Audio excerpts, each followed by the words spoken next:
One championship, 8 races, legendary circuits, drivers from all over the world, one family, one passion, endurance racing. Welcome to the most professional endurance racing series for all drivers, amateurs, semi-professional and professional. Welcome to the 24-hour series powered by Hankook.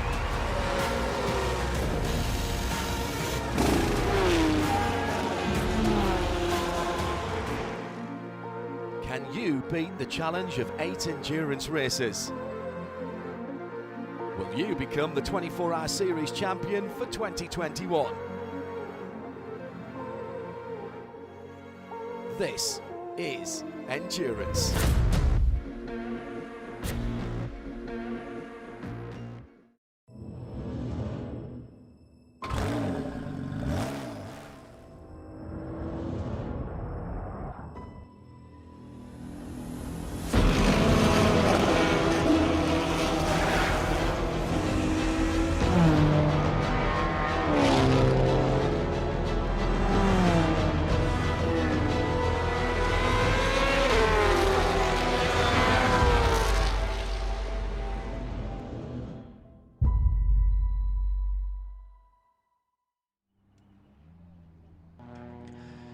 It's the 2021 edition of the Hankook 12 Hours of Hockenheimring. Delighted that you can join us for race one, or race of part one of the first bit of the weekend, which is not a brilliant way of explaining it, I'll admit. It's one race. We got 6.5 hours today, 5.5 hours tomorrow, and 2 races in one effectively, with GT and TCE series both taking to the grid. Earlier today, 2 30-minute sessions were taking place. We had the TCE cars out first, followed by the GT series, and neither session went particularly to plan. A reminder of where we've been and where we're still to visit in 2021, with the Dubai 24 hours at the start of January. Then, after a pause of a couple of months, we went to Tuscany and the 12 hours of Mugello for a split race, 4 hours on the Friday, 8 hours on the Saturday, and then a straight-through 12-hour race at Circuit Paul Ricard in the south of France. That brings us neatly to Germany for only the second ever 12 hours of Hockenheimring. Then we pause entirely for the month of June before 2 back-to-back 24-hour races in Portimao in the south of Portugal and to the northeast corner of Spain, to Barcelona for Trofeo Fermi Velez, 3rd, 4th and 5th of September. The Coppa Florio 12 hours of Sicily at the start of October. And finally, the first ever Hankook 24 hours of Sebring brings our season to a close. An 8-round championship, therefore. Gone are the days where we used to have an international and European series. This is all combined, and you kind of enter whichever rounds you want to, but there are many teams that are totally planning on doing all 8 rounds and therefore trying to score as many points as possible this weekend. My name's Johnny Palmer. You're tuned to RS1, part of the Radio Show Limited network of channels, and we are delighted to be able to bring you live coverage of this event across the 4.5 kilometre circuit. Very interesting strategy ahead for the teams who are just assembling themselves on the grid in readiness for part one of this weekend's event. Let's hear from our man down on the grid then, Ben Constanduros. Thank you very much, Johnny and Joe. And it is hotting up here at Hockenheim. We've got a little bit of sun creeping through, and it is getting a little bit warmer, and it looks as though we will not have rain. You didn't think I was actually going to be in the boot of that car, did you? No, that's not my style. Bought a banana for you, though. We are going to have a quick chat with some of our drivers, but there are various things that we need to do first here on the grid, including, of course, the national anthem. And we can see that actually it's looking pretty beautiful. The grid is filling up. We've got grid girls back. We've got lots of GT3 cars. It's almost like normal, isn't it? It's fantastic, and my mask isn't falling off all over the place either. I'm not quite sure entirely what the process is here. What I do see is the Ferrari with how many drivers? Oh, there's Joseph. We didn't speak to Joseph before we after the session, because the session was red flag. So let's have a quick word with our pole sitter. We'll wait to get his mask on, and then we can have a word. I'm not allowed to go anywhere near you without a mask, Joseph. Congratulations on the pole position. Guaranteed, basically, by that early lap, because it was such a mess, the session. Yeah, exactly. That's what I said just when I got out from the car. I told to my team that it was brilliant. The car was mega, but we were also very lucky. So that was very important, and I'm glad that the luck is on our side this time. But, we just managed to do the easier part of all the weekend. Now we have 12 hours, and the luck we need even more than before. Yeah, looking at the grid of pro drivers that you kind of measure yourself against, it's pretty impressive. It is. It will be definitely a very nice first lap, and it will be very nice 12 hours for sure. So how do you approach this then? If we were splitting it sort of 3 hours and 12 or whatever, then it's so important to get those 3 hours fast and be on the lead lap. But with a 6.5 and a 5.5, it's kind of split 50-50. It's more tricky one for the strategy. Yeah, it's a little bit different than what we are used to, and especially once it's at once, it's much easier, to plan everything. But we'll see, because there can be many things happening, because basically it's like 5 races or even 6 races at each part, which makes it difficult. We need to really approach it like 1 hour by another hour, and just do the maximum. And what about traffic around this circuit? That's difficult. Yeah, it's very difficult. The track is pretty narrow, but we have one place basically to overtake after the long straight on the other side of the circuit. Otherwise, it will be tricky, especially in the third sector. All right, thank you very much, Joseph. I'm going to throw back up to our commentators for a quick second, and then we'll continue our grid walk. Yeah, because unfortunately, it falls to me to announce some very, very sad news, ladies and gentlemen. So hopefully you can pay attention to this message. A dear friend of the 24H series who played a big role in getting the 24H series to Hockenheim is a man we know as Franz-Josef Serre, the vice president of the Badische Motorsport Club. And sadly, we lost Franz-Josef very, very recently indeed. So we would like to take this moment of the day to remember Franz-Josef Serre. He will stay in our memory as someone who always believed in the 12 hours of Hockenheimring, and we're delighted that we can be here, of course, taking part at only the second time that this event has run. But we would like to take this moment, if you're down on the grid, to just pause in your day. I realise this is a very, very frenetic part of the day, but just to take 60 seconds to remember Franz-Josef Serre, the Vice President of the Badische Motorsport Club. We'll do that minute silence right now.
Recht und Freiheit für das deutsche Vaterland. Danach lasst uns alle streben, brüderlich mit Herz und Hand. Einigkeit und Recht und Freiheit sind des Glückes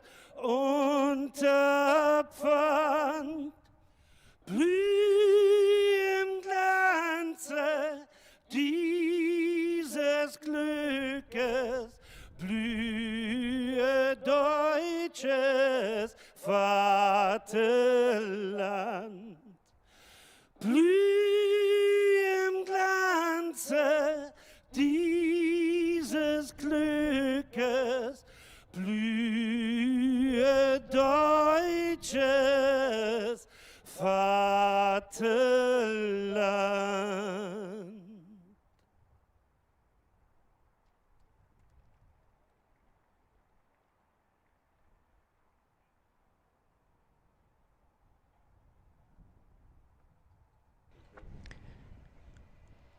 The scene is set. The national anthem has just been heard, and thank you everybody for paying close attention to the minute silence impeccably observed for Franz Josef Serre, and his memory will live long, certainly this weekend and beyond as well, when we hopefully keep coming back to the Hockenheimring to enjoy many more 12 hours of Hockenheim in the future. Brilliant qualifying session earlier on. The weather may be starting to close in a little bit, certainly getting more and more blustery though. Ben Constanduros, how is it for you down on the grid? Luckily, I cut my hair the other day, so it's not waving around too much. But for most of the grid girls, they're having a right mare with the hair and the banner. This thing always falls over, and it's very difficult to hold on to. I'm not going to interview the grid girls, although I do want to know what the tattoo was that we saw earlier. Max Ederhoff I want to talk to, because Max did a very good job in qualifying to have a nice clear view down into turn one. Yeah, qualifying was very nice. We had a good pace the whole weekend and felt very good with our car performance. Yeah, and with the P2 in qualifying, it's a great result for us. Now, I just said that wind isn't too much of a problem with our hair, but how is it for the car? Blustery, especially at high speeds around here. Yeah, you feel it definitely on the back straight, where it drive very fast. But yeah, as you said, with the hair, so there should be no problem for us. So it's fine for the race. And is it the idea to get the fastest men in the car for those first couple of hours and tomorrow put the less experienced drivers in? No, Elmar Grimm will do the start. We have the situation that we go for the amateur performance, so I'm only allowed to drive 3 hours of the race. So Elmar will start the race, and we will see if I go in this car today or only tomorrow. We will see. Cool. Thank you very much, Max. Let's head over to Leopard Motorsport, because they've got a fast charger in their car, I think for the first time in a while, and a man probably most well known in international motorsport. Let's have a quick word. He's got his mask on, so that's cool. Over here, Seb. It's Seb. He's a cameraman, and Seb Morris is the driver. Seb, first time in the championship for you here, I believe. It's not the first time in the Lamborghini, though, right? No, I've had a few outings in the Lamborghini, so it's a car I know well. I've not driven this brand new Evo, but it's just a beauty to drive. It's been nothing but a pleasure all weekend. We got really unlucky in qualifying with the red flag, but you've got to be in a situation to know that we did a good job, and I think we'll go forward. I saw on your press release you haven't been here since 2014. That's a long time ago. Yeah, I've had to dust the cobwebs off. I was actually pretty slow in the first session on the Thursday, and but no, I got up to speed very quickly after that, and I've been really enjoying it. Any possibilities of using simulators and stuff like that to try and get a bit more experience? Is that something you do? Yeah, no, I have been working on that, and obviously I'm going to a couple of tracks I've not been to, for example, Sebring later on this season, so it's going to be important to prepare for those, because we're not going to get a lot of track time before the race. Yeah, it's a tricky season for you after Bentley Works drivers last year, doing all kinds of things, winning championships, and then trying to find a place, I suppose, this year. Yeah, exactly. I'm just trying to keep racing. You're going to try and work on doing some prototype stuff later in the year. But this is a great thing to be doing. It's a series I've not been in before, but I really like it. I like the atmosphere, and I just want to get some long distance races under my belt. And working alongside your drivers to try and get them up to speed too. Yeah, exactly. But everyone's really quick. We've got a great driver pairing, and I think that's our strength as a team this weekend. Awesome. Well, have a good one, and thanks very much. Seb Morris. Sebastian Marshall is a co-driver in WRC. I don't know why I said that. That was a very bizarre thing to say. Where is... I think the drivers are starting to get into their cars. Certainly the tyres are being bolted on. We talked about weather. Such was the confidence of many of the teams. They didn't bring any wet tyres. It's all dry tyres. So we're not expecting rain. We're just expecting these blustery winds to be blowing the cars about. And that will, as we heard from Max earlier, feel a bit unstable, certainly around the back end of the circuit, where the circuit goes left, left, left. You're turning through the wind. So that could be a little bit uncomfortable, let's say. Let's actually talk quickly to Alfred Renauer, because a new challenge for you this weekend, Alfred, not the Porsche you're used to, a Ferrari instead. Yeah, it's not the first time. I think we did it 2 years ago at Spa. It was quite good, so we decided to take it for another chance. And now let's see. It's 12 hours to go, and if we are on the podium in the end, it would be perfect. So where are the Porsches this weekend? Are they off doing something else? We had GT Master last week. We have Le Mans Cup in 2 weeks, and I think it's just a bit too much race weekends.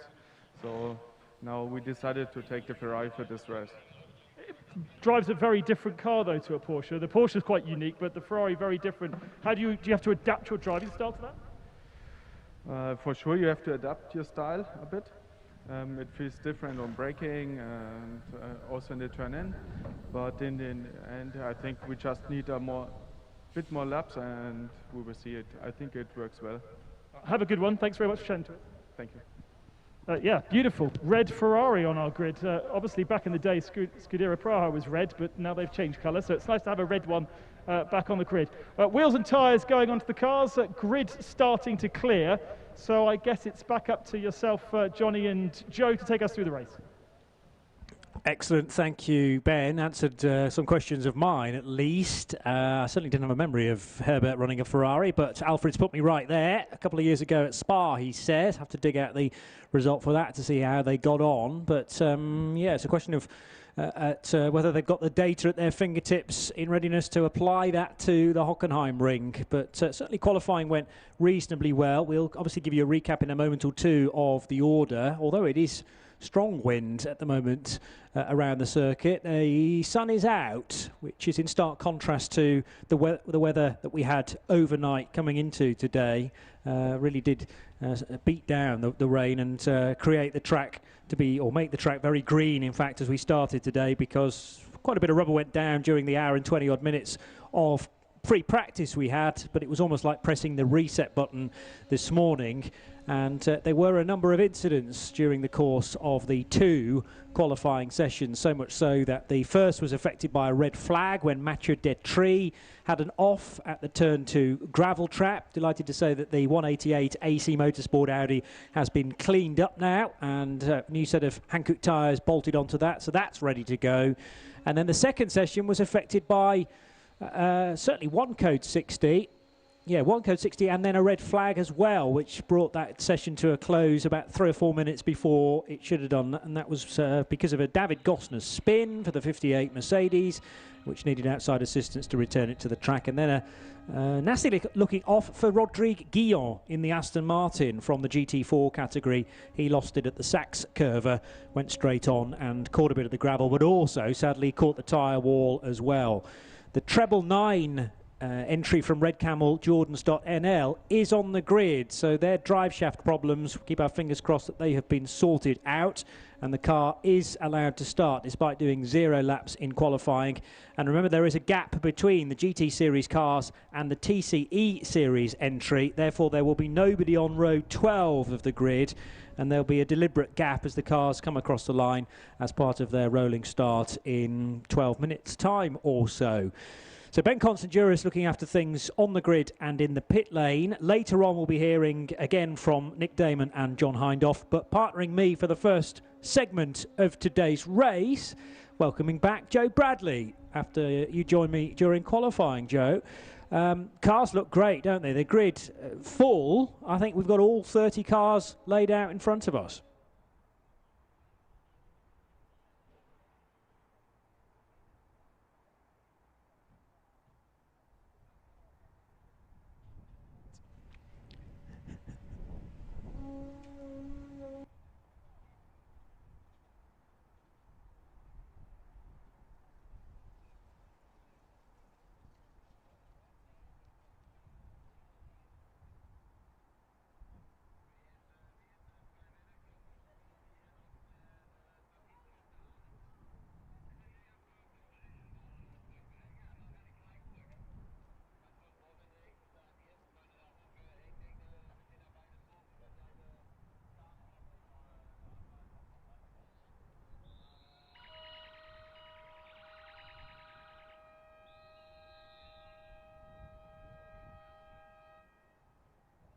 Why? Well, that's the car that followed home the 91 Herbeth car in Ricard and Mugello, and we're expecting that car to do the very same here.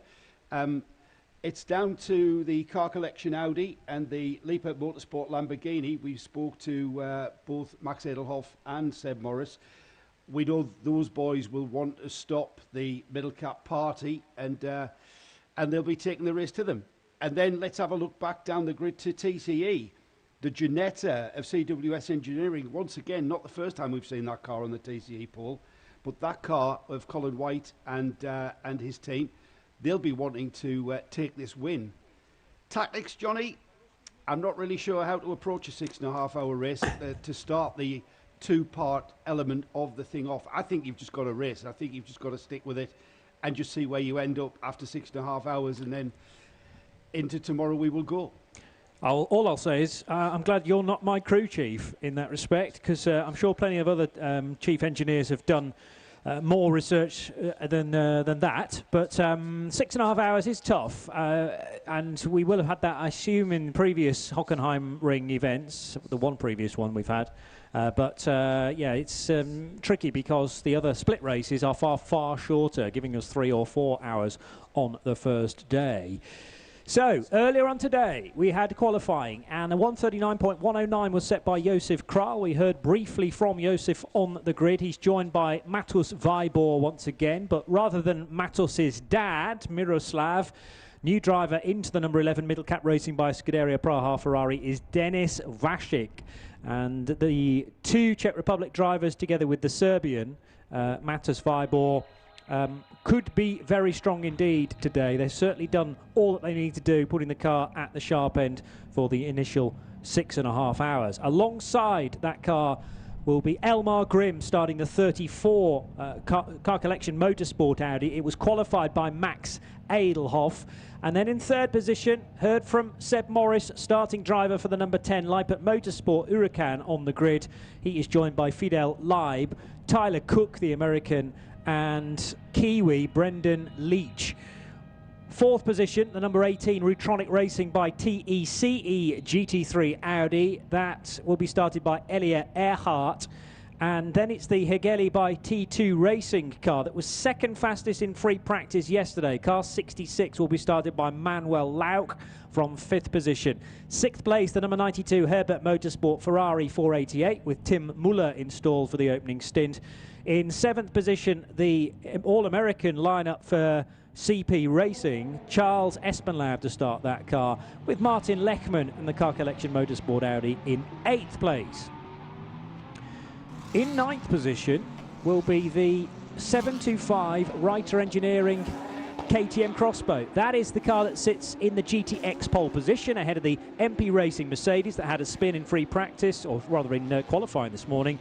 The 9 and 11 Racing, 9 und 11 Racing GTX. Tim Scheerbart started. Porsche is also a GTX car, as is the 724 Reiter Engineering KTM. In the 991 class, Baz Kooten Racing took pole position with Glenn van Berlo alongside the MRS GT Racing version for Thierry Vermeulen. Then it's the 955 Willy Motorsport by Ebby Motors entry, and Stadler Motorsports Porsche starts 16th. On the 9th row, and therefore 17th position, it's the 909 Duvo Racing Porsche ahead of the NKPP Racing by Baz Kooten Racing Porsche as well. So the 991 class cars are all in one solid block, 6 of them together. The 701 Vortex V8 will start from 19th place ahead of 2 GT4 cars for ST Racing and Pro Sport Racing, assuming the Aston Martin has been fixed up after its slight bit of damage in quali earlier. And the Red Camel Jordan-NL Porsche is on the grid, allowed to start despite the fact that it didn't qualify. That's a GTX car, remember, as well, rather than being in the class for Porsches. So there you go, 22 GT Series cars, and then there's a gap on the rolling grid before we see the TCE Series machines. Splendid performance from Colin White to put the... Well, it was actually Jean-Francois Bruneau, wasn't it? John Bruneau who did the time, because we spoke to Colin White after the car had done the best time and it was heading back to the pits. So the 278 on pole, and therefore the TCX pole as well. AC Motorsports in second position Now, that's interesting. Where is the 112 car on the grid? Because that was well up there in qualifying, but is absent on our graphic. So does that mean that there's a drama for the 112? 188 AC Motorsport car in second for Mathieu Detry. He was the car, that was the car that ended up in the gravel trap. Emil Heyerdahl, the number 1 Autorama Motorsport by Wolf Power Racing car, starts third ahead of the GSR Motorsport crew from Lithuania, car 105.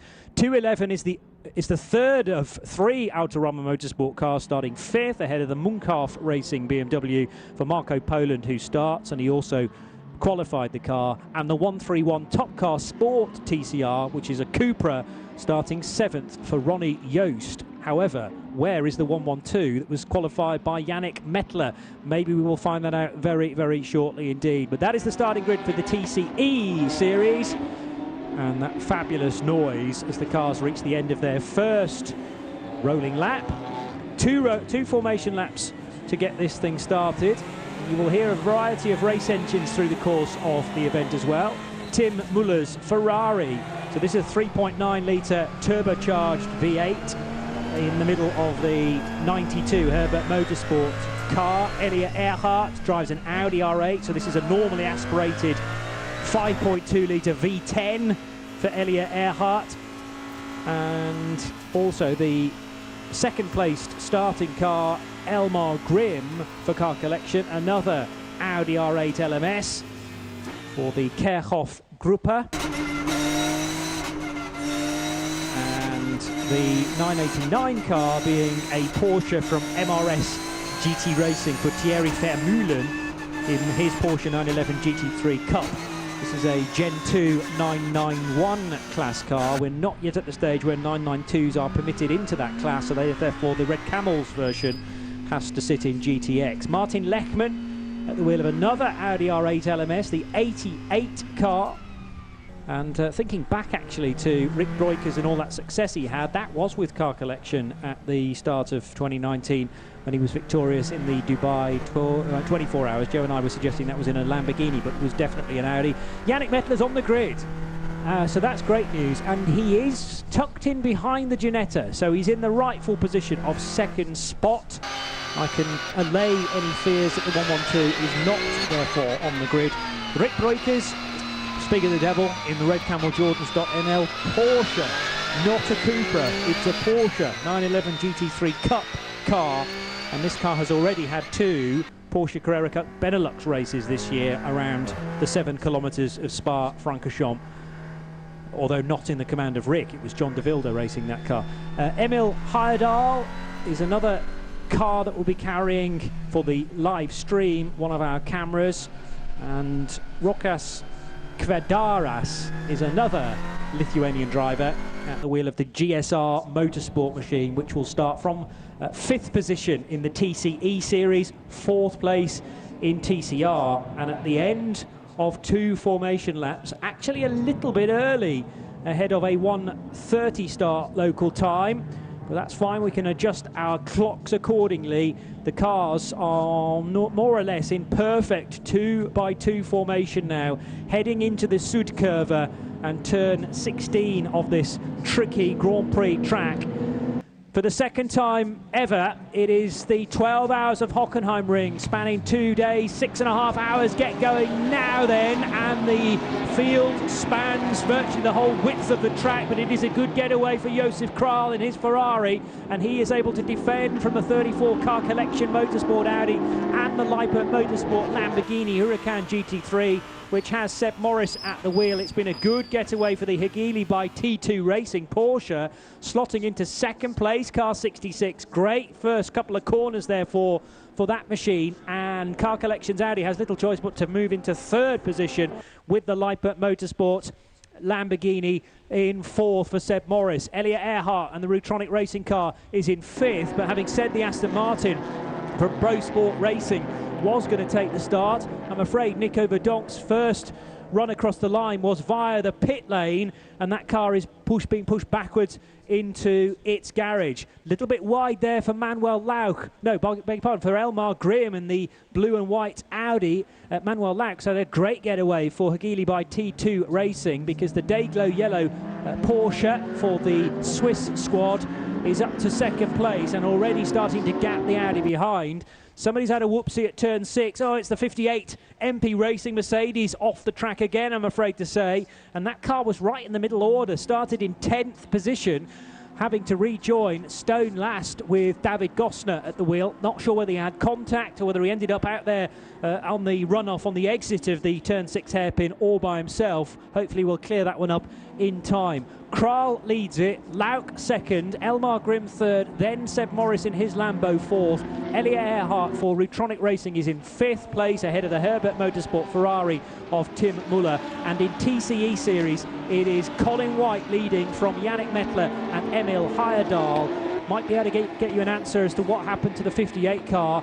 running side by side with the 9 und 11 Porsche, and just a little bit too deep into the hairpin. Cold brakes, cold tyres, and then scrabbling around for traction out there in the runoff area at turn 6. Didn't rejoin immediately. I think that was the sensible thing to do because there was a steady wave of race cars heading through on David's right-hand side. He made sure it was safe and then rejoined. So, Joe, busy lap and a half to kick things off, but already starting to see a bit of a lead for Josef Kral and Manuel Lauk. Yeah, those two already beginning to eke out a bit of a gap before we saw the third place car. I've got to say, a great start from Lauk from the second row to get in behind the Ferrari before they got to turn 1, before they actually hit the apex. And you were just describing there the David Gosner Mercedes off at the hairpin. Johnny, also off at the hairpin was Colin White. Colin White just in the background of that replay shot we saw going off at the hairpin and having to turn the car through a full 360 against the flow of traffic and then rejoining. I think we'll probably see that car come through way at the back of the field. So problems there at the hairpin. I'm just glad we got everybody through that very fast turn 1. It was in fact the number 6, turn 6 I should say, the hairpin where we saw the bottleneck for that first lap, which I've got to say isn't exactly unexpected. No, everybody knows that that corner is there, and you sort of have to sort yourself out through turn 5 at the Parabolica before you get to turn 6. Already a car in the pits. Let's get news on that from Ben. On the screen in just a second, left front brake overheating. They are also trying to bleed the air that has been created by that overheating out, but it seems to be a bit of a struggle. You would expect this to be a lot easier job than that is happening right now. So certainly some kind of issue, the left front, perhaps after the contact with the barrier, but this bumper that we see on the car is the same as the bumper that was on the car this morning. So I think that the contact with the barrier was very, very light, but perhaps it was actually a brake that affected or caused the car to go into the barrier in qualifying, and that they still have that issue now. Maybe the two are connected, as you quite rightly say. Change for third position by the looks of things. Tim Muller's now running ahead of the 34 car, although the Rutronic Audi's just ahead as well. So Audi running now third, Elliot Earhart, ahead of Tim Muller's Ferrari. And it's Elmar Grimm who's lost a lot of ground. Also loitering with intent is the CP Racing Mercedes of Charles Espenlaub, and Seb Morris not too far away either. So what happened a moment or two ago, very late on the brakes indeed, up the inside at turn 6 again for the Ferrari of Herbert Motorsport. Tim Muller wasting no time at all and just not allowing Elmar Grimm to turn in at the hairpin. So it was Ferrari overtaking Audi, and now Charles Espenlaub looking to find a way by Elmar Grimm, with Seb Morris in the yellow and black Lamborghini also in the queue, Joe. Yeah, seems to be the situation here that Elmar Grimm struggling to find any kind of performance, and going down 2 places there through turn 1 as the CP Mercedes and the Seb Morris Lamborghini both slotting by that Audi. I'm not quite sure what exactly the problem is, Johnny. And there's Seb Morris down the inside at the hairpin at turn 2, down the inside of the CP Mercedes. So Seb Morris up 2 spots already. He came through in 7th. He's now up to 5th, ahead of Espenlaub and Elmar Grimm. Just to mention as well, glad to see the 85 Mercedes back, CP Racing, after their foray to the Nürburgring.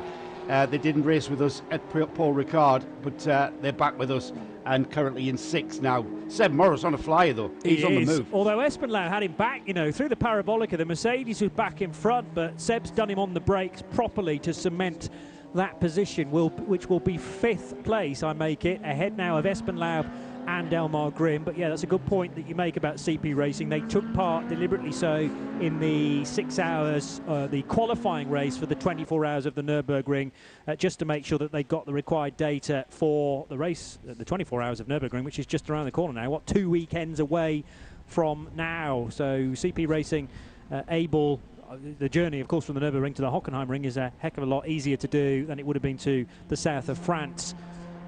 So the 85 running through that heavily cambered Sachs curva, and it spits you out on the other side, and now reaching the Sud curva at the end of this 4.5 kilometre circuit, with Seb Morris still very much in sight for Charles Espenlaub. Over the line he goes, 6th place for the CP Racing Mercedes, ahead of Elmar Grimm, who started 2nd rather, and has now tumbled all the way down to 7th place. Next question is, how far away is Martin Lechmann in the sister car collection Motorsport Audi? And then you're talking about the leader of the 991 class, who is up to 9th place, Thierry Vermeulen for MRS GT Racing, going really well in that 991 class car. I'm just wondering, Johnny, how Seb Morris found himself down in 7th. He started 3rd on the grid, let's not forget, and found himself down, I think, 8th on that first lap. So he obviously found himself out of position and got bogged down in the field. So it's a bit of a recovery drive. I know it's still early days, but already 3.5 seconds, the gap across the line between the leader, the number 11, Joseph Kral, in the Ferrari.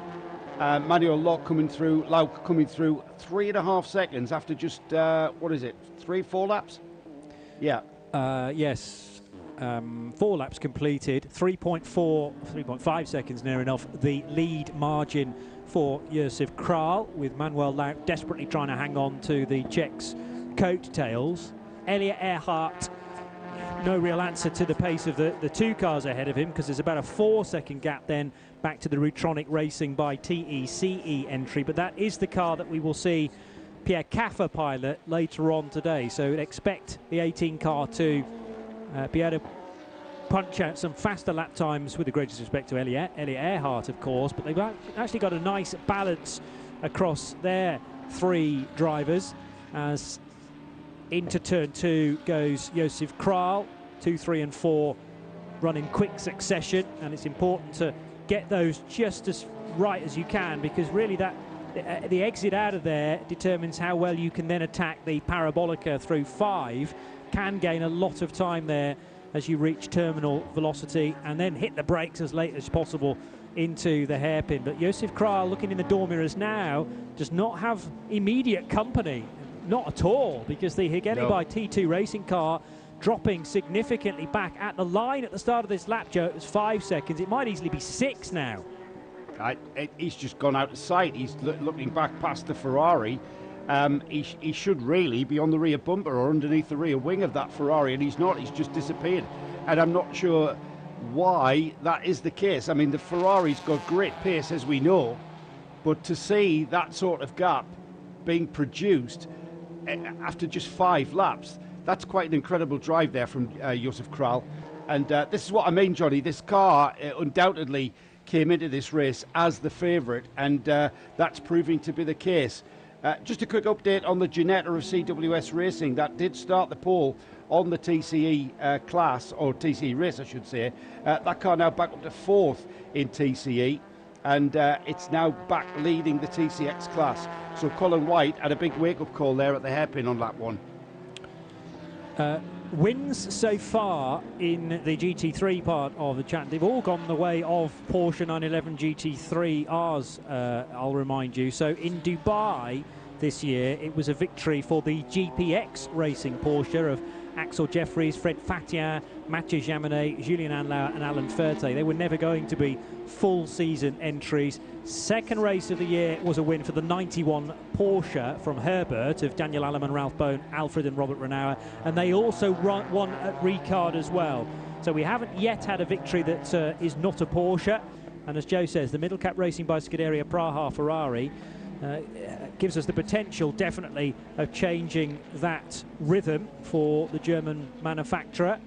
Heading into turn 7 and up towards Mercedes corner is the scrap between 131 Ronnie Yost, who, if you were tuned to qualifying earlier on, you'll know that there was a good time set by Ronnie, then the car just conked out, and that was all that we saw of the 131 in the 30-minute qualifying session. Well, thankfully it's lasted a bit longer already in the race, and now trying to hang on to third position in the TCE competition with Colin White in the CWS Engineering Ginetta, really squirming all over the back of the Top Car Sport Cupra. Into turn 1 they go, and the Ginetta was almost up the inside of the Cupra, certainly right in the middle of the racetrack, but Ronnie Yost deciding to deal with that pressure, soaking it up. Bit of a queue now emerging though behind the 131, including Collins Ginetta and Emil Heyerdahl in the Alta Roma Motorsport VW. Always a dubious place, I think, turn 1 at Hockenheim. The speed difference between any cars, let alone cars that are as different as a TCR, Volkswagen, sorry, it was a Cupra, wasn't it? And the Ginetta of G55 of Colin White. For me, you know, Colin maybe should have waited until the braking area for turn 2, but who am I to say? Colin's making massive progress after having that little off, and great to see these cars battling in these early stages. Very good to watch indeed, and also an intriguing battle between Seb Morris and Tim Muller, because the Welshman's now ahead of the German driver. So Seb up to 4th position now, ahead of the Herbert Motorsport Ferrari, absolutely side by side between the Cupra and the Ginetta. This is the battle we were talking about a moment or two ago, and Colin White gets the underlap, if you like, on the 131. He managed to squirm his way up the inside through that sequence of corners between 7, 8 and 9. And now the Ginetta, I reckon, will scamper away. 131, the Cupra, has not really got the speed on either. Even Emil Heyerdahl tucked in behind, because the Norwegian now looking for a way through.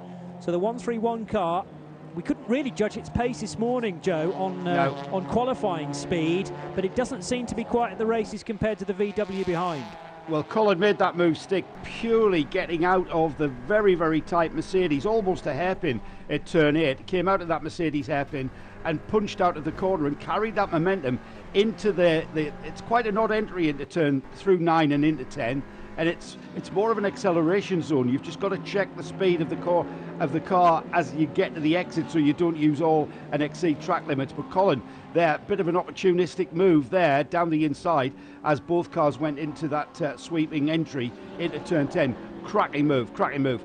And another battle beginning to develop. That's the number 85 CP Racing Mercedes, absolutely all over the rear end of the Herbert Motorsport Ferrari. Tim Muller doing everything he can to defend against that Mercedes, and he's defended very well, because he's managed to pull a little bit of a breather as they head down the Parabolica curving entry. That's, we call it the back straight. It's not straight at all though, is it? It's got quite a curve to it as they go into the braking area for the hairpin at turn 6. Also pressurising the 725 Porsche is a KTM of Horst Felbermayr Jr. The Reiter Engineering car gets by there, running with the famous Felbermayr blue and yellow livery, but runs a little bit wide then through 4.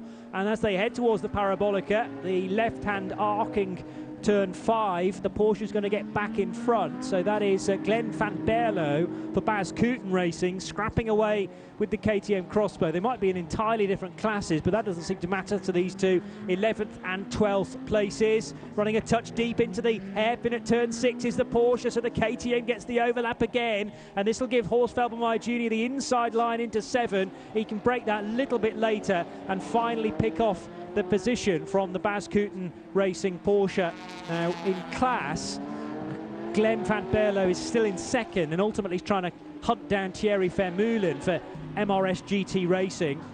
The problem is having the KTM in front. I don't think that KTM is quite as quick as the Porsche in some areas of the racetrack, because the little cup car has caught it up again. These cup cars are so slippery down the tubes, Joe.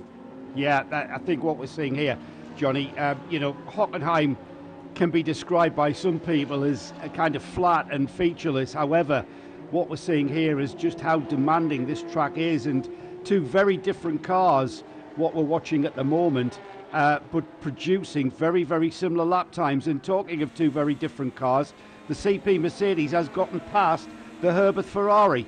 He's finally made it stick. Charles Espinlaub up and now ahead of Tim Muller for 5th place, 5th and 6th. Yeah, and not over though, is it? I'm not sure it is, no, because the Ferrari is still right with the Mercedes, and of course as the big Merc punches a hole in the air, the Ferrari's tucked underneath that very large rear wing on the three-pointed star just ahead of it, and it's sucked along, isn't it, through 5 and into 6. Got a very good run indeed. Also the exit out of 6 and into 7's not bad at all. They're catching up with the rejoining Pro Sport Racing Aston Martin Vantage. That's the car that was in the garage for a fairly long time after Nico Verdonk wasn't able to take the start. Well, it's really good that that car is now back in the race. It's 4 laps completed, so therefore a number of laps down on the fellow GT4 runners in the race. The ST Racing BMW, to give you an idea, has now completed 9 laps, so it's 5 laps down is the Aston Martin. Not saying that's not recoverable, because there's a lot of racing to be done today and tomorrow. And now, no sooner do we lose one from the pit lane, we've gained another, sadly. Andrei Mukavos for Duvo Racing is in the pit lane in car 909. It's gone nose first. Remember, the rule is that you can't drive these cars into pit lane. It has to stop, and then the mechanics have to push it onto the concrete. But attention quite possibly around the rear of this Porsche, Joe. Is this a drive shaft issue again, maybe? Not just, it's never a good sign when you see a car being just pushed into the garage. A car already going up on jacks, so they've got an idea of what the problem is. Attention to the rear of the car, but I think that's just to get the jacks on the elephant stands. They basically jack the car up on the air jacks and then insert what we call elephant stands that then release the air jack so that the car's stable and safe for people to work on underneath. And it's going on the high jacks, so that means we need people under there, Johnny. So that could be a problem in the rear of this Porsche 911 is the important end. Remember, that's where the engine and gearbox is. Yeah. So at the moment, though, just getting the car prepped and ready so we can actually start and rectify whatever problem that manifests. Yeah, difficult to tell from our position exactly what the drama is. Ben won't be too far away to find out. But Duvo Racing, who were in action last weekend at the Red Bull Ring as part of the Porsche Carrera Cup Benelux champion with their new Porsche running in that championship, but that's the older car. Now, speaking of new 992 gen Porsche Cup cars, there is one in the race, and that is sported by Red Camel Jordans.nl, the crew that we are far more used to turning up at racetracks or races for the 24H series with a Cupra. Prior to that, it was a Seat. But Red Camel Jordans.nl with Rick Breukers at the wheel are sporting this brand new Porsche Carrera Cup car, and very nice it looks too. It arrived at the track a couple of days ago in the base silver livery, but they have applied plenty of Red Camel decals to it, including the bonnet cover and the roof as well. Door mirrors painted orange, and the snarling camel on the side of that car as well. So brilliant to see. It was a real shame it couldn't qualify earlier on. They're making up for lost time now, and running in 13th position. Now remember, that car isn't entered into the 991 class, it's in GTX, so it's running, as I say, overall 13th, which will put it third in the GTX category behind the 9 und 11 Racing Porsche Cup car, but that's an MR, Manthey Racing spec of Porsche Cup car, so again that's in GTX for a reason. And the KTM Crossbow of Horst Felbermeyer Jr. running second in that category. 909 already back on the move, so being wheeled back into the pit lane. Yeah, I'm not sure what that could have been, Johnny, but they did have the car jacked up and crew underneath the car to rectify whatever that was. I'm not going to hazard a guess. I'll just wait for Ben to report on that. But great to see that car not delayed any further and back out and into the race. The 909 just trying to find out where he's dropped on the, of course, at this stage of the race, that's going to drop you to the back of the field, isn't it, every time? And it has indeed. 29th overall, and now down in 6th place in the 991 class. And I'm wondering how many laps Andrei Mukavos lost there. Certainly 2. possibly 3, depending on where the class leader is. Thierry Vermeulen has continued to pound round. It's amazing, isn't it, how quickly all of that time is lost, though. Just need to, particularly on this track, which is relatively short, and the quickest cars are doing 1 minute 40s. By the time you've negotiated the pit lane, come into your garage, the team have assessed what the problem is, it's gone up on the hijacks, and then finally returned to the pit lane. That's easily 3, 4 and maybe 5 laps lost for the 909. 401 remains a couple of laps further behind, though. Nico Verdonk's Pro Sport Racing Aston Martin Vantage. Race leader is Josef Kral. We have had 20 odd minutes of the race so far. Remember, 6.5 hours today, 5.5 hours tomorrow, making up the 12 hours of Hockenheimring, the second edition of this race. Higeli by T2 Racing and their Porsche running in second place, but now 12 seconds back from the Josef Kral Middle Cap Racing by Scuderia Praha Ferrari. Now, deliberately so, Kral installed for the first part of the stint, and this is the time to make hay, really, as far as the Czech is concerned, because I think it's fair to say that Denis Vacek and Matus Vibor won't necessarily be able to offer the same sort of speed, although Vibor is a decent peddler and has shown that not only in the sprint races he's been doing this year as part of the Ferrari Challenge Europe, but also in these longer distance affairs as well. Manuel Lauk, though, is a vastly experienced driver in all manner of machinery, so he will have been hoping to have stayed with Josef Kral for a little longer than he has. The 66 car being qualified in 4th position earlier on, but Manuel Lauk, the man from Leipzig, who's been racing as part of the 24H series for a couple of years, first took part in the championship in first Dubai 24 hours was way back in 2011, it looks like, but has also regularly run at the Nürburgring 24 hours as well. So Manuel Lauk, experienced, although still only rated as a bronze driver by the FIA.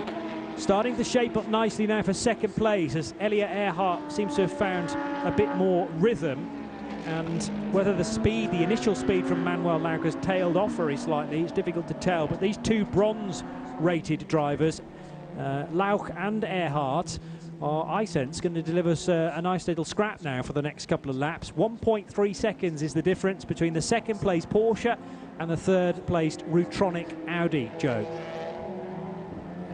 We're just beginning to settle in, I noticed there, and already the gap between first and second out to almost 13 seconds.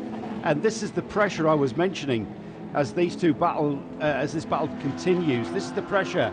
Without the competition that we've seen at Ricard and Mugello for the Middle Cap Racing with Scuderia Praha, they came here and they strengthened the team, and that's no disrespect to Matthias's father.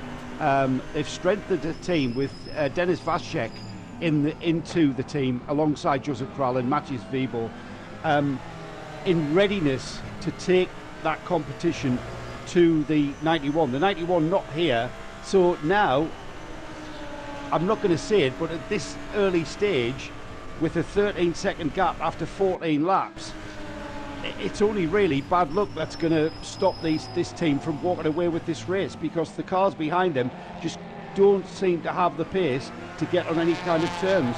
And even more so with Manuel Lauk, now got Elia Earhart all over the back of him. That's going to slow these two down. That's going to come into the advantage of the leading Ferrari even more so. I know, and not that he needs it, because it's a 13-second gap currently for Kral, but if he could see the battle for second place, he would be rubbing his hands with glee, because it's only enabling him to extend the gap yet further.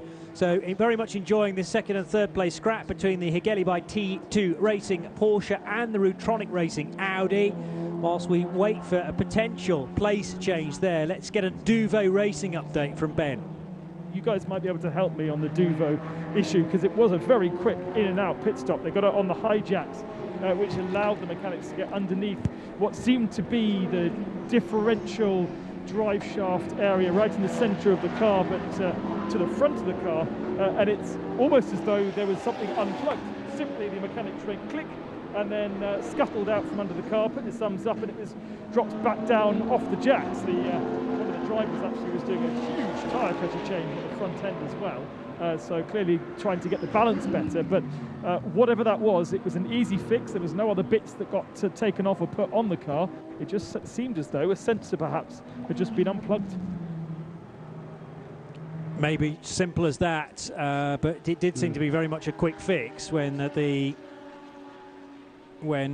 team were trying to assess what the problem was. Perhaps they thought it was more serious than it turned out to be, and they wouldn't have gone quite as far into getting the car up on the hijacks. But then again, you can't get bodies underneath cars until they do that. So just one of those things that needed to be swallowed and get back into the rhythm of the race. But they have lost 2 or 3 laps on the class leader. This is a great fight, though, for second position. Yeah. Elia Earhart looks to be the quicker car for me, but the Porsche stands in its way. What I don't quite understand, Joe, is how quickly the Porsche just set off and was able to match the speed of Josef Kral, at least initially. But maybe it's peaked as far as the tyre performance is concerned and is now very much falling back towards Elia Earhart. I think that was more the Ferrari finding its pace there, Johnny. It was a great start from Manuel Lauck, who came up from the second row of the grid and was alongside the Ferrari, or slotted in behind the Ferrari. They're getting in amongst the 991 class runners now, and that might be an opportunity for Elia Earhart in the Audi to take advantage, and it is indeed through the final turns here at Hockenheim, and he's found this side by side. They've still not cleared the 991 class car. Heading towards turn 1 now. It's going to be the bravest who comes out, and it's Manuel Lauck who gets that badge into turn 1. Elia Earhart found himself on the inside and had to back out of that, and the Porsche is still ahead of the Audi. Elia Earhart was really in two minds there, wasn't he? Flicking the car on a couple of occasions to the right, maybe thinking, do I get out of this or not? I also noticed heading into the arena section behind these two cars, there was a big cloud of gravel dust, almost as if someone had lost it big time just before the Sachs curver. So that would have been turn 11 at Mobile 1. Now, whether there was enough speed for the car involved to just skate across the stones, I'm not sure. The Audi has a long look up the inside at turn 6 this time, which is the hairpin. And again, good defensive driving from Manuel Lauck. Wonder whether there was maybe even a slight touch there between the two cars. I think they got away with it, with now just ahead the 211 Luigi Stanco driven car. 211 is still a Seat, whereas we had this influx of Cupras replacing the old Seat. The Leon still present on the grid, and you're wondering whether that's actually one of the old Red Camel cars, Joe. Yeah, I think that's one of the old Red Camel Jordan's cars, just purely from the livery on the car. It's the way that car ran when the Red Camels team ran that car. It's currently in the hands of Luigi Stanco, Auto Armour Motorsport, now entering that car. It's down in 3rd place, and it's in the TCX class, so it's not quite qualifying for TCR, Johnny. I'm not sure what the story is behind that car not being in TCR. But back to this battle for second, and surely they can't keep this up for another 6 hours to the break. I'm hoping they can. This is great stuff. I'd watch this all day, 24 hours. Might be a little bit of a stretch, but if they can, then every credit to Manuel Lauck, because it means that he's kept Elia Earhart and other drivers behind him. But the beauty of this circuit is that it is relatively short, and also the nature of the corners you've got to thread your way through means that when they hit traffic, it can get very tricky indeed. The Sachs curve, the route in and out of that corner, is particularly narrow, and deliberately so. We're just hearing a bit more news actually about the Cupra that we were asking questions about. It's the super old, so very old Cupra Cup racer that didn't race in TCR then. So it's actually a Leon. It's a Leon, isn't it? Yeah, so I don't even know whether a Leon would have been eligible for TCR racing. I thought we had Leon cars in the past. But it's like the Seat Cupra Cup Championship car, isn't it? I'm not sure just how old that car is, but I'm assuming that it's the old Red Camels car that we saw them campaigning about 4 or 5 years ago. Yes, yeah, because of course in those days TCR, as far as the 24H series, didn't even exist. They just ran in SP3, was it, or similar? Yeah, I think so. Yeah, because we had SP3, SP3T as well. BMW from Munkhoff Racing now providing the rolling road block, if you like, the moving chicane for the two drivers that are battling over second place in the GT series. But of course the 210 Marco Poland Munkoff Racing BMW has every right to be there and every right to head through Südkurve, so they have got to drive around the slightly slower car. The BMW M4 GTR runs in the TCX category. Both Lauch and Earhart found space for one another, and the order is unbelievably still the same. This is brilliant. The Audi is certainly matching the pace of the Porsche ahead of him, and it's going to be down to how these drivers manage the cars through the traffic. Now, they've got a clear track ahead of them, so it's going to be down to a straightforward race. I'm sure Earhart is just waiting for an opportunity to pounce, looking down the inside into turn 6 hairpin. Not quite enough, though. I think he's just playing the psychological game there, just showing the front of the Audi in the mirrors of the Porsche there, just playing the psychological game, just to perhaps just push Lauch into a mistake. He's going to wait a long time, though. Manuel Lauch, a very experienced driver. Gijs Bessem now side by side with Marco Poland. That's not for position. Gijs Bessem lapping the BMW in his NKPP Racing by Bas Koeten Porsche. And the 991 class runners are not very far away from one another, as you would expect, really, with just over half an hour to go. They haven't had chance to separate too much.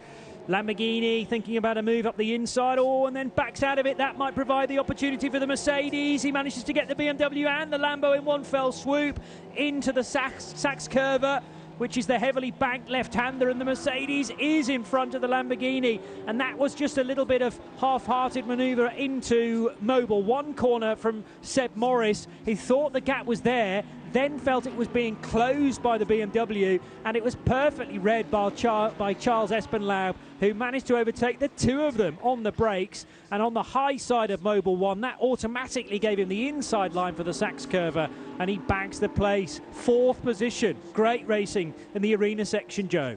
Well, we heard Seb Morris's interview with Ben Constanduris on the grid, and Seb said he needs to get some more of these endurance races under his belt. And I'm pretty sure what he also meant was the mixed class races. Seb, very familiar with GT3 racing in British GT and in the Blancpain series in the Bentley, but they're all pretty much, British GT's a 2 class, isn't it? GT4s, but nothing like what you see in a 24H series race with the difference in speeds and closing speeds. And we're seeing a very, very cautious first stint here from Seb Morris, who I thought would, having had that very cautious first lap, found himself down the field. He's now basically just tripped over that back marker, and that's allowed Charles Espenlaub through. And if anything, Espenlaub's now pulled a cushion. And that's exactly the scenario, Johnny, I was describing, tripping up the battle for 2nd and 3rd with Lauch and Earhart. That's what Earhart's waiting for. He's waiting for Lauch in the Porsche in 2nd place to do just that when it comes to getting past back markers. A spaceship has arrived on pit lane. This is the second of the KTMs, but the way that clamshell cover now pops up, and also the engine cover inverted, or kind of the inverse hinge. So you've got the clamshell hinging from the front and the engine cover hinging from the rear, and both kind of did so at the same time. Very cool as that happened, but there's clearly a leak now on the KTM, which is not the 724, so must therefore be the 725 of Nico Pronk. These cars look incredible, and thankfully one of them is still going very nicely. The Horst Feldmeier Junior car in the blue and yellow livery, 2nd in GTX. But the Nico Pronk car, very early stop indeed, and clearly it's losing fluid, maybe meaning that the dials are going crazy on the pit wall and also inside the car. Ekris is the name stamped on the side, interestingly. We've had in the GT4 category, Ekris is running the past as well as BMW. Sorry, Ben, you're standing right next to it. Tell us what you know. I am standing right next to it. I thought I'd give you a little look as to what I look at when I can see a car. So we've got a bit of work going on down the front right corner. There's a little nick there. He's hit someone, just a very small nick on the floor, which has pretty much now been taped up. So that is going to be good to go. But if you come back around this way, Seb, look at the tyres. They have at some point been in contact with gravel, so this kind of shading proves that dipped 2 wheels into the gravel. We saw somebody in the gravel a few laps ago. Was it this car? Who knows? It's a bit more tricky then to really see exactly what's going on in the engine bay, other than there's a lot of paper towel. You can see the paper towel. So as you rightly described, Johnny, a leak. Can I smell anything? Maybe a bit of fuel I can smell, but certainly it could be an oil leak, which you wouldn't smell as much. Is there anything under the bottom of the car? No, there isn't, so it's just in the engine bay. But surely something came up on the dashboard for this driver to bring the car in and be worried about it. For the moment, though, work ongoing. Yeah, the pressure of something, Joe, has dropped significantly, you have to think. Ekris, by the way, are the well-known Dutch BMW and Mini dealer, and in the past in championships I've actually seen BMWs entered into the European GT4 Championship as an Ekris rather than a BMW, purely to get that bit of branding out there. Ginetta G55 of Colin White up the inside of the 188. That looks like it's going to be for position. 188 Mathieu Detry overtaken by Colin to give him second place in the TCE series race. So TCX overtaking TCR, and now only Yannick Mettler stands in Colin's way to take the race lead in TCE. Yeah, great recovery drive from Colin after that problem on lap 1. And that was a great move there. It just shows the pace of the Ginetta G55 pretty much against that whole of the TCE field, and we'll keep an eye on the gap. Last time by, it was about just a couple of seconds between Mettler in the Volkswagen Golf and these two battling for that second place. In fact, I think that's Mettler just ahead of Colin now, and Colin's just making absolute inroads into that gap. The 725 that hasn't left any kind of stain on the pit apron is making its way out, and that's the Rita Engineering KTM, that Nico Pronk taking that car not quite out onto the track. Let's just remind everybody that the fueling area this weekend at Hockenheim is at pit out. So when the cars come into the pits, we'll see them onto the pit apron first, and then before they leave the pit lane, they'll turn right and go into fueling. And that's going to be a significant factor when it comes down to code 60s and the like. Always an easier decision with when the fueling's at pit in, I think. It's a little bit tricky as to, do you change driver and tyres before you go to fueling under code 60? Have you got time to do it? Plenty of time for that to be discussed. The block, by the way, in a KTM Crossbow these days is now the 2.5 litre Audi straight 5 turbocharged power plant.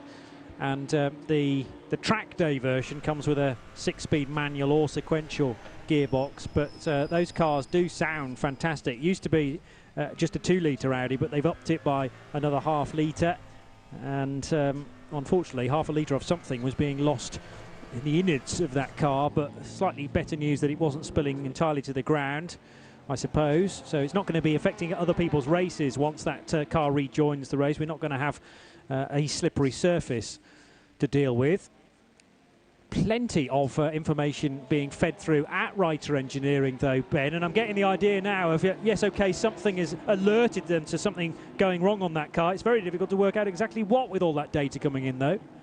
Yeah, absolutely. Whatever the problem was, probably would have been seen by the mechanics on this amazing screen that you can see in front of you. At the moment, all the numbers are not green or red, so there's no issues. There's also on the left-hand side no flashing warnings. Those warnings, of course, would have been seen by the driver inside the car as well. But if there was a fuel pressure problem, which is what I'm speculating, because there was fuel in the engine bay, and the driver would also see that fuel pressure drop down. So it's now got full tank of fuel, and hopefully whatever the issue was has been solved in the pits this last time through, and he can go back out. But it's an amazing array of screens that the guys here at Writer Engineering have got to make sure that their drivers are good, and they've got live telemetry of every single corner, of every single brake pressure, of every single throttle application and gear, so they know exactly what's going on out there. Ben Constanduros telling us about what's going on with Reiter Engineering and the 725 car, which is back in the race, still with Nico Pronk at the wheel. How good, Joe Bradley, is this defensive drive from Manuel Lauk, which just carries on? He's driven all sorts of machinery this year, including the Team Zack Speed Dodge Viper at the Dubai 24 Hours at the start of the year. And Lauk keeping that Porsche, the Dayglow Yellow 66, as wide as possible to keep behind it the Audi. Let me just tell you, before we talk about that battle for second, Johnny, Colin White has gone into the lead of TCE by getting past. He's finally got past the number 112 of Yannick Mettler, and now he leads TCE and already pulling out a gap. Now then, back to that battle for second place. If I was Elia Earhart, I'd be thinking, really? Defensive driving?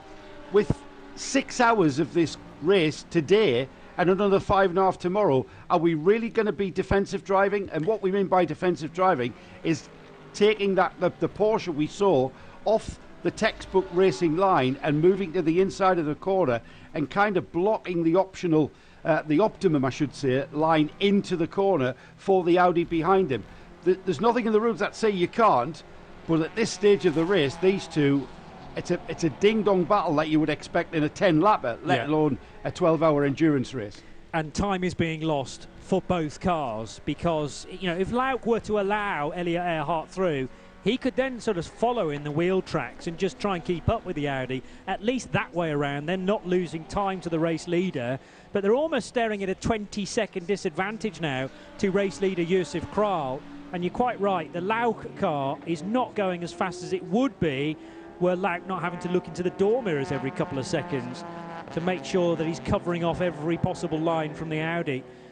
Good scrapping of position again between the TCR leaders. So Yannick Mettler may have lost the race lead in TCE to Colin White, but now his next priority is to try and fend off Mathieu Detry. Detry goes deliberately wide, I think, into turn 6, maybe to give him a better exit. They're both going to be overtaken by the Duvo Racing Porsche, which is recovering from its early stop when it went up on the hijacks. Catching a little bit of the curb there was Muka Vos, which put him offline on the run into Mercedes corner, turn 8.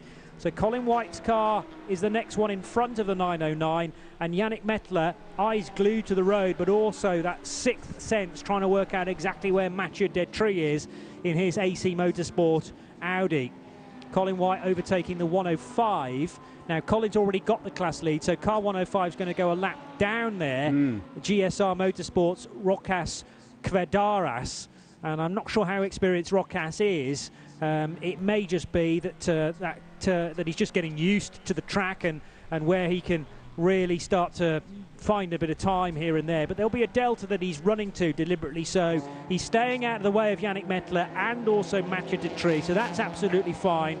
But it does mean that the GSR Motorsport car has gone a lap down now to the TCR leader. So that's a class battle we are watching there between the 112 and the 188.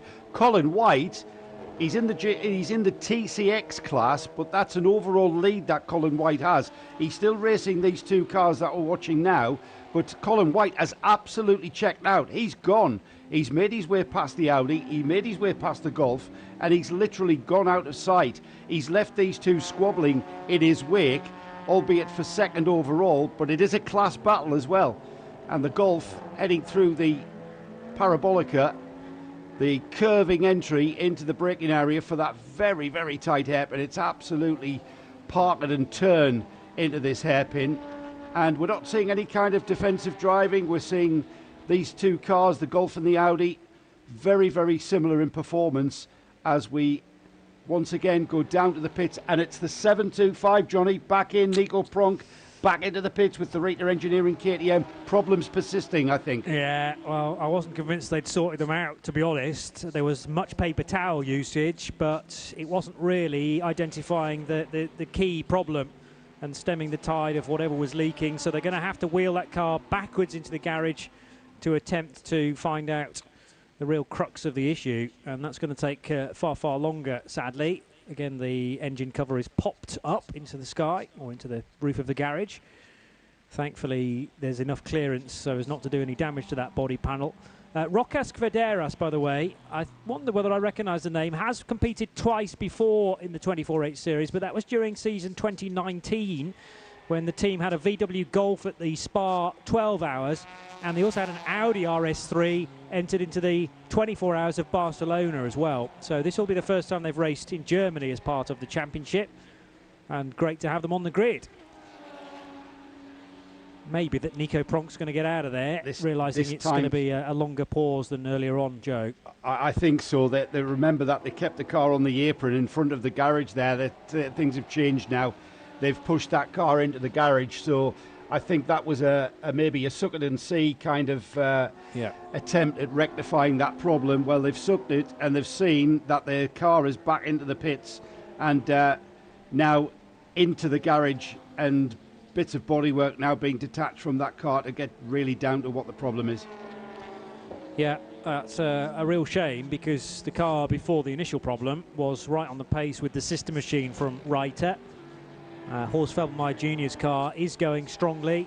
Second position in GTX, and chasing the 9 und 11 Racing entered Porsche of Tim Scheerbarth in 719. Car 719 running in 8th position, and behind the Car Collection Motorsport Audi of Elmar Grimm, who lost those places in the early phase of this stint, but is now is happy to run in 7th place, and well, not really troubling Tim Muller. There's about 25 seconds between those cars currently, but at the same time Elmar's in no real danger of losing any more positions. For example, to Martin Lechman, who is one of his teammates in the 88 car, also run by Car Collection. Still no change between Manuel Lauck and Elliot Earhart. They have been running nose to tail for the last 30 minutes, possibly even longer than that. This time the Porsche's just a bit further up the road. They'll have to get by the Red Camel Jordan Stott NL Porsche Cup car fairly shortly. And Rick Breukers isn't necessarily going to make that easy for them, because he's pushing hard. 3rd position in the GTX category. And they are sorry, Joe. They are very fast in a straight line, those Cup cars. Yes. And they've got a little bit less grip in the corner. Lauck has gone by him in the arena, and now we've got Earhart just going down the inside into the Sachs curve. That iconic part of this Hockenheim track. It really does bring back the history of the place.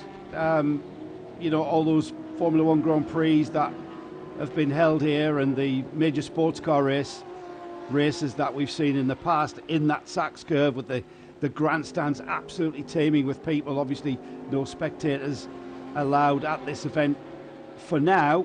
We're hoping in the relatively near future we're going to be able to allow spectators back at our 24H Series events for the spectacle. It's still Manuel Lauck though, Johnny, and if anything, I'm not sure whether he's pulled that gap because of better management of back markers, or whether or not we're seeing the true pace of that Porsche now getting to grips, and maybe sort of having the legs on the Audi that's pretty much stayed with him this whole race so far. First ever German Grand Prix held here at Hockenheimring was 1970, Joe. Yeah. Any ideas who won that race? Gonna say Jochen Rindt. Yeah, spot on, spot on. I was speaking a lot about Rindt last weekend because, of course, he still has a corner named after him at the old Österreich ring. I think it was one of the very early races for the Lotus 72, Johnny. Yes. In fact, it might have even been the first race win for the Lotus 72. Hang on, I'll just zip up my anorak, shall I? Well, it's great knowledge, considering I've just thrown that at you. But yeah, 2nd of August 1970, held on the then much longer Grand Prix circuit, of course. But, yeah, famously known for the loss of Jim Clark there in 1968, April 1968, of course. And there's a monument out there in the country, part of the track that we don't use anymore. And there's a monument to the great Jim Clark. Yeah, and I don't know what sort of state of repair that's in now, because of course much of that track either dug up or just disappeared, or kind of shrouded by trees. I think it's still there, Johnny. No, it's still there, but I think nature's trying to claim it. Yeah, that's my worry, and I just hope that you know that they can tend to that commemorative. Well, it's like a little a bust of Jim Clark, I believe, out in the trees there. But there is a danger that it will be lost, as you say, to nature. But it's still there, and quite rightly so. Tim just telling us there's a footpath up to there. Okay, good. Okay. I've yet to visit that part of the track at the very least, but hopefully those at Hockenheimring are tending to it. The rest of the circuit just gleaming this weekend. It's multi-purpose, this place as well. There's a drag strip here. There's no doubt many skid pans as well. And there's various different iterations of this circuit that can be utilised. The shorter version that they use for truck racing and for the old the Audi sprint races that they used to have. But the Grade 1 Grand Prix track is more of a challenge, I would say. Lots of different corners presented. Even for championships such as this, it's being shown at how much of a challenge it is. As the Ferrari now is catching up with some of the key players in the TCE race. So car number 11 heading down to turn number 1, which is the Middle Cap Racing by Scuderia Praha Ferrari of Josef Kral, having ducked by both Mathieu Detry and Yannick Mettler. They're running 3rd and 2nd respectively in the TCE series race, and the gap is still for Josef Kral 18.5 seconds. It's helped by the fact that the 30-year-old is so decisive through traffic as well. Josef Kral is really showing he's almost in a different league compared to everybody else in this race currently. He really is. I've got to say I'm not surprised to see the Middle Cap Racing Ferrari off into the distance. However, I am surprised to see to the extent that he's managed that in just 30 laps, just under 19 seconds the gap there. And one of the surprise entries, the Herbeth car, Herbeth running a Ferrari 488, the number 92, Tim Muller at the wheel of that car in 6th place, and he's 18 seconds, he's dropped back 18 seconds off the back of Seb Morris, who's kind of come to a bit of a brick wall. That brick wall of Seb Morris in the Liepert car in 5th place, that brick wall that he's met is Charles Espenlaub in the CP Racing Mercedes. He's dropped to 5.6 seconds behind Espenlaub and not seemingly able to make anything of that. So Seb Morris settling in 5th, Charles Espenlaub 4th, and then of course ahead of them that battle of Lauk and Earhart in the Porsche and the Audi still battles on. 3.5 seconds the gap is out to though, Johnny, and that's the largest gap we've seen between those two cars pretty much the whole of this. Up the inside of the Porsche Cup car from, well, it's the 955, so that is the Willy Motorsport by Ebby Motors car. Goes the Ferrari, is what I was about to say. So Ferrari from Herbert Motorsport lapping that car from Willy Motorsport, driven by Sabino De Castro. Willy Motorsport, Romanian team, but run by the Italian outfit Ebby Motors, who are well known in more recent years as a entry to the 24 Hours of Le Mans, off the back of a couple of years in the great years in the Michelin Le Mans Cup, which gave them the entry into the 24 Hours of Le Mans. So Ebby Motors, well-known team. Willy Motorsport, a kind of in and out of the 24H series. They don't do every race by any stretch of the imagination, but they have been seen regularly at Mugello, and good to see them in Germany this weekend as well, with driver Sabino De Castro, car running in 3rd position in the 991 class. Meanwhile, for Top Car Sport, the Cupra of Ronnie Joost still being caught by Emil Heyerdahl. Now that was the case again probably about 30 minutes ago, and still the number 1 car can't get by car 131. For the second attempt, 725, KTM Crossbow is returning to the race, although has been brought to a halt again in the working area immediately outside the garage. First gear located, I think, and Nico Pronk, who brought the car in, may well have stayed at the wheel. Will the car take fuel? There's probably plenty on board already, and yes, it's a great looking car, those KTMs. Dave Alcock tweets that it reminds him of the Celine S7R or a Mosler, and in the same way as the Vortex reminded me of a Daytona prototype, the old Corvette Daytona prototypes that have been sort of outdated now.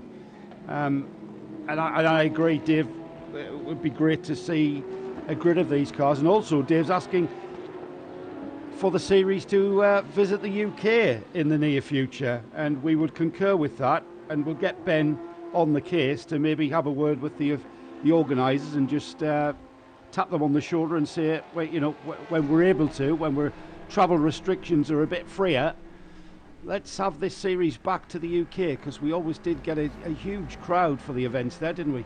Yeah, and a very good turnout of cars as well. And it's got to be 2 or 3 years since we were last in the UK at Silverstone with this championship. Didn't visit it in 19, but 18, yes, was the last 12 hours of Silverstone.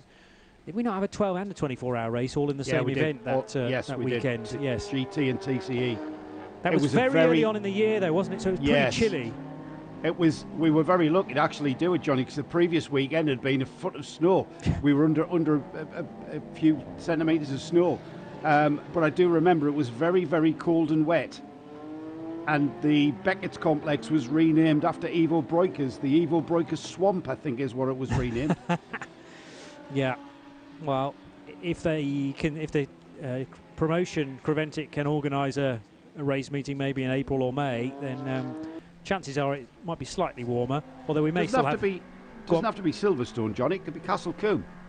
Well, that's a good point. Yeah, could be anywhere. There'll be many drivers in today's race that would absolutely love Castle Combe and the challenge that place presents. But you know, yeah, like you say, we don't necessarily need to limit ourselves to a Grade 1 circuit. You may struggle at Combe for the sound restrictions. Yeah, I think so. But there are other places. I mean, Brands Hatch is so busy these days, it might be quite tricky to do it there. Donington. Colin White could sleep in his own bed, though. That's the thing. Yeah, that's a good point. If we went to Combe or Thruxton, it's literally just down the road for Col. Right, I was going to mention something else, which has completely left my mind. So let's tell you that we've had nearly an hour worth of the race, and Josef Kral is 21 seconds to the good after 33 laps in front for the Middle Cap Racing by Scuderia Praha crew. Hegeli by T2 Racing's Porsche still running in second place ahead of Elia Earhart, so Lauch ahead of Earhart, still only a couple of seconds, and then Charles Espenlaub in the CP Racing Mercedes running in fourth place. Class leaders, GTX in the hands of the 9 und 11 Racing Porsche for Tim Scheerbart and car 719. The 991 class is led by MRS GT Racing. They are a German team, but with a Dutch driver, Thierry Vermeulen, 989. And in GT4, it is the ST Racing BMW of Canada, BMW M4 GT4, being driven by American John Miller. TCX is led by Colin White in his Ginetta G55, and the TCR lead still with Yannick Mettler in car number 1. 112.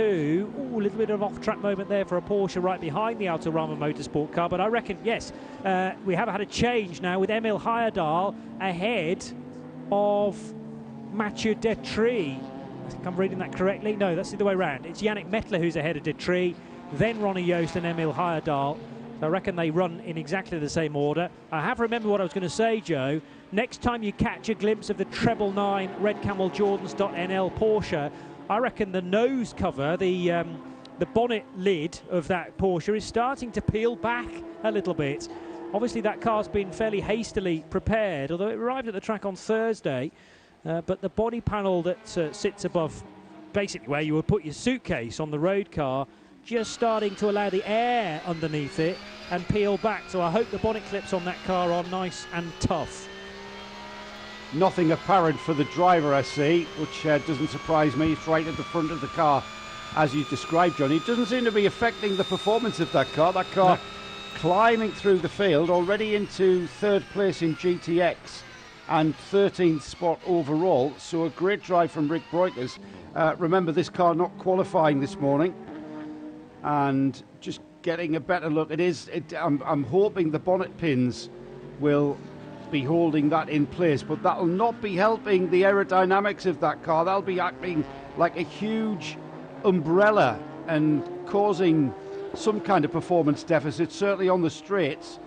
However, that doesn't seem to be apparent, certainly not apparent to Rick Breukers. The team will probably have it in their sights, but not quite sure what the causation of that is. That bonnet should really be tucked away out of that airflow, shouldn't it? Yeah, and should be being forced back down on the car rather than... It's almost acting as this kind of gaping mouth gulping in air. And as you say, air escaping in between the cracks there is really just going to be slowing the treble 9 car down.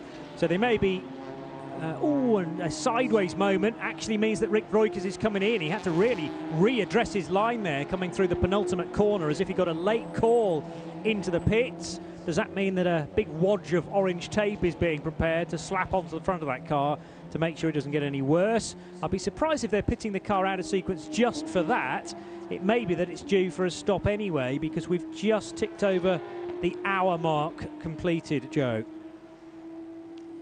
And yeah, I'm thinking that they'll not bring that car in though, John. Oh, and as I say that, they proved me wrong. That car's in for probably earlier than scheduled, with just 1 hour of racing gone. But I think they've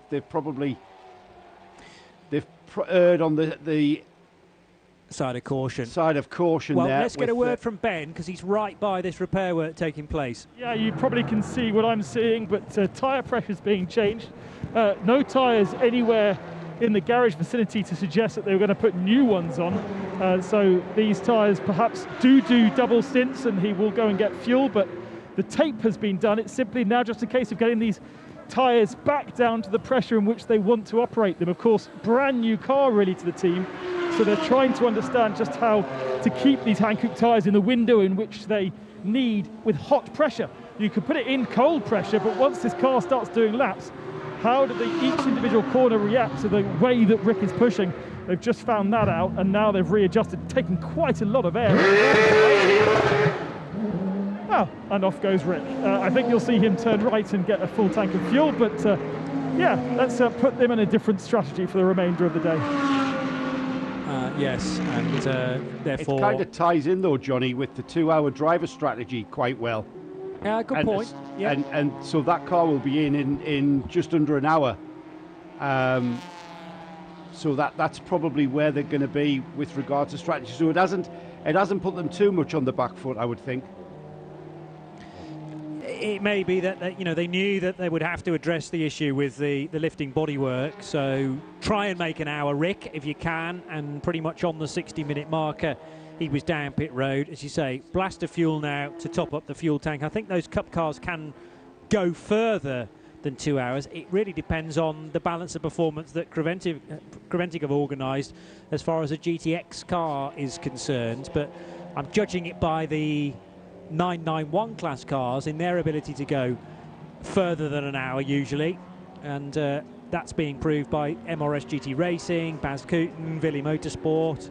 Probably going to be maybe even close to 90 minutes before those cars have to come in, but that's awkward as far as the 2 hour drive limit is concerned, as you say, because you're getting into the phase there where cars can do maybe an hour and 15, an hour and 20. That doesn't fit nicely into 120 minutes when you need to be switching your driver. So this is where a little bit of outside of the box thinking needs to be taking place.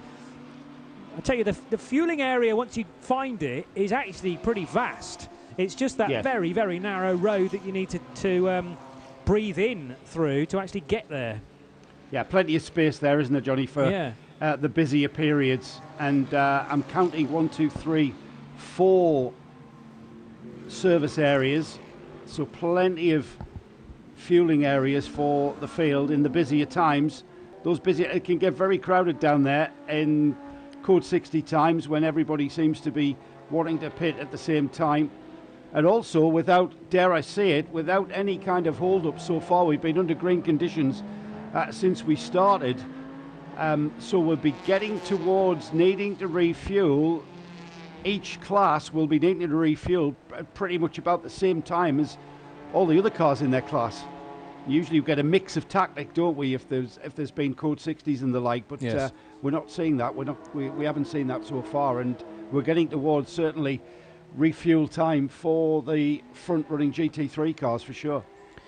Yeah, all we've had so far is just one corner affected by yellow flags, and that was for less than 30 seconds, really. And otherwise, completely green. Helped, I suppose, by the fact that there's plenty of runoff here, but there were also a number of gravel traps, as we discovered this morning in qualifying, and sessions needing to be stopped, or indeed just tempered with a code 60 in the second one. But the first session was red flagged with 10 minutes still to go when Mathieu Detry found the turn 2 gravel trap, and his car needed to be recovered, the 188 Audi, but we were able to restart that session. 5 hours and 25 minutes still to go today before tomorrow's 5 hours and 30 minutes that will complete this year's 12 hours of Hockenheimring. But the teams won't be thinking about hours and hours in front. They will literally be thinking about this race in small steps, manageable chunks, getting to the end of this particular fuel stint.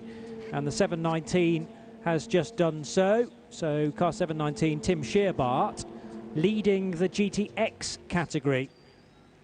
So this is the same class that the Red Camel Jordan's Porsche is in, but they are different vintages of Porsches, as Ben is, well, not only watching this 719 stop, but may have news on something else too. Yeah, the 719 is in the pits and changing tyres, interestingly, as is the Lamborghini that has just come in, and Seb Morris jumping out of the car. They are putting on a new set of boots. And we've got another car, the 920, also coming into the pits, which will come in just in front of the Lamborghini. And that will slow them up slightly, but there's tyres for the 922. So quite interesting to see that whilst the Breukers guys just changed the pressures, everyone else is going for a new set. Okay. Yeah, that is interesting, because there's no limit to Hankook tyres as far as I know, Joe, just as how big or small your bank balance is. But if you've found a good set, then maybe you realise there's still plenty of meat on them, good performance still to come from a tyre that's deliberately designed for endurance racing. So if you feel like you're in the groove as far as the tyres and the pressures are concerned, then why not keep going? Well, the tyres are going to wear out. That's the reason why we changed tyres, I would imagine. But it's hard to judge why that decision was made to stay on that set of tyres. We had time to change tyres whilst the bodywork issue with the bonnet flapping was sorted out. So I'm not sure what the strategy is from the 999. So we'll have to wait until and see how that pans out.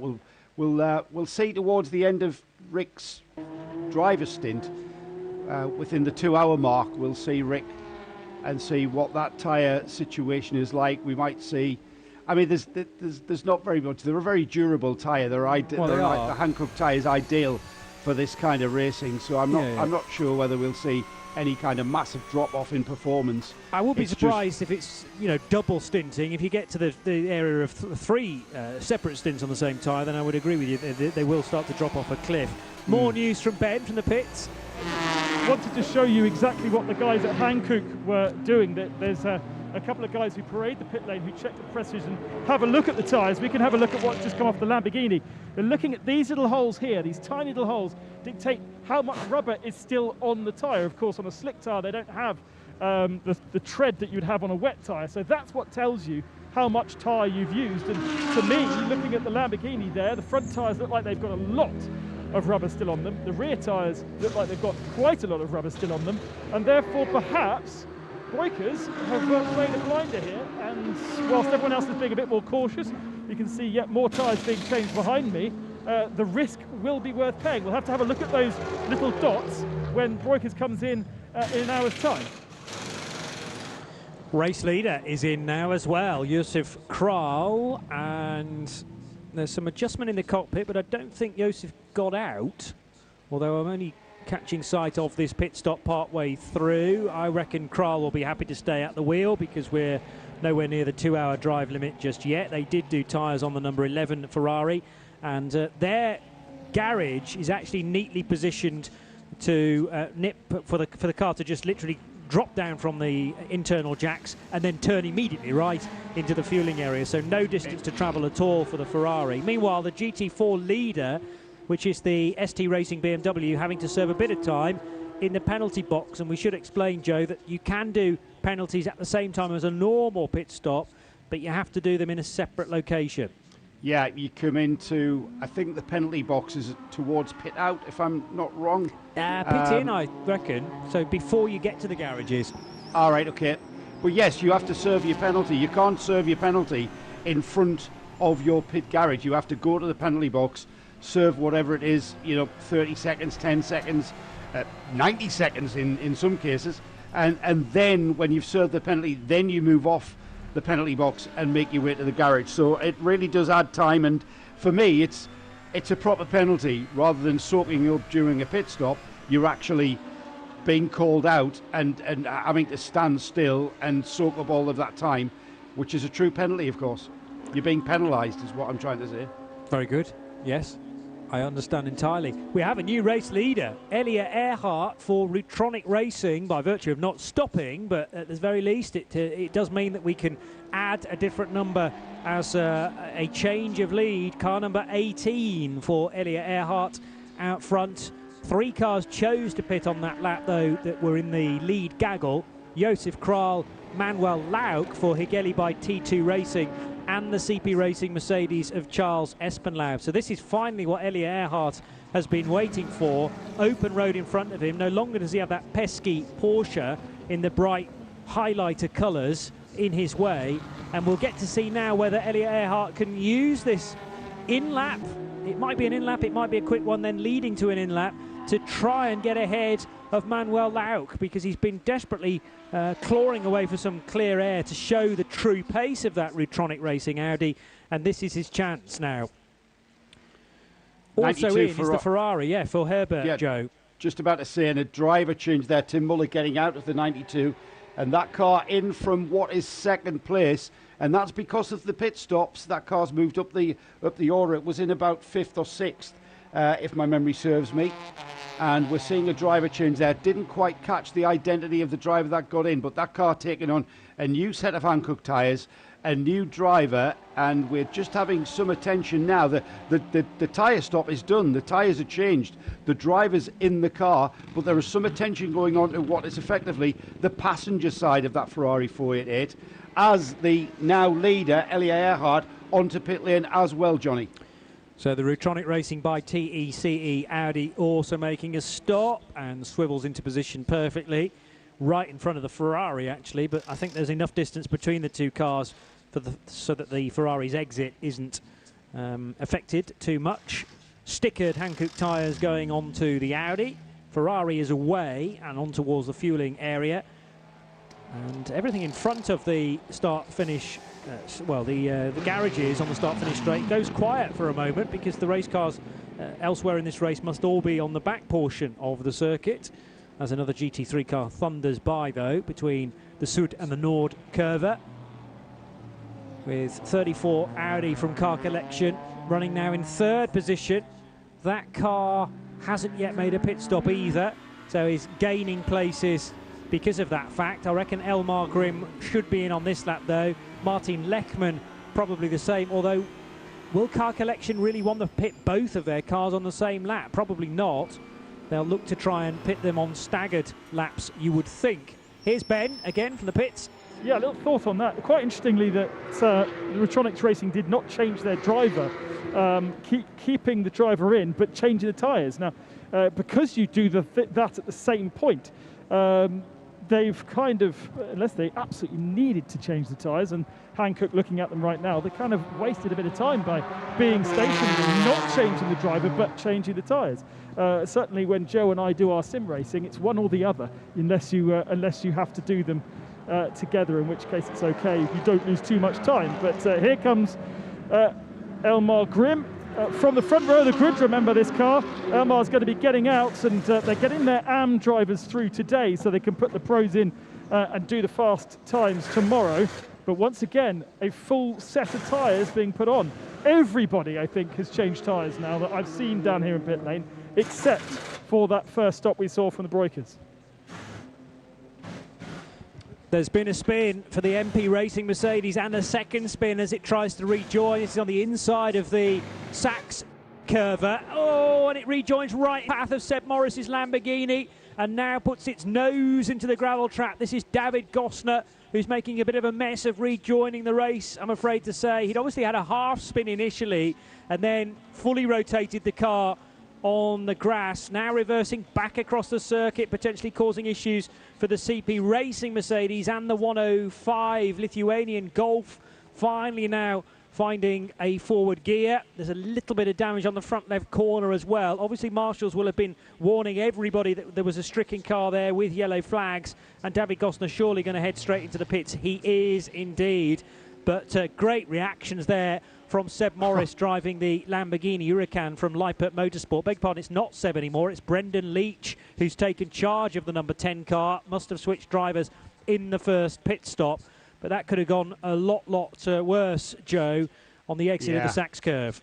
Yeah, I'm just wondering what the stewards might make of that, because that was a very unsafe re-entry onto the track, and that could have been very, very much worse than what we saw there. I think we're very lucky to get away with that, and especially the Lamborghini driver, that he will need a change of underwear when he next pits. Another driver change that we missed, and we can confirm now, Johnny, was the erstwhile leader, the number 11 middle cap car, now has Matthias Vibo at the wheel, which I think is right. I mean, we would have seen Joseph Kral having to pit in 50 minutes because he would have then been at the limit of his drive time, and that would have just been completely out of sync with fueling. You've got to kind of try and match the fueling with the driver stints in this series, and so Matthias Vibo has taken away that equation for my little brain to work out.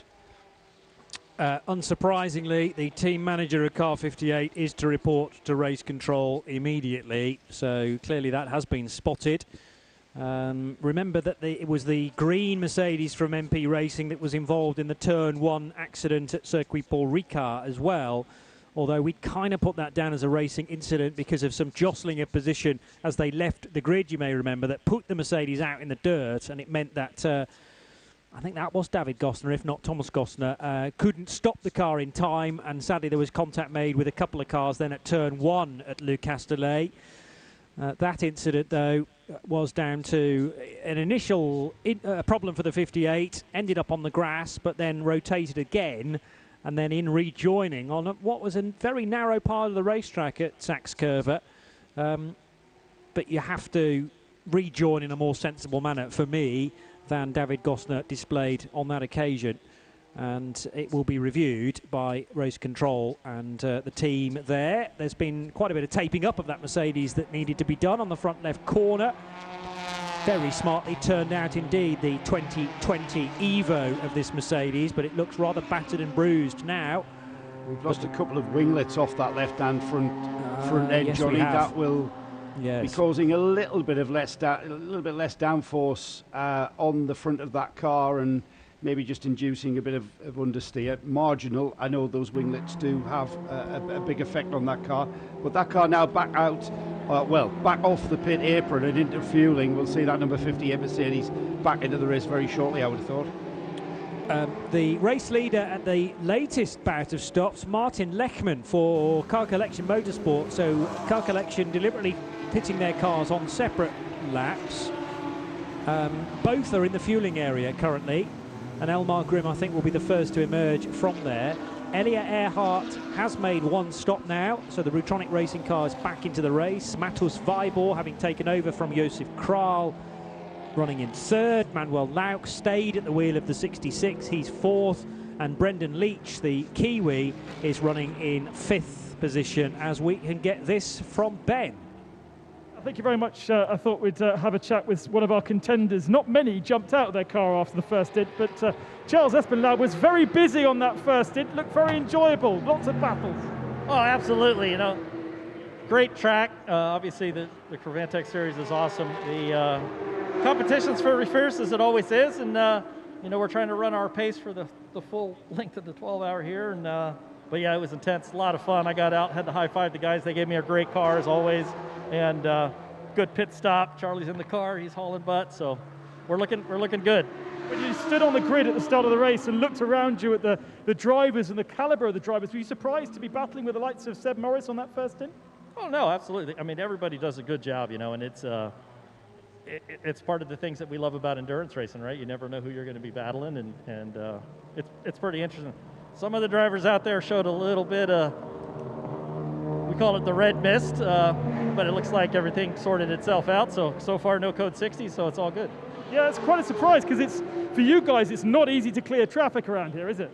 No, not at all. Obviously, a lot of the lower class cars are as quick as us in some of these slower to mid-speed corners, and some of the other cars are quicker than us in the straightaway. So it makes it interesting. Once again, this is endurance racing. That's what it's about. It's team, everybody's team works to do the best they can, and that's what I love about it. It's very unique here because we're doing a 12-hour race, but 6.5 today and 5.5 hours tomorrow. How do you approach that kind of cut-off point? Do you look at it as a 12 hours as a whole, or do you look at it as kind of 2 6s? Well, strategy-wise, we have to split it up, obviously, because you got to look at where you're at the end of the first day. But honestly, for us, it's, you know, as older guys, drivers, it's kind of nice to go home and have a nice meal and take a nap and come back. And but it does change the strategy up quite a bit, depending on how you run the entire race. Obviously, is the overall goal, but then how you strategize for the first half. And it's kind of a weird split today, right? We're 6.5 or 5. So a little different, but we got some good guys on the computer back there and doing the math, and we'll see how we go. That's all right. So you don't have to worry too much about the maths. Just do the driving for you. Yeah. I only do the simple math. Whatever I can count on my fingers, and then those guys do the smart math. Cheers, Charles. Thank you very much. Thank you. Charles Espenlaub from CP Racing. We will enjoy a couple of stints, I'm sure, from Charlie Putman, who is the CP in the team's name, later on in the event. But great to have the American crew with us again. It's a busy time at the moment for that team in Germany, because this race meeting falls between 2 visits to the Nürburgring Nordschleife. Qualification race just a couple of weekends ago, and in 2 weeks' time, the 24 hours of the Nürburgring itself, which they are entered into. But a neat bit of driving from Charles Espenlaub to deal with traffic, and also Seb Morris's Lamborghini Huracan heading into the arena section just, 15-20 minutes or so ago. They're not using the Merc at the N24, I believe, Johnny. Are they not? Okay. I'll have to check that. I'll have to inquire with our NLS expert. But I believe that they may be running a Porsche. There might be an SP7 actually, which is the all Porsche Cup category. Yes. Oh dear. Yeah, I think so. KTM smoking, Joe. This is the one that's been suffering from a leak.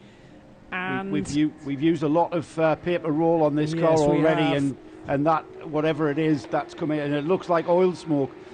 For sure, that is oil smoke coming out the back of that car. Lots and of more it now. so as it comes onto pit lane. Oh dear. That's not good. Something is expiring there, you have to think.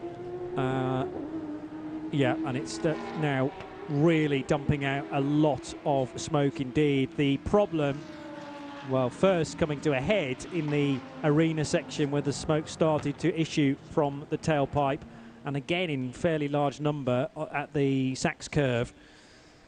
So thankfully the car wasn't too far away from the pit lane, but you just get the feeling that maybe damage has already been done on the 725.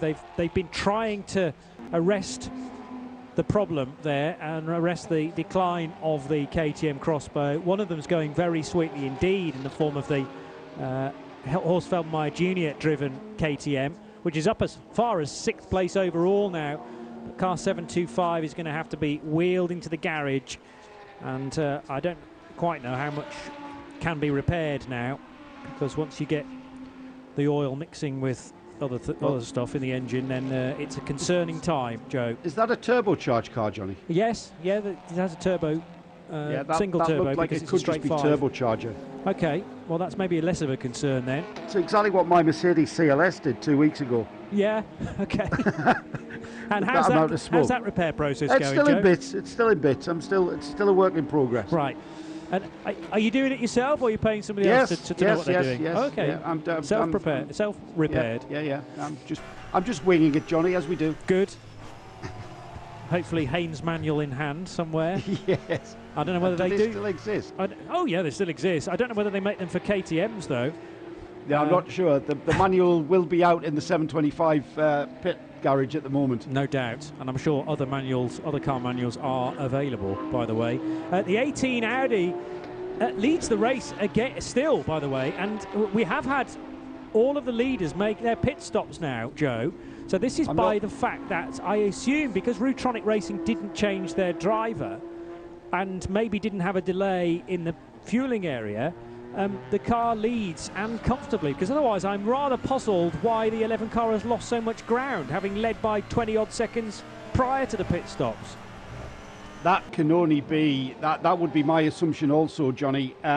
I'm not really sure. Let me have a look at the pit stop times for the Ferrari. Now, the Ferrari took 4 minutes and 27 seconds in its pit stop, whereas the Audi Rotronic Racing took 3 minutes and 46.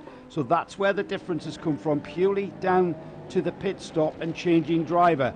Now, the problem for Rotronic is that Earhart will be hitting that 2-hour maximum driver stint mark in about 35 minutes. Yeah, 35 minutes. So that we should see the 88 back into the pits to change driver in 35 minutes. So that's gonna sort of mix up the strategies that we're seeing at the front of this field. Yeah. So just give me those times again. 3:46, did you say, for car 18 in the pits? Hang on, just took it off the screen. 3:46 was the time spent in the pit stop for the number 18, and 4 minutes and 27 for the number 11. Wow. Just as a comparison, the 66, the third place, Haigeli Porsche, 4 minutes and 19. The number 10 Leopard Lambo, 4 minutes and 10. And then a car that I think lost a chunk of time was the number 92, the Herbert Ferrari, 5 minutes and 30 seconds. We saw some attention going on there in the passenger side, which is where they house some electronics and I'm not sure what else. But there was a lot of attention inside the cockpit of that Ferrari, and that's cost them a minute on everybody else. So 40 seconds, I reckon, quicker in the pit lane was the Rotronic Racing Audi, or 42 seconds to be exact, quicker pit stop than the Matus Vibor driven middle cap racing crew. He spent all that time in the opening stint opening up a gap of 20 odd seconds, and then there is a swing in the other direction by about the same amount of time. So they've not only lost the 20 seconds, they've lost a further 20 seconds now to Elliot Earhart's Rotronic Racing Audi. And Matus Vibor, well, closely monitoring his lap times to see how they compare to Elliot Earhart. And, well, on last lap inspection, there's about a second in it, but the advantage is with the race leader compared to Vibor. So despite having a lot of experience quite recently in Ferrari Challenge Europe racing, Matus Vibor hasn't actually got a precious metal rating just yet for the FIA, but I would imagine he's probably bronze, on the cusp of being a silver. But you've got Elliot Earhart, who's definitely a bronze, versus Vibor, and it depends how good they are through traffic, because every single lap at the moment will be affected by TCE traffic and the tail enders in the GT series as well. And is this a chance, therefore, for Manuel Lauk to gain a little bit of ground? I think, as you mentioned, 3 seconds now off the tail of Matus Vibor. TCE is currently being led by the number 105, the GSR Motorsport Volkswagen Golf, with Rokas Kvaderas at the wheel, Johnny. And the reason he's leading TCE is because he's the only car in the whole field that hasn't pit stopped yet. Yes. Now, I'm not sure whether that car... yes, that car was at the back of the TCE field. Now it's leading, and that's purely the reason why. So the kind of the moral leader in TCE is the number 188, Stefan Perrin, now at the wheel of the SE Motorsport Audi RS3, and that car is currently 19th overall. Got a couple of GT runners in between itself and the second place car in TCE, which is also a TCR class car. The early TCE leader, the Ginetta G55, has now got Jean-Francois Bruno. And with a name like that, you would think Jean-Francois was French. He's not, he's American. And we'll look forward to speaking to him. Always a good interview.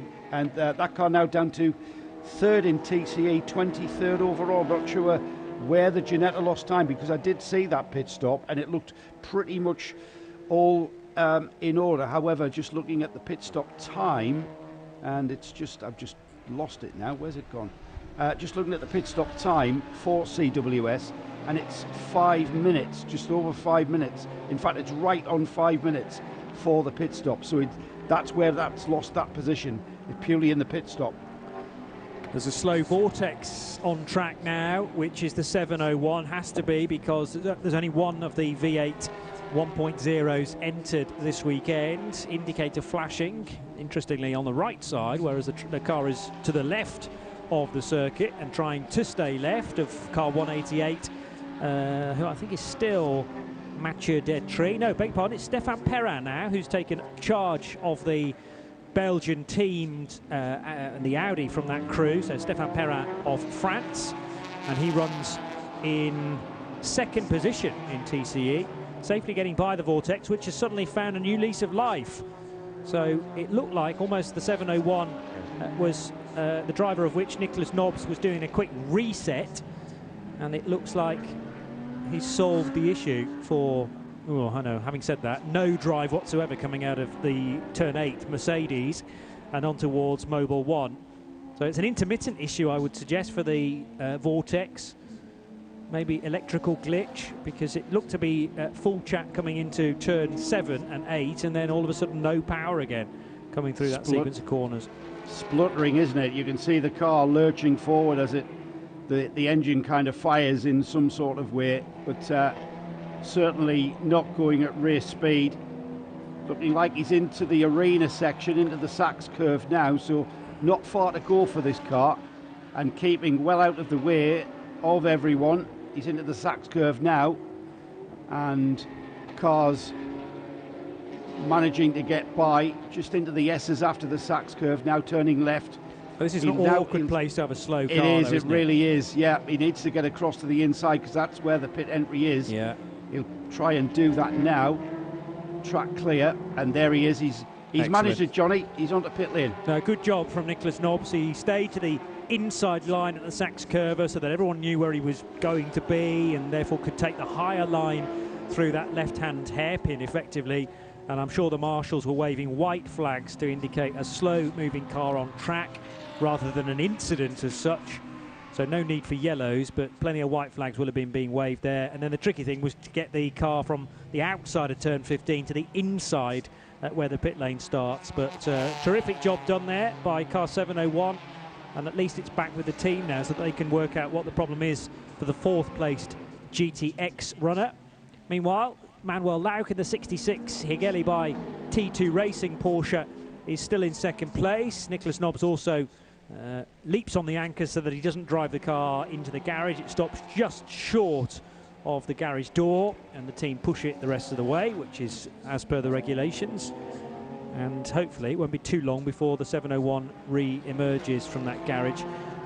Still being seen to in pit lane is quite obviously the KTM Crossbow. After that came in with a lot of smoke from the rear. We're still trying to ascertain whether that's turbo smoke or engine smoke because of a leakage that they've been battling for a little while now, for the last couple of stops actually for that car. So 701, 725 are the cars in the pit lane. Otherwise, we have 28 runners still eager to get good results in this weekend's 12 hours of Hockenheimring. And another half an hour ticked by the way, so 90 minutes now completed. And the dice has been rolled, I'd say, from the number 18 Audi, the Retronic Racing by TECE. I think they're hoping for a code 60 in the next, well, the clock's ticking down, isn't it? It's less than 30 minutes now, 20 in the next 28 minutes, which is when that window, the driver stint window, will slam shut on Elia Earhart. He'll be meeting that 2-hour limit. They're wanting that code 60. That code 60 will open up the door to be able to change drivers in that car. So commendable, really, rolling the dice on that one. Well, definitely so, because staying out for that extra couple of laps also gave Earhart the advantage over the car he was battling with for pretty much the whole of the opening stint, Manuel Lauk. But because they were able to run 2 laps further into their stint, making 42 laps compared to the 66 Porsche that only did 40, I say only 40, that's still a great bit of mileage, considering there were 2 formation laps as well. But it meant that Elia Earhart had then track position on Manuel Lauk's Porsche. They didn't change driver in the 66, but they were able to turn around the Audi very quickly indeed. And you just wonder whether they even did tyres on the number 18 car. Can't remember whether they did or didn't on the Retronic Racing Audi.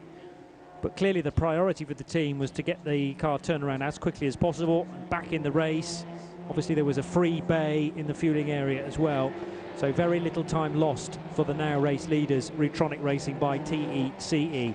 Second place, Manuel Laux Higeli by T2 Racing Porsche, the Swiss outfit and German driver.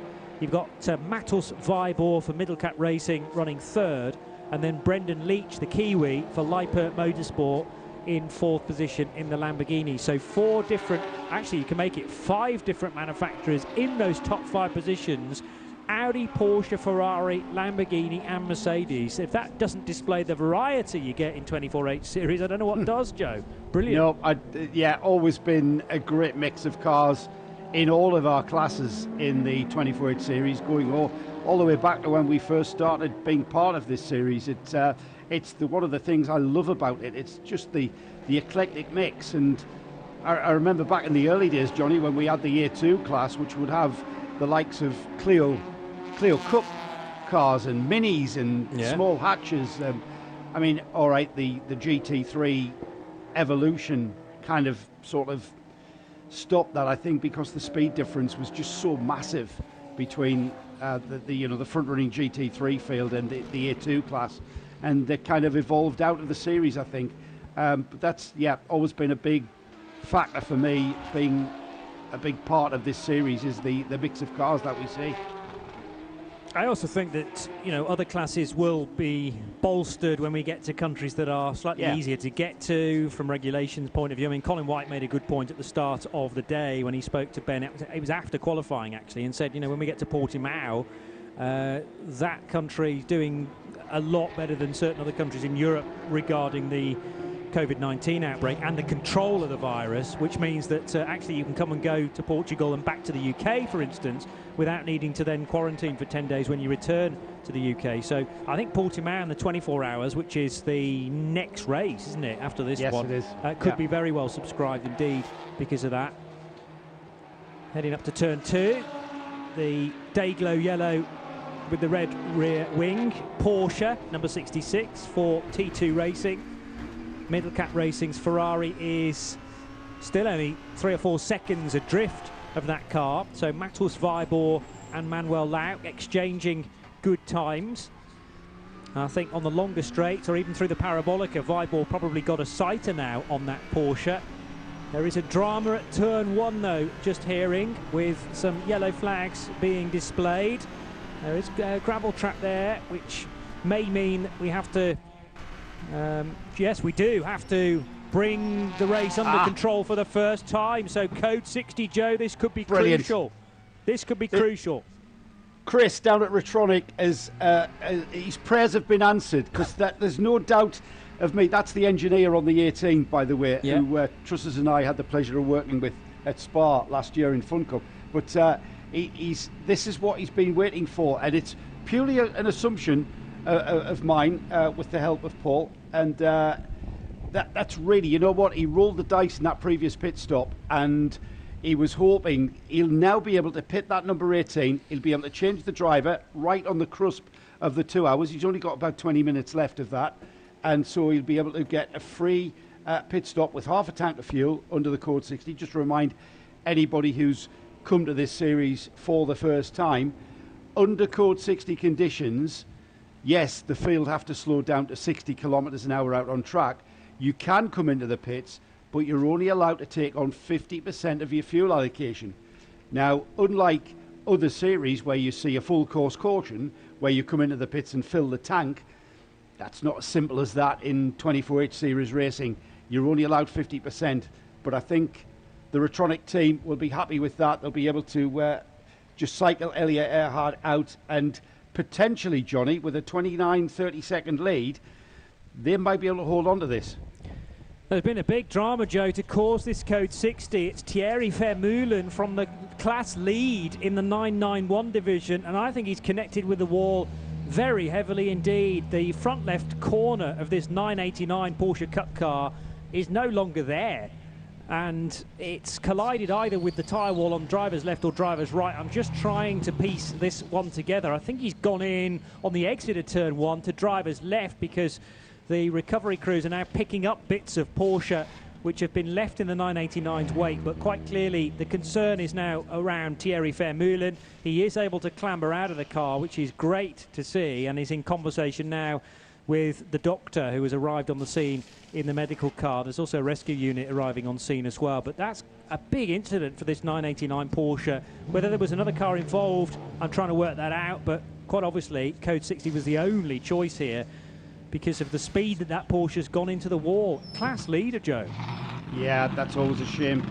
I'm not quite sure what the damage on that car is, Johnny, but any kind of off at turn one, it's a very, very high speed turn in, very high speed that you're carrying through that corner, and very easy to use all of the track and more, and all it takes is a wheel on the grass and then you're off, and the barriers are not that far away, and that's what we've seen there, I think, and hopefully the driver is going to be fine. He looks fine to me, Johnny. The driver is out of the car, yeah, and he's standing there at the side of the car, just took his helmet off. He's walking into the back of the medical truck.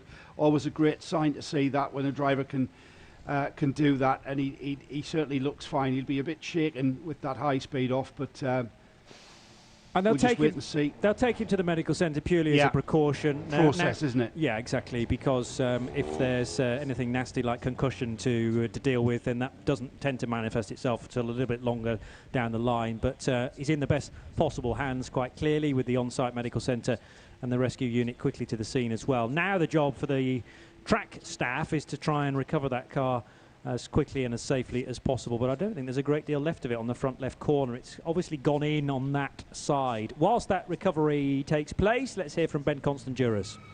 Yeah, so the pit lane begins to get a little bit busier. It's not quite as frenetic as it would be if we were in green flag conditions, because everyone's kind of spaced out and going a bit slowly. We've seen already the Breukers car come in. Ivo has taken over from Rick Breukers. The tyres have been changed, and having a look at them, they don't look too bad, so that was a good decision by the boys. They'll get the car fueled up. Quite a few cars, though, have been going directly through pit lane and straight to the refueling bay, the likes of the Lamborghini. The car collection 34 has just done the same thing past me, but we are standing outside Retronics, and they are going to do a full service here. So we're going to get a new driver into the car, and we're going to have a full new set of Hankook tyres. Now, I can't remember if they changed tyres on the last pit stop, but I have a feeling they did. So that'll be 3 sets of tyres in about an hour and a half's worth of racing. At the moment, we haven't got that car into pits. I can see CP Racing coming in, but they are going past their pit stall as Pierre Caffer plays a little bit of football with a drinks bottle that was going to get in the way of his driver, and now the 18 comes into the pits. Let's have a look at this service. Caffer straight to the netting that keeps the driver inside the car and allows Ella Earhart outside of the car, whilst the tyres are being changed in diagonal, so front right and rear left at the same time. And now we go to the front left and rear right. Driver being bolted in, and tyres are pretty much all done by the looks of things. Yes, they are. Driver still needing to be bolted in properly, arms in the air to allow Pierre Caffer to get the belts on as he needs to do so. All of the buckles are now done up, I believe. Just having a quick look inside. Arms back down. He'll get to the last few bits plugged in, like the water bottle and the radio. The netting goes back up. The door gets shut, and he will be used straight down to the refueling bay. That's a nice clean stop by the boys at Petronics, and Pierre is happy. Just to clarify there, Ben, that wasn't Pierre Caffer getting into the car, was it? It was Pierre Caffer as the driver assist, helping belting the new driver in. Clever. I was going to say, Pierre's let himself, he's grown about a foot in lockdown. So was Pierre Caffer just helping the driver in? I'm not sure who that driver was. I'm going to hazard a guess that it was Michael Doppelmayr. I would go with that as well, Joe, yeah. Just off build, just off the stature of the driver. Indeed, so. Big, yes. tall guy. And the other choice was Sven Herberger, but I don't think it is Sven, although, to be honest, I don't have a great memory of Sven racing before. I know he's done a few races this year with Rutronic Racing by TECE. It's Doppelmayr. There just you being go. clarified on the timing screen. Confirmation that it is Michael Doppelmayr, the Austrian, who takes charge of the Rutronic racing car. Now, did it stop for fuel? Because It's got, well, he may not have. very remember, quickly he's- returned yeah. to the racetrack with Yeah, a he letter may O not- next to his name rather than an F, which would I indicate think- fueling. I think they may be cycling Mikhail through that Code 60 period, cycling through your AM drivers, so to speak. Remember, it's not that long ago that that car stopped under green conditions and took on a full 100% fuel refueling. So they'll not be desperate for fuel, and that might just tie in very nicely with Michael running that car out of fuel and then bringing it in for another change when that happens in about, I would estimate, at least an hour. The recovery of the Porsche for MRS GT Racing is still going to take a little while, so other teams up and down pit lane thinking, well, a couple more laps behind, or whilst this Code 60 is affecting the racetrack, and is there therefore an opportunity to go into the pits on sequential laps to get your full fuel allocation? We've seen that in the past for long Code 60s. You pit one lap, you pit on the next lap as well to get the other 50% of your fuel allocation. So there is potentially the opportunity to do that, but then again the ADAC flatbed is on the scene at turn 1 and about to crane Porsche 989 out of the way. I'm not sure whether it's going to be spun around through 180 degrees to actually, so we can work out how much damage has been done to the front left corner. But I have this funny feeling, this sick feeling in my stomach, Joe, that might be the end of the race, full stop for the MRS GT Racing crew, unless they are deciding to really set to work and get it sorted for tomorrow's part of the race. And there are 5.5 hours more running to do, so you're not going to get a great result, but it does at least give you some track time, useful data for future meetings. And also, Johnny, remember, this is Pro-Am racing. Yeah. It's not necessarily about where you finish, it's about just finishing. Exactly. And it's about giving your drivers track time. And there's nothing stopping us. We've got we can rejoin this race at any time tomorrow, you know. They've got got 4 hours 42 minutes left at this section of race, so you may as well get cracking on it and repair the car if you've got the spares. That can be the stifling factor. Not all teams run with a complete collection of another Porsche 911 in the stores cupboard, you know, in the spares bin kind of thing. So it all depends on what exactly is broken on that car. It does look a sorry state as it gets lifted onto the flatbed and brought back to the pits very shortly. Ben will have a proper look at it and see what he thinks, give them an estimate and when to send the invoice. Indeed, yes.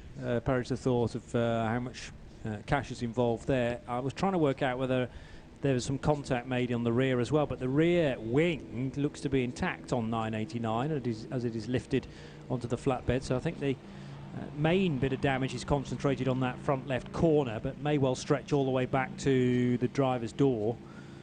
So from the nose of the car back to at least halfway, if it's scraped the barrier significantly.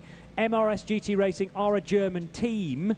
I'm not sure how far away from Hockenheimring they are based, but at least if they do want to get spares to this venue, they don't have to worry about borders. Just a kind of enthusiastic lorry driver that may have to go back to base to retrieve those bits and bobs. Yes. Thierry Vermeulen may not be past fit to drive, but you've got the rest of the crew, of course, to fall upon. Depends on the hit, doesn't it, Johnny? And watch those speed cameras if you are out and about, hurtling back to the workshop to pick up some spares. I'm pretty sure that they're well prepared and hard to judge because I can't see the damage on the car, Johnny. No, it's at these times that I'm itching to get down there. MRS are vast experience with Porsche Cup cars, whether it be in sprint racing or this longer distance stuff. Ben, what do you know about this car, or perhaps others as well in the pits? Well, I thought this was a great opportunity to have a chat with our leading contender from that kind of first stint before the last round of pit stops. Elie Earhart has a very, very interesting and exciting first hour and a half for you, especially with Matthias Laug. Yeah, I had a really good start, but after that I have a little bit problems to overtake the second Audi. I need a few laps, and then there was a gap between 1 and 2 and me. Then I pushed a lot to close the gap to the Porsche. And then we had a very good fight, I think, yeah. For me, it was not possible to overtake. I overdrive the car then, and then I fucked up the tires. But then we had a good pit stop, and now we are in the leading position. I think it's not bad, huh? Yeah, absolutely. After the first pit stops, you inherited that position. Were you surprised at how aggressive Matthias was with you in defending? Yeah, but I think the Porsche with Manuel, he's a very good driver, yeah. And I had a lot of fun with him, and I know that he's a very fair driver, and I think for the fans and everybody, it was not better. No, it's great to watch, that's for sure. In terms of tyres then, most of the field changing tyres after that 1 hour. Was that necessary, or do you think you can do 2 hours on the Hankooks? In Paul Ricard, it was not a problem to drive 2 hours, but now it's a little bit hotter. I think it's tight to drive a double stint with one set of tires here, but yeah, we will see. Maybe if it's colder in the evening, we do a double stint with the same tires. It looks as though that Code 60 has come pretty much bang on the right time for you. There was a bit of a celebration here in your pit box when it came out. Yeah, I think it was not bad for us, yeah. And now we will see 12 hours is a lot, and yeah, we will fight for the win for sure. Absolutely. Thanks very much. Thanks a lot. That is Elliot Earhart chatting to Ben Constanduras, and I must apologise for the language that you heard during that interview for any offence caused, as we can now, or I can at least, put an eye on the amount of damage done to the front left corner of Porsche 989, and I was rather concerned about it. It's gone into the tyre wall rather heavily, Joe Bradley. Yeah, but it'll rub out, Johnny. Yeah, Look, you know, it's all about structure, and it's all about where the suspension pickle points are and how that chassis is deformed. So it's hard to judge at this point. We need to remove bits of bodywork and see if the suspension point and the chassis has been tweaked in any way, shape or form and needs a rejig, because that's what stops cars being repaired. I've got to say a round of applause to Retronic, and especially the engineer there. Chris Zelke is the engineer there, and he did roll the dice in hope of a Code 60, and that has played out. And if anything, Johnny, the number 18 Audi has not just consolidated that lead at the front of this field, but has actually increased it.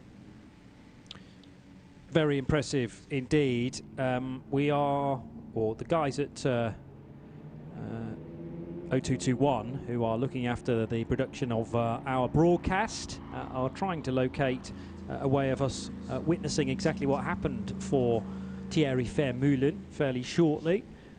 But clearly a loss of traction at turn number 1, resulting in a significant run into the tyre wall. But as Joe said, well, I was kind of expecting, as soon as I caught a glimpse of the front left corner of this Porsche, that there will be a wheel no longer there. It's not quite as bad as that.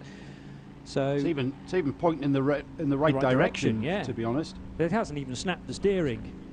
Quite why Thierry Vermeulen didn't just drive off after that, I've no idea, and continue in the race.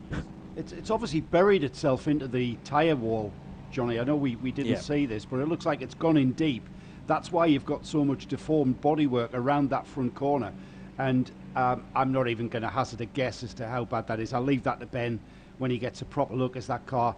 I think that car's onto pit road on the back of the flatbed, and it'll be lifted off very soon. The team can have a look at it, and I'm sure they'll have a good go. Hashtag this is endurance. It's all about getting to the finish in these races.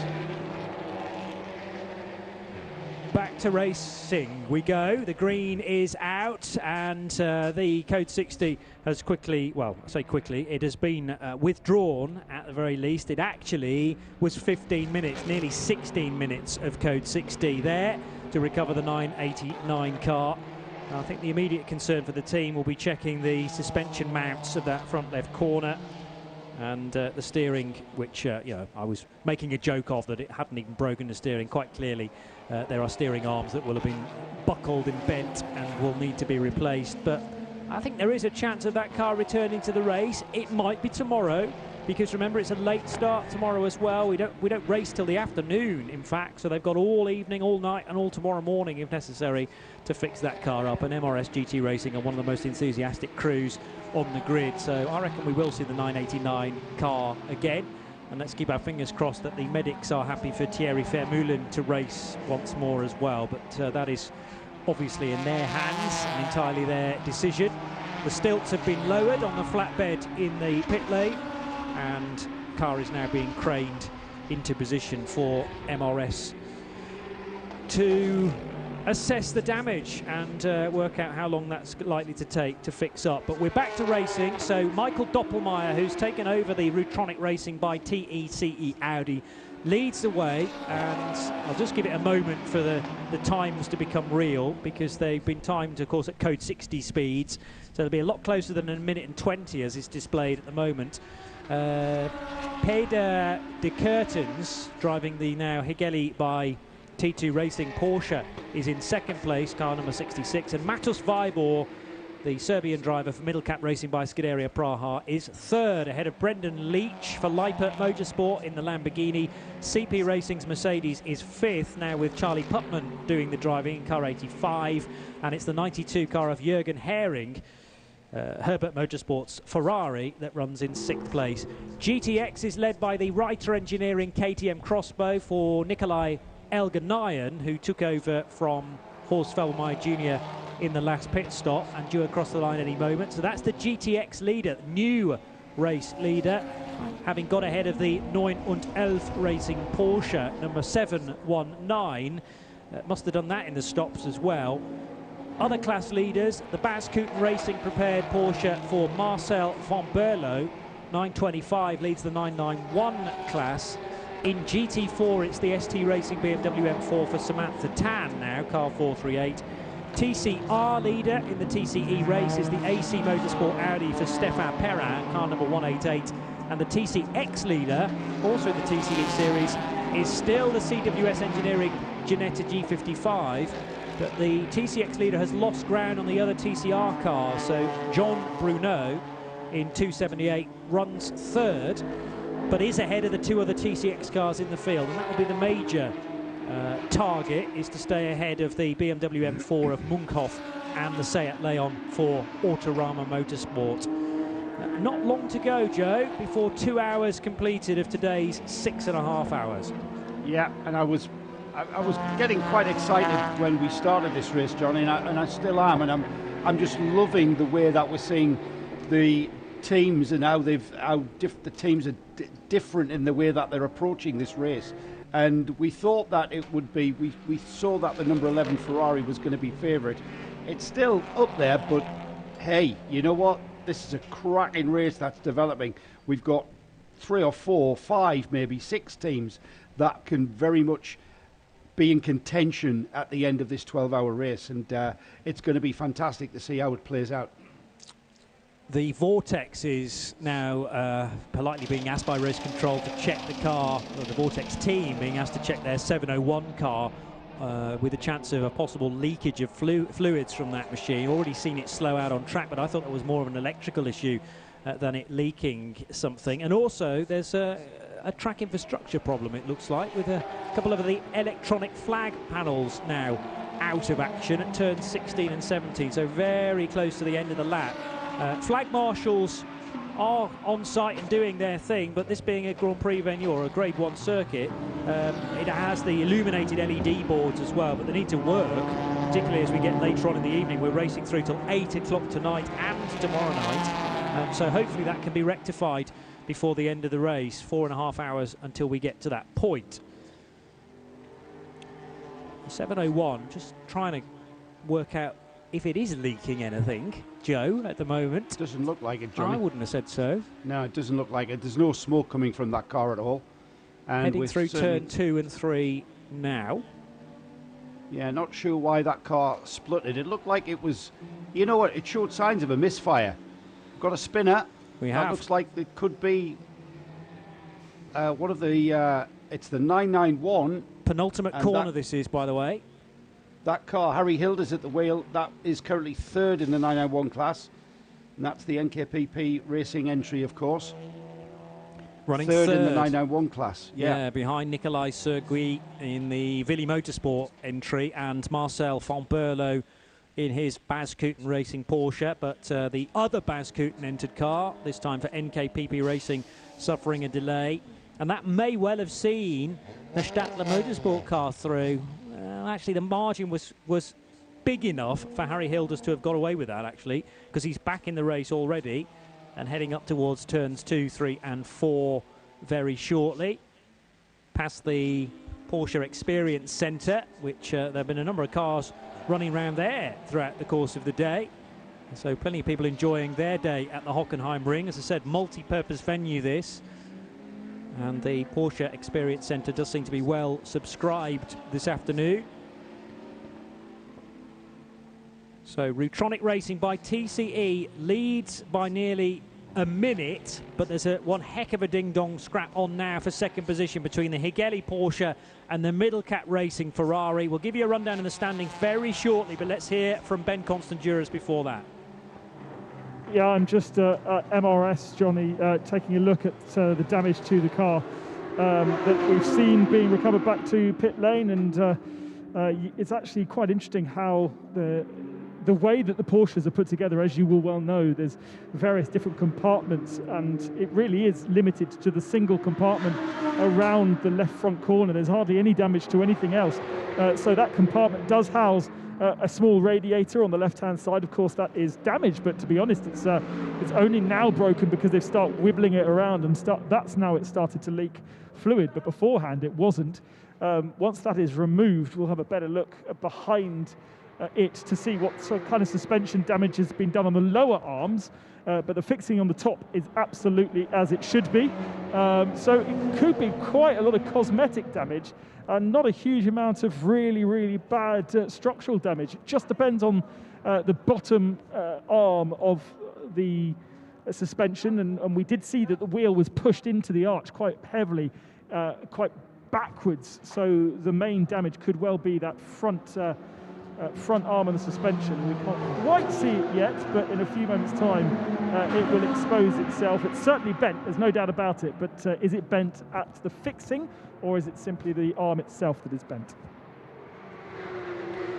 Well, the only way to find out is just to continue to remove the layers and find broken bits, but clearly there's a lot of that front left corner that will need to be replaced, and it depends on the amount of stock that MRS GT Racing have brought with them. We will allow them to carry on that repair work, but now we have just ticked over the 2-hour mark of this year's 12 hours of Hockenheimring, powered by Hankook. A chance to look at the current standings after 62 laps of racing. And it's Michael Doppelmayr who took charge of the Rutronic Racing by TECE Audi from Elia Earhart in the last stop. That car leads the motor race by nearly 53 seconds over Peder de Curtens in the Hugeli by T2 Racing Porsche number 66. Third position is the number 11 Middlecat Racing by Scuderia Praha Ferrari, now driven by Matus Vibor after an opening stint from Josef Kral, and a mighty one it was too from the Czech driver. Lippert Motorsports, number 10 Lamborghini runs in fourth position, currently with Brendan Leach at the wheel. Charlie Putman, the CP Racing Mercedes, is fifth. Herbert Motorsports Ferrari, number 92, has driving that Jürgen Hering. Nikolai Elganayan leads the GTX category for Reiter Engineering, the KTM Crossbow number 724, and in 8th place is the 719 9 und 11 Racing GTX runner. That's a Porsche second in class. 9th place is another GT3 car from the Car Collection Motorsport outfit, number 88.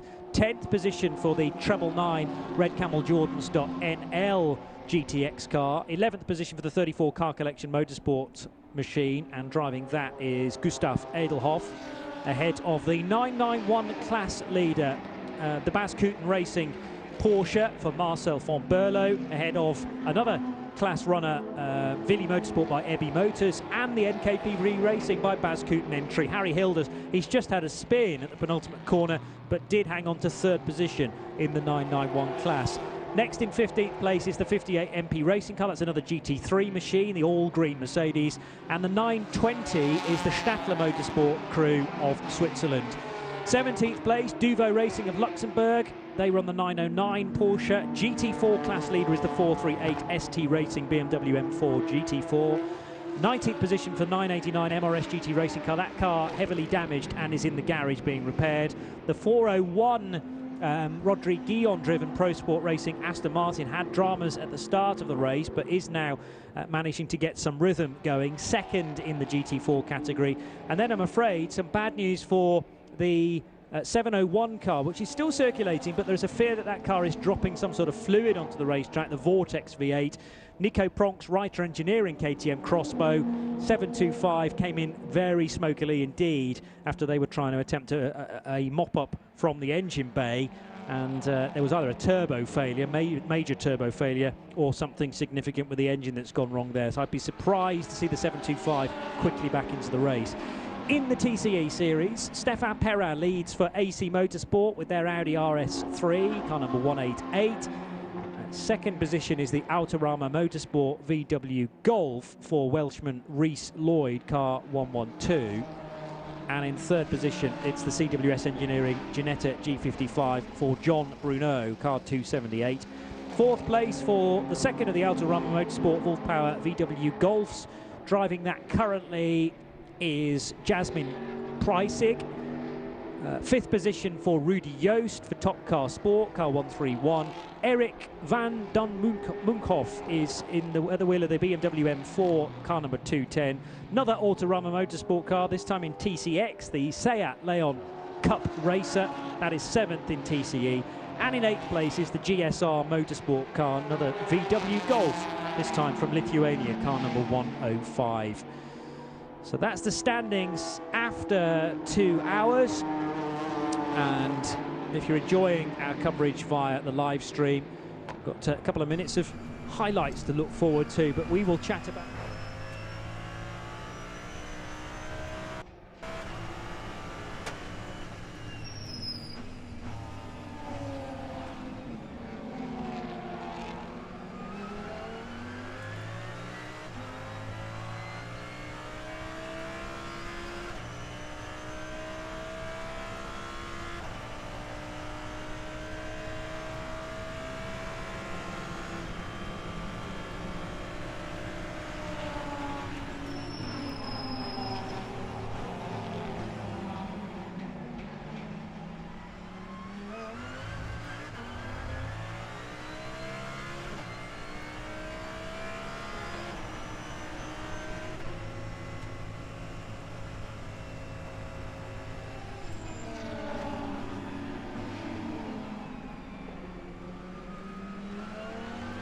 So, a chance to look back then on 2 very eventful hours of this 4th round of the season for the 24H series here at Hockenheimring.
Responsibility now falls to you and a certain John Hindhaugh to look after the next 60 minutes or so. So good luck. So Nick's in position, and the next race hour begins right now, John Hindhoff. Very much looking forward to which way the narrative switches next. Yeah, it's got a nice kind of rhythm building up here. Johnny Palmer and Joe Bradley kicking things off this afternoon, going for their own pit stops at the moment, and I'm sure a full load of fuel after their sterling work. Ben Constangiris trackside in the pit lane for us, and in the commentary booth now it's me, John Hindhoff, and Nick Damon, as we pick up here at the Hockenheimring for the 12 hours. 6.5 today, 5.5 tomorrow. Parc fermé conditions overnight if you're new to this form of racing.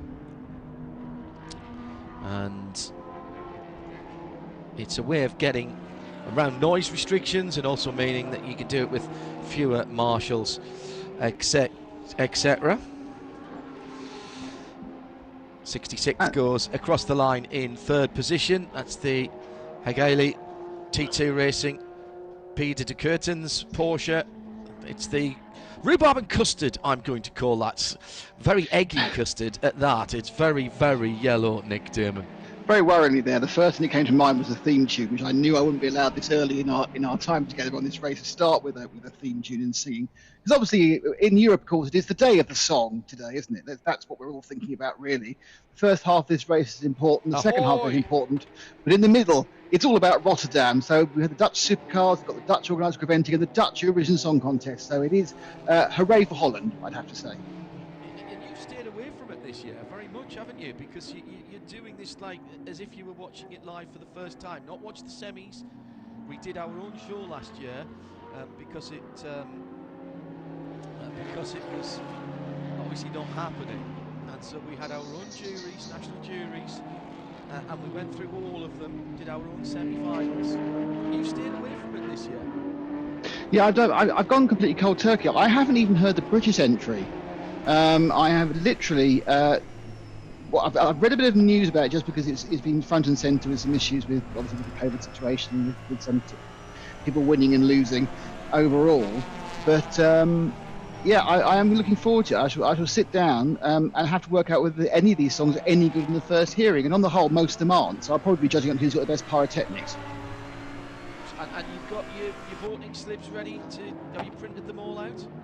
Oh yeah, yes, obviously.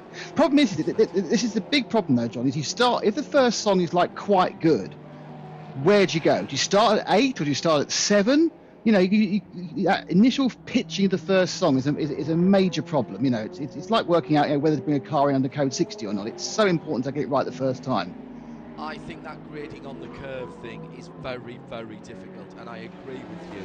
I tend to make notes about the songs and to remind me of what song they reminded me about. You know, oh, it sounds a bit like Coldplay, or a bit Phil Collins-ish, you know, that sort of thing. And then I can go back to that, you know, slightly sadder Adele, you know, whatever. And then I can go back to it. And if there's one standout that hits me right between the eyes, like Iceland did last year, which of course won in our Eurovision world in the Damon Vision Song Contest, Euro Damon Song Contest. Then you know that one then becomes a 12. That becomes my 12-pointer, and I work backwards from there. So, anyway, let's talk motor racing. Seems very fair. At the moment. Seems reasonable, yeah. 4.25 hours still to go down at the Spitzkehrer hairpin. 188 is the purple and black Audi, which was one way of going around it. Very hard down the inside. I don't think that is the normal racing line, if I'm very honest, down at that part of the circuit. Where are they running at the moment? AC Motorsport. Oh, they're leading TCR, and Stefan Perrin behind the wheel. Well, that is unusual, actually. That it is very unusual that Stefan makes an issue, a mistake. In the stadium section, I'm just being caught at the moment by the 999 Red Camel Jordans NL GTX Porsche. They had problems earlier in the week, weren't sure that that car was going to make the race. Yeah, I mean, it's they've only just had the car, of course. It's they've managed to a couple of days ago. It's the newest type. They're effectively doing a racing shakedown. And of course, we've seen them already stop earlier to tyre pressure adjustments for Rick, and as they're just turning the laps. Now, they've got a pretty good chance of winning their class. I think they're about the only car in their class, aren't they, in the 999? Well, no, Wrights are still ahead of them in the KTM Crossport. With Nikolai Elganyan. You are right. So they're sitting second at the moment, and only by 2 seconds, because the 911 Racing Ralph Irmer driven Porsche, that is a GT3 Cup MR standing for Manthey Racing. Now, the GT3 Cup car that Red Camel have got is listed as a 992, and I haven't had a good look at it yet, but that would be a brand new Cup car, and for one of those to have escaped Carrera Cup captivity would be quite impressive. They've managed to get a handle on that. But they are very quick cars, very quick, as in GT3 quick cars from Porsche with the new body shape. 510 horsepower, unlike the road cars, which have 20-inch wheels at the front and 21s at the back. The race cars have held their 18-inch diameter rims. So we'll have a quick look at that. You'll be able to tell if it's got the swan neck rear aerofoil. No, because it certainly had the new rear light set up. So that was the first thing I noticed. It's got the kind of the old Silod look to the rear end from the original Battlestar Galactica, not the later Battlestar Galactica. Make a point out. Excellent. I see where you went there. Well, we're getting all of the cultural references in early. Absolutely. In this area.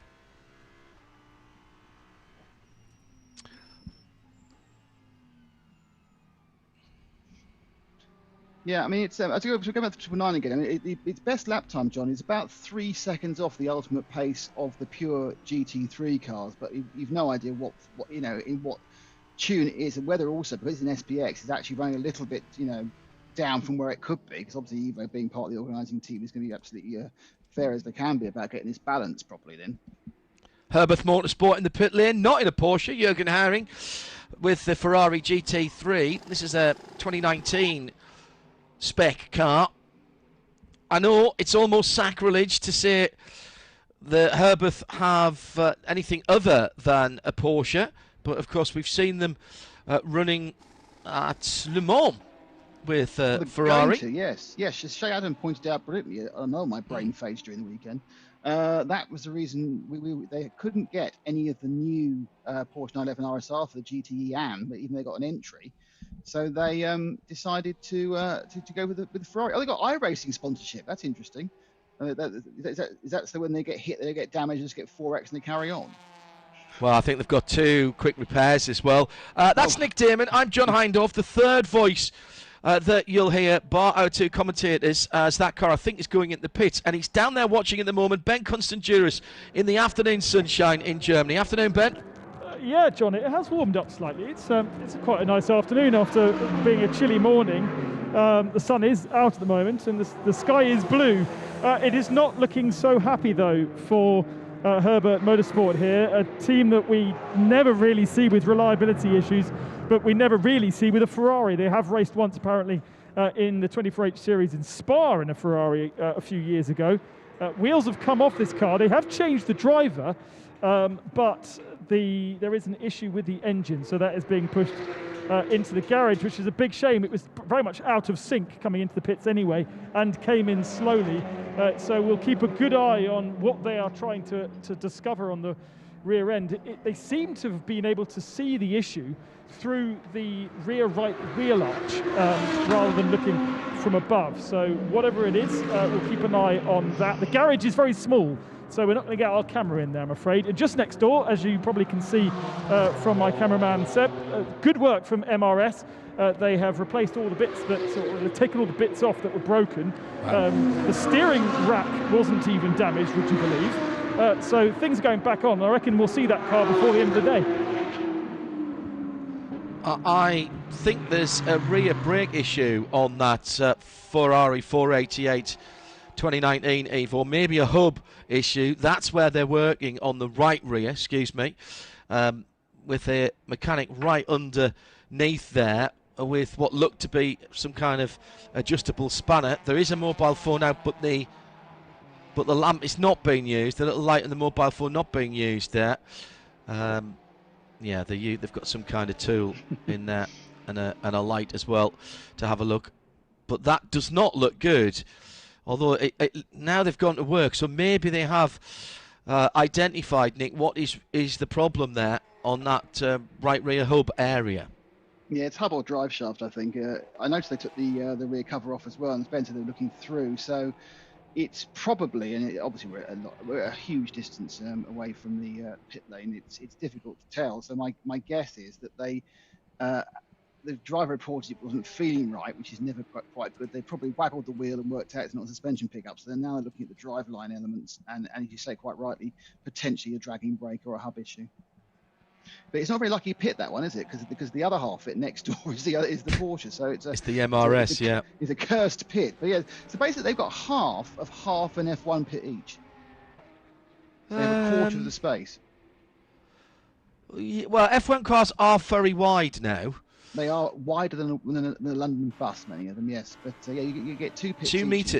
Actually, they're the same width as an LMP 1 car grew to. Ben's got some more for us, Ben. They have the garage space that a Formula 1 car would usually have. And if you were a smaller team, you would only have 2 of these garages. So, yeah, it's not too bad. It's finished for the gearbox, no gears. No gears. There we go. So they can see, somehow they can see something through the wheel arch, but no gears, and the arms crossed suggest that is game over, at least for the moment. But the driver is in the car, so I don't think it's fully game over. But the driver that's been installed could be waiting a while. I think Joe made a good point earlier on both Ben and Nick that, you know, there are various, but we've been talking about this a lot recently. Came up with Johnny Morlam on Midweek Motorsport, a week past Wednesday, and we've been talking about a lot about different goals in motorsport, and particularly at this kind of series where you've got so many people, Nick, who are there to enjoy themselves, for whom the 24-hour series, yeah, okay, you want to win your class, you want to do well, you want to put good laps in, but ultimately you're out there to have fun. There's an awful lot of people here who aren't, this is not a career driving move. They're spending their own money, they want to have fun. So if that car can be fixed, and I'll put Hankook in with that, he'll want to get that car back out and turn some more laps on this famous Formula 1 track, and that's a lovely thing to do.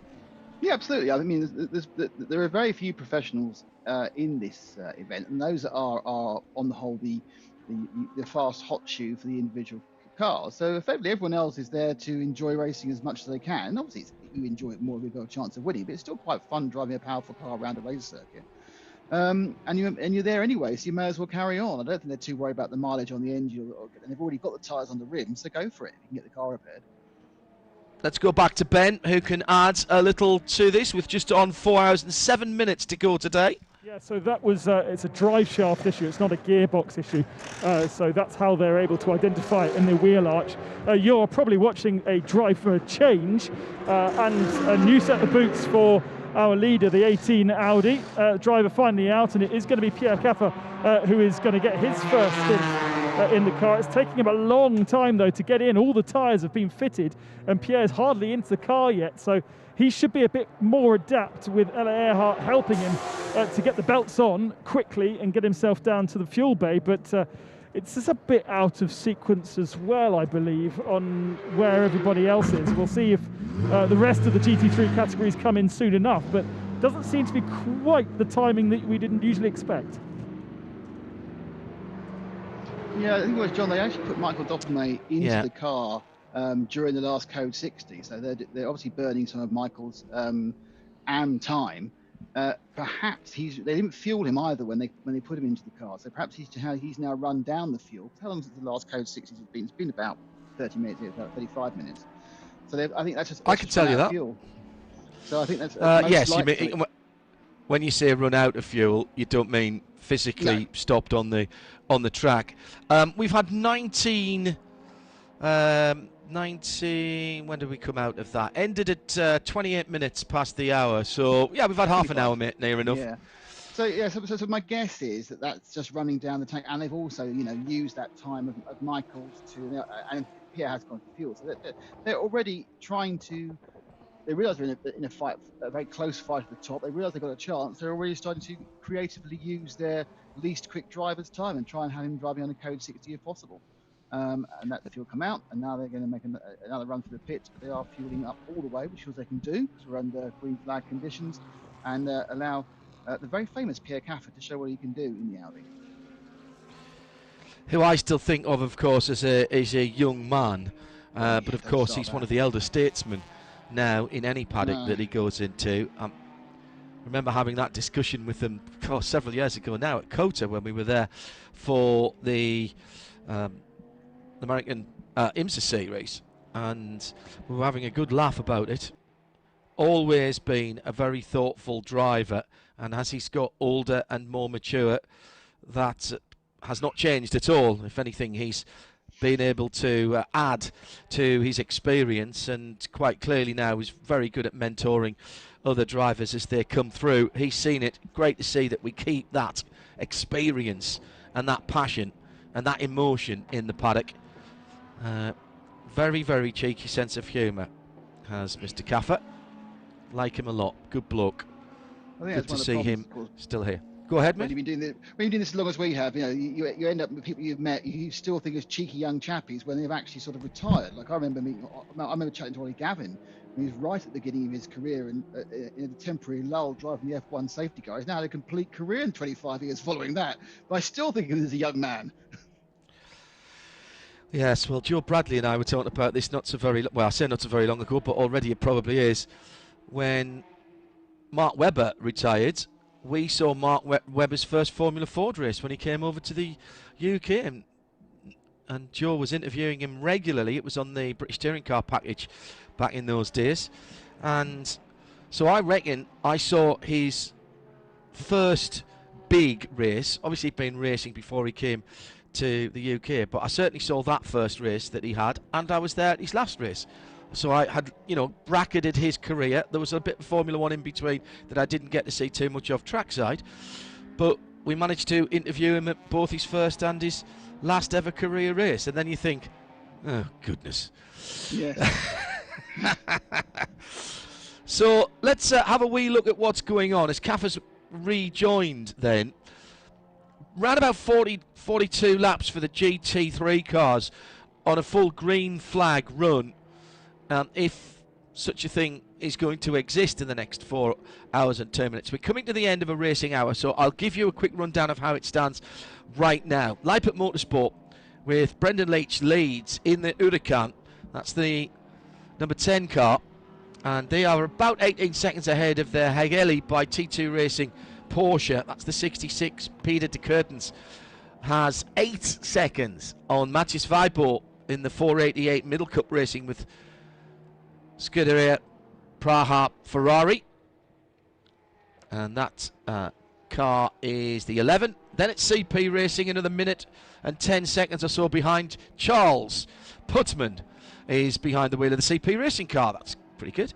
Ryder Engineering's GTX KTM Crossboys, that very pretty 724 in the multi-tone blue with Nikolai Elganyan, and that leads the GTX category in 5th position, 2 minutes behind the leader. So actually that's off the lead lap then, isn't it?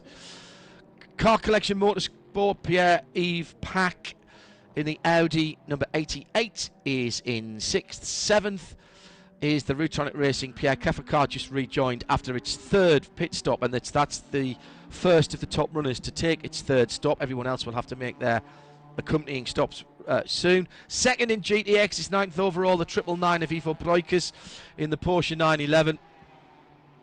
It's Red Camel Jordan.nl. 9 and 11 Racing Ralph Oehm for Porsche in the MR 911 GT3 Cup. So that'll be a 991 car, that one. He's 15 seconds further back. So not sure why that one's running in the GTX category. I wonder if it's because it's got the MR body kit on it, and that will be why, I'm guessing. It's a Gen 2 991. And rounding up the top 10, Gustav Edelhoff for GT3, 7th place, 34 car collection at Motorsport Audi.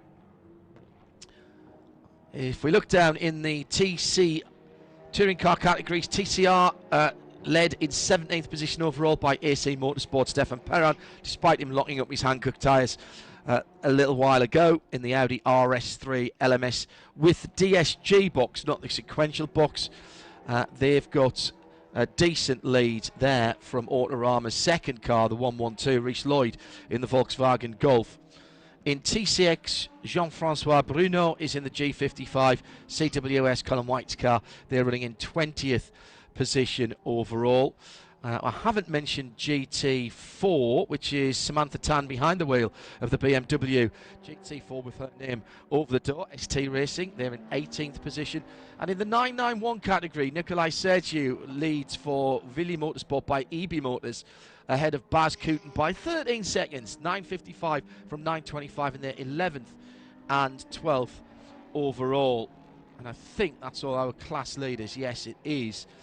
Just for the sake of fullness, Munkoff Racing, second in TCX Autorama Motorsport in that venerable Sir Leon Cup V1, with Dario Stanco at the wheel, is third in TCX. That's how it stands as we go through another racing hour, or another half hour at least. What we've got now is 4 hours to go, because we're doing 6.5 today, so that's 2.5 hours of the race completed today, with another 5.5 starting off tomorrow afternoon. But we will have coverage of the second Supercar Challenge by Hankook.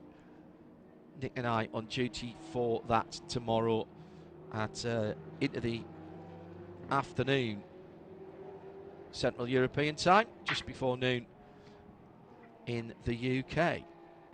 Looking at the blue and silver Scuderia Praha Ferrari, of course, this car, the number 11 and Scuderia Praha, have been all over the Creventic series, but we were used to it being in red and having Matteo Malucelli and Yuri Piziak in it. But this year, obviously under new sponsorship and new drivers, but still with similar results. But they've retained Josef Kral, who, of course, is kind of I remember Josef. I think he either won or did particularly well in Formula BMW on the touring car program about 2005, 2006, and he went through all the single seaters and kind of got a bit lost, like a lot of people do. But he's come back with some successful GT3 driving for Scuderia Praha, and that team, looking to continue the success of the red version of the machine, who without Matteo Malucelli, it's probably a little bit slower, but more likely to come back in one piece, John. Baz Kooten Racing coming in. Marcel van Berlo bringing that car in from the 992 category. Marcel, I think, staying aboard that car. It's running in second position. The NKPP Racing by Baz Kooten,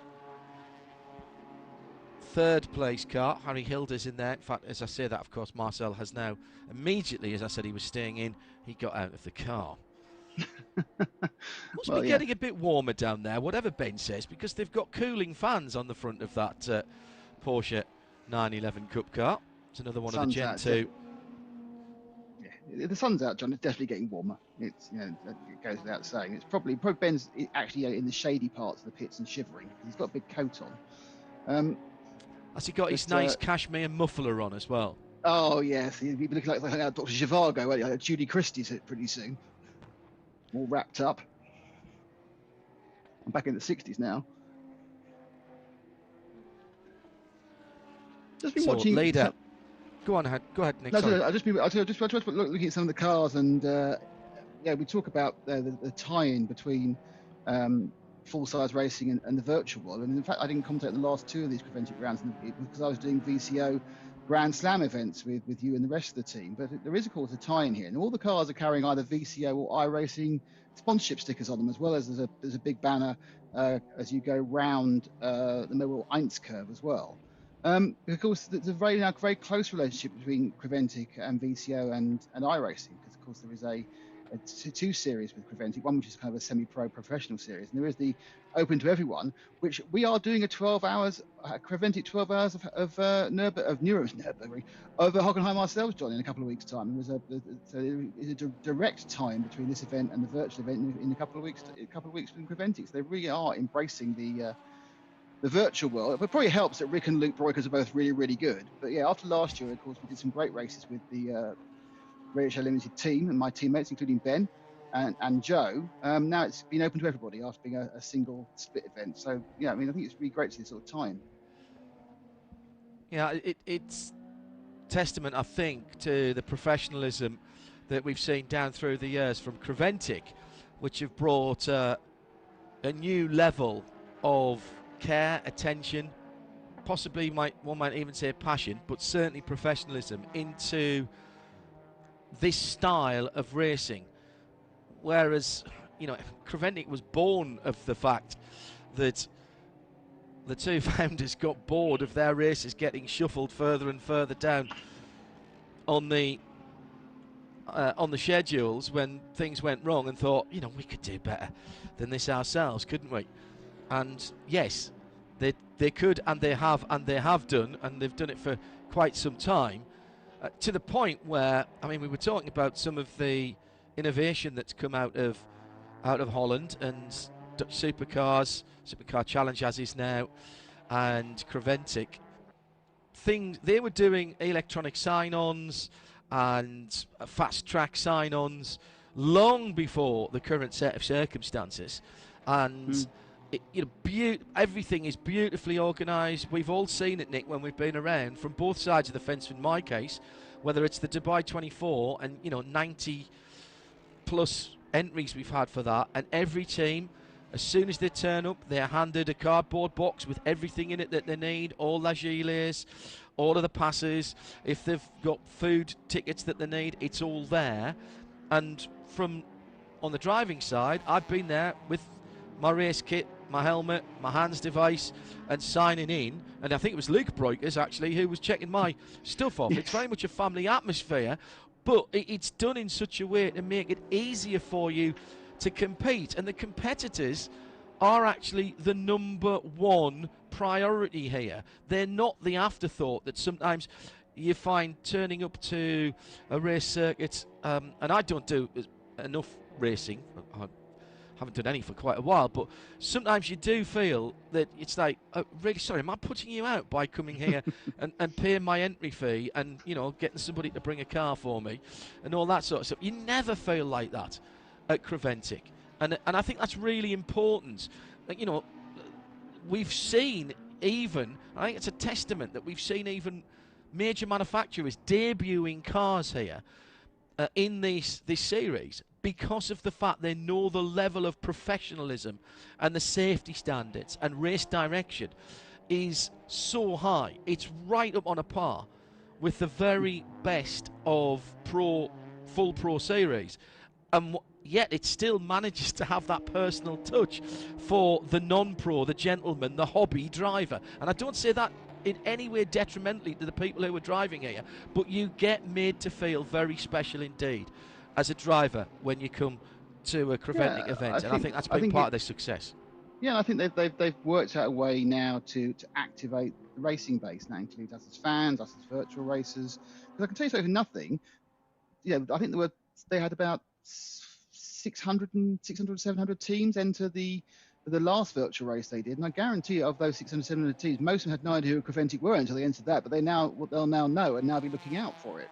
But I think the other thing I'd say, I'd love to see kind of the history of Creventic. Creventic started with a bang. I think they lost their way a bit for a couple of years. I think they tried to overexpand, but in many ways, I think if anyone can be given, I don't know, pat in the back's the right word, a plaudit for how they've handled reintroducing motor racing following the pandemic. You couldn't really go any further than Creventic. As a small organisation, they put on the first proper motor race coming out of the problems last year in Portimao, which was a 24-hour race in Portimao. and they've continued. And I think it's interesting because if you look at the entries they've had for these European races so far, every single time we've gone, nah, it's not going to happen. We'll get anyone. And they've had really good numbers considering. 30 people in Germany with the whole of Europe, only beginning to get not bad now, but certainly when you were thinking of doing this was in a terrible state. You think that's quite a remarkable performance. They are attracting effectively probably everyone who could possibly do it is coming over and enjoying it. And I think that's what I really think is the testament, how they've managed to put these races on. They've managed to get decent fields, and when they put the first one on, the field wasn't great, and I'm sure they at best broke even, probably lost money. No thought of not putting it on. They carried on the 24 hours with 15 cars, and that's really admirable from Gary and the team. And I'm hoping that they get, and I'm sure they will be, but they'll be massively paid with huge entries in Portimao and Barcelona, because I think that's what they'll get, and people are seeing this is working now. I think that proving the concept that pandemic motor racing could happen with very strict protocols in the pit lane, including penalties for those not keeping those protocols was great, and I think that was really brave of them to do. I think what you were saying about what happened a few years ago, our responsible adult often says that that overplayed strengths can be a problem sometimes, and the best thing about Creventic is they listen to the paddock, and therefore their quote-unquote customers, partners, call them whatever you will, but people who are racing. And in some ways the most difficult thing that they have had to also do is the fact that they do that, because people go, yeah, we want that, we want prototypes, if you do prototypes, we'll bring prototypes. And then you set up a prototype race and then prototypes don't come. Right, so do we do another one? Well, there was a problem, and that.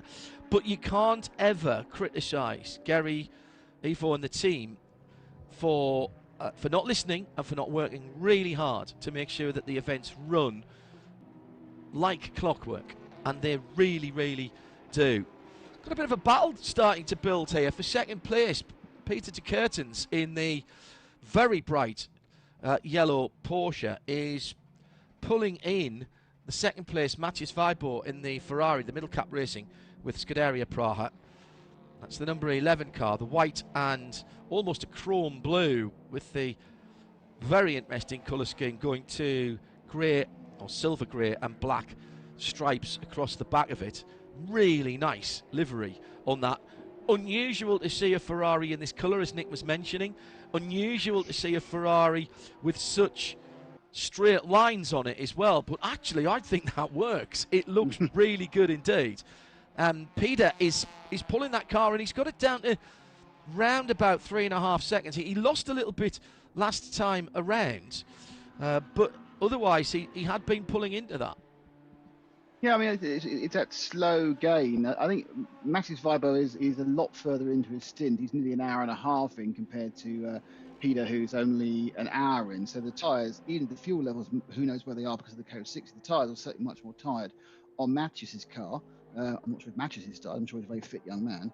But I think this is a lot of ebb and flow to come. I think we obviously with Pierre Caffer, who was the early leader in the 18 car, dropping out of sync and therefore officially scored as sixth in some way back, 2 laps back. That's going to change when all the other teams have to make their green flag stops in the next few minutes. So we're about to see, I think, a big shake-up again. That was quite a big shunt, by the way, that brought out the full course purple. Or code purple, full course 60, when Thierry Vermeulen put the MRS Racing Porsche into the wall. And it's going to take a bit of repair, as we said. It just retweeted that. At RSL Studio, by the way, if you want to get in touch with us this afternoon, any of the team, we're all monitoring that. I would think that we're probably about 10 laps away, maybe a little more, from the leaders coming back into the pit lane on fuel. 18 car circulating in 6th at the moment is the Rudtronic Racing by TECE. That's Pierre Caffer, fastest man on the track last time by about half a second. 44 flat for Pierre. Next best that I can see was the 44.5 by Mathias Weibo. So, did I get that the wrong way around? Had Mathias just caught up with Pieter and pulled past him? He has done. He's got past him by 5 seconds. Obviously, yeah, I thought that was the other way around. I thought that was Pieter catching Pieter's up dropped with... off. Yes, dropped correct. off, yeah. So that was a change of position there for the silver. I nearly said silver arrows there. Off. Oh, right in front of the 999. Ivo Breukers. And Ivo Breukers with in front of him the 999. I think it's interesting that Ivo's effectively done what every man having a midlife crisis does. He's gone and bought a Porsche, isn't he? You know, he had a fast hatchback and he's upgraded to a Porsche now. Yeah, that was a nasty moment for. It's coming into. It's the Charlie Putman car, isn't it? Yes, it is. I thought it was a. Yeah. So that was the 4th place car, and that was a 1/5. That was a 6-second mistake there by Charlie. If you simply if you get your turn in wrong for the Mobile Alliance curve, you will, unless you're very lucky, effectively just understeer off, and it's got a very tempting amount of curb on the exit. I'll take that. I've run out. Then you hop off. Luckily, when you come off, you're at an angle that doesn't then make you do something silly in the gravel. You will continue pointing in the right direction. What he did, just lose time. It's not one of those situations where you hit the gravel and then you've got no idea where you're going to ping off to. You just lose time from that kind of understeer moment. So whilst it's going to make a mess when they take the undertray off it when they get it back on the truck later, that's going to be, as he tries to clean his tyres in the background, just a little bit of an embarrassment, something you probably won't mention the rest of the team can get away with it.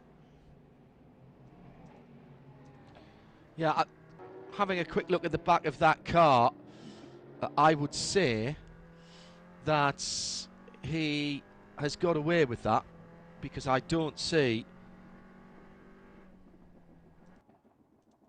any damage. No, and unless you're really unlucky and some. Oh no, a copy now by one of the TCR cars on exactly the same thing. You just drift off. It's got a really tempting exit bit of curbing and with some green concrete or with a grass creep behind it.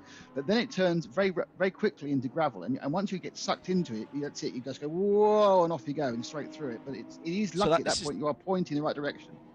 This is turn 12 that we're talking about, the Mobile Alliance curve, and that's Rudy Just in the 131 Top Car Sport Cupra TCR, running 4th in TCR at the moment. But again, it would appear it might have been a wee bit of a foul, but it was no harm Exactly.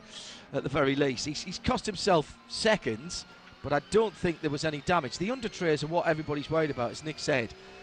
All of these cars, and particularly in fact all of the cars, including the TCRs, there's always something underneath the car, flat bottom, or at the back there's a diffuser. Now I still haven't worked out what flavour of Porsche this is that Ivo and the team are driving. It's got the new dash pack, but that doesn't necessarily mean. But if that is a 992, they've done very well to prize one of those out. It is a 992 because it's got the swan necks on the back. So the snout, nostrils on the nose. So this is the all-new GT Cup car that is being driven at the moment. It's GT Silver is the colour that it comes in. And then, of course, it has to have orange on it for Red Camel Jordan. Looks like it's got a bit of tape around the front end as well. Around the bonnet area, unless that's part of the design. This is the 999. No, I don't think that's not straight from Stuttgart, that tape, that's for sure. No, indeed. Well, there are only 5 series in the world, Porsche series in the world, that got these this year. They were brand new at the end of last year. The brand new Porsche Carrera Cup North America got them first and raced at Sebring in March. That was their competition debut. Got 21 or 22 cars, which was an extraordinary amount that they got. Also racing in the Benelux, German championships as well, Super Cup of course, and in the Porsche Carrera Cup Asia, which is at Zhuhai this morning and tomorrow morning. Oh, is that the official pronunciation, is it? Apparently. It's not Zhuhai, it's Zhuhai, is it? Okay. Zhuhai. Didn't know that. I've been working hard on my Chinese pronunciations, as you can imagine. Oh, yeah, absolutely. That's 6:55 tomorrow morning UK, 7:55 in Europe, if you want to catch up with that.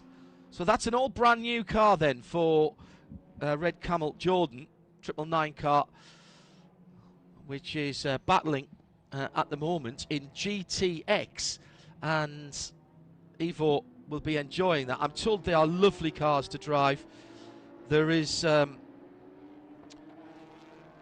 there's ABS option, and not sure if there's a TC option on them, but there's definitely an ABS. The Pro cars, the full Pro cars in IMSA run the ABS. That's mandatory. The 991 car is the second place car in the 991 category. That's one of the older cars. It's the NKPP chrome green with bright orange on the back, and keen-eyed. If you look at, sorry, Nick, if you look at them side by side, you'll notice the difference. Particularly now, it is a completely different body shell on the 992, but the way to tell them apart easily is look at how the rear wing is mounted. It's standard underneath on the aerofoil, full width on the 991 Gen 2, and the 992 has got the swan necks over the top of a rear wing. 11 different adjustment positions on that rear wing, which is unusual on a Cup car, and they've got much more sophisticated suspension. Got the Multimatic DSSV suspension on the new Cup cars as well. It's a big step forward, which is why they are so much faster in Cup competition. Sorry, Nick, go ahead. No, I was just going to say the interesting thing about the NKPP car is that another team who have graduated up to the Porsche from a TCR car, because Baz Couldn't run the TCR cars for a long time with Hans Hilders and the rest of the team, and they went up to the Porsche. I think while we were still actually able to go to races, so probably at the back end of 19. Correct. And now, of course, he's been joined by the Red Camel Jordan team, who have been a stalwart of TCX, TCE, and TCR from day one. So this is an interesting flight to Porsche we're seeing from the established teams. But luckily, they're being backfilled very effectively by people like Autorama, who are again putting up an absolutely fantastic battle within the TCR class. Bart van Helten in the blue and pink 925. That's another 911 class car. 991 class car, excuse me, for Baz Coughton Racing. It's the 925, and that in close competition gives us the opportunity to see the difference. And even from a distance and on a racetrack, you can see that the 992, Nick, is a much bigger and wider car, and there is no narrow-bodied version of the 992. They all get the big arches. They've got a much wider front track than the car, and even the standard road cars, all of the GT3 have double wishbone front suspension straight off the car. So if you get a GT3 992 street car, you're basically getting the GT3 Cup car. Leader in the pit lane, so that's a wee bit earlier than I thought, Nick, for Brandon Leach and Lightbit Motorsport. Yeah, I mean they weren't in any danger regarding driver time, so that obviously they have run that towards either a back timing towards the end to get stints in, or more likely just where the fuel was, because of course we had a code 60 in the middle, which meant there were differing amounts of fuel in there for depending on where the cars stopped in relation to their first full stop. So Brandon came in from the lead. This will put, of course, Mathias Vibo in the Scuderia Praha 11 machine into the lead for a couple of laps. He's still got a maximum of 23 minutes more he can run on a stint, though my guess is that he'll be in the next 2 or 3 laps, because I think he's on a pretty similar strategy to Brendan in the Lightbit Motorsport car. And then the question is, Peter Deckertons from Haggerty by T2 is a completely different Porsche, John. That is a real GT3R car, though not the latest one.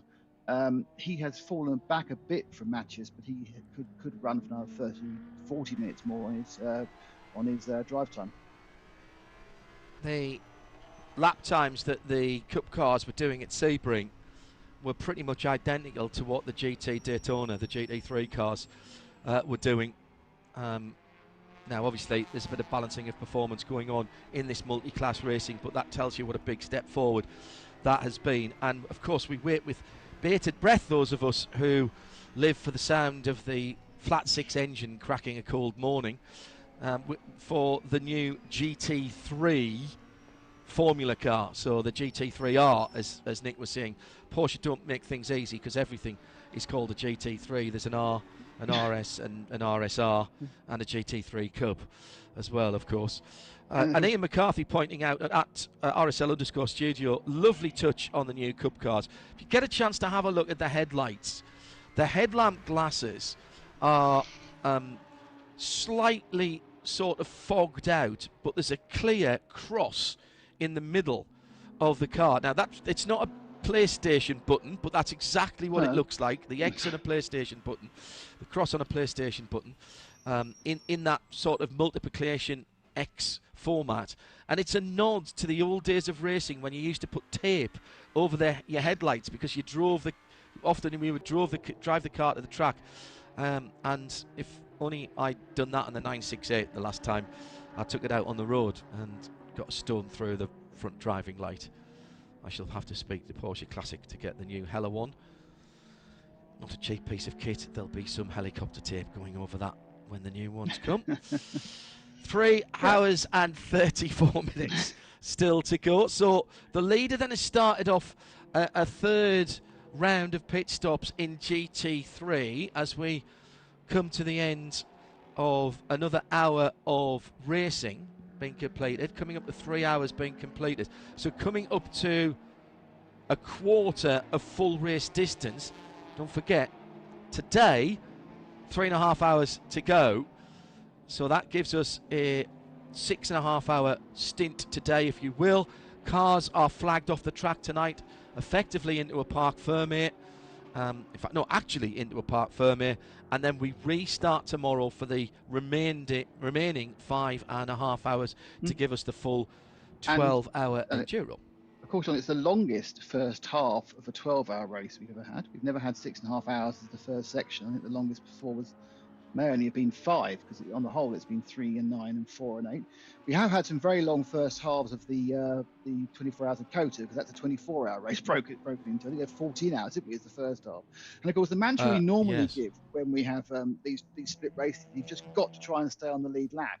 But I think with 6.5 hours, that's just very difficult to actually achieve unless you are completely on the pace. You can be clever in a 3-hour or even a 4-hour element and just try and finesse yourself onto the lap, perhaps by the lead lap, perhaps by eschewing tyres or fuel to just get to that break point. But I think with 6.5 hours, you have to kind of treat it, well, let's just see where we are, rather than trying to worry about anyone else at that point. Proudly carrying the number 1 into the pit lane. Autorama, champions from last season, Yasmin Preissig, brings the Golf TCR, GTI, DSG, and Uncle Tom Cobley and all. And Yasmin is out of the car. A little bit of a wheel spin as it pulls out for Autorama Motorsport by Wolf Power. Their team car is the number 112. Reece Lloyd still out in that at the moment. And somebody is soaking up a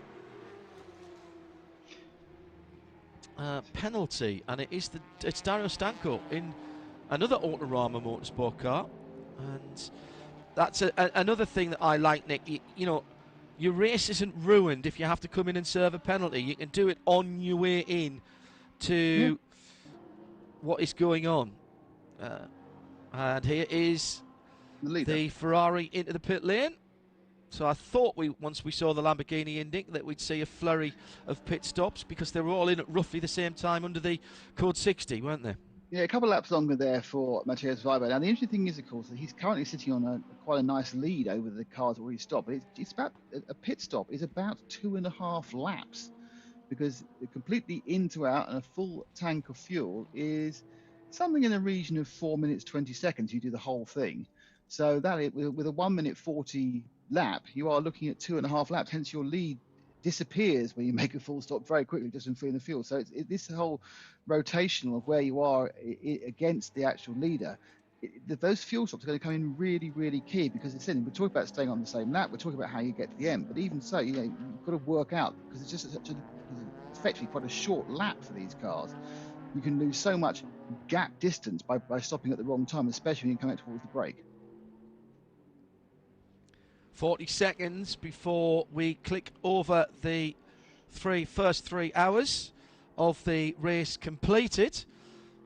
So with pit stops underway, they seems to be that everybody is heading for the pit lane at the same time. And AC Motorsport, Stéphane Perrin in the 188 TCR into the pit lane. Pretty much, that's the ebb and flow, isn't it, of a Creventic race, that when you've had a code 60, you normally then wait X amount of time, and everyone comes in again at the first of a very similar time before they begin to spread out as events happen. But yeah, that code 60 I think was quite a good time for a number of teams. They all came in for it, which means they're all starting from scratch or from half a tank from now. So from that point, so we're now seeing them coming in again en masse, and then we wait another round a bit, and they'll come in a bit less en masse, and then they'll begin to spread right out again. But yeah, it does mean you have a feast and famine if you have a very well-timed cone 60 as far as pit lane activity is concerned. The leader now is the Porsche of Hageli by T2 Racing. They've been out 1 hour and 17 minutes. Now, 2 laps of that, so around about, 3.5, 7 minutes to do a full course yellow code 60 lap. We're under purple, but the rest of that, it has been at speed, and that is a very good run indeed by Peter de Curtens. Now, you know, his lap times aren't as quick as some of the drivers around him, but he is eking out fuel in that car. In and out for the 112 Autorama, the better placed of the two Autorama Motorsport by Wolfsport. Reece Lloyd brought that Volkswagen Golf in from second. And, of course, AC Motorsport came in as well. They're now in for fuel, and that is where the Golf will go as well. Konstantin Kletzer, by the way, took over the number 1 Autorama Golf. Forget, you can follow along at 24-hour series on their website. There's a huge amount of information, including the online programme with Joe Bradley's Behind the Garage Door column this week, which is this race rather, which is certainly worth having a look at. Leipert's battling with Porsche, and that is a battle for position. It's not. It will be. No, it's not. Because it will be, yes. Because they have different pit strategies. So yeah, so the Lamborghini, which was looking very aggressive, is in fact a couple of laps down because it's taking its stop. Whereas, but this is really important. It's really important for the Leipert Lamborghini and Tyler Cook behind the wheel, because they have made their stop and the car ahead has not. So that car's going to disappear. Peter de Curtens is going to disappear. But right now, the lap time that Leipert is doing is governed by that rhubarb and custard Porsche right ahead as they go down to the Spitzkehrer hairpin at turn 6. Lamborghini, I feel some frustration from Tyler in the Lambo as they're cutting through traffic and through turn 7, because what he's actually not racing that car right now. He's racing the other cars that have stopped. And the problem he's got, of course, de Curtens, whilst being on slightly older tyres, is probably 80 to 100 kilograms lighter than he is, because he's probably with a car on fumes against a car fully filled. And it also, I think de Curtens had perhaps just got into a little bit of a lull, and now he's been woken up. It's like they poked the bear, and suddenly his lap time's improved by a couple of seconds. It must be particularly frustrating for Tyler in the Lambo, but he just needs to get close enough to drive past him on the main straight, because he should have a bit of extra speed and certainly should have a bit of extra drive on the tyres. But yeah, this is bad news for him, because it's losing him time against other people he's virtually racing against who are actually currently coming in or coming out the pits. So the Scuderia Praha car is on its out lap, and I think, well, we'll see where it's got Denis Wozniak in it for the first time in that Ferrari, but it may well be he's now ahead on the road and counting the stagger of the fuel stops from the Leipert Lamborghini. Right. Well, the 66 leads going into turn 2 and 3. Then it's CP Racing Charles Putnam, who is a wee bit further down the track. The 11 is just crossing the start line now, so that's where that is where Dennis is at the moment in the Scuderia Praha, in the middle cap racing with Scuderia Praha. Ferrari is scored in 6th position at the moment, so is actually behind the Leipert car. by about 30 seconds. That's gone wrong, isn't it? Only 5 of those seconds were during the pit stop. But they were 5 seconds faster. 5 minutes and 51 seconds for that out lap. Obviously, that is some time in the pit and the fueling as well. But they would have been able to take full fuel, and that's what takes the time. Reminder, fueling not done in the pit lane. It's done in a separate fueling area, which is here on the way out of the pits, and it is done by normal pistol grip fuel pump, just as you'd find at your local supermarket service station. Yeah, I mean, I think it's interesting. I mean, in the actual pit stops, the pit in to pit out time, Scuderia Praha were actually 5 seconds faster than both than Tyler Cook in the Liepert Motorsport car, and in fact Pierre Caffer, who in the Rutonic car, which is ahead on the track of the Lamborghini Huracan. So it'll be Pierre Caffer's car which will actually pick up the lead once we've seen what the expected pit stops from Peter de Curtens, which is now, and also Charles Putnam, who must be soon because he's on a 1 hour 49 stint. So those two cars be in the next couple of laps, and that will free up Pierre Caffer to lead and Tyler Cook to be in second, and it's a penalty for de Curtens. Oh. Pierre Caffer's been out there for 23 laps, so he's halfway through his stint. They are off kilter with the other cars around them. Now, how that will unwind as we move as we move to the end of this part, because remember, you can restart the next morning with the same driver and his drive time is wiped. But what you can't do after the run-up to the intervention at the end of today is you can't fuel that car overnight. So you start tomorrow with the fuel that you finished tonight. So we may see a wee scramble.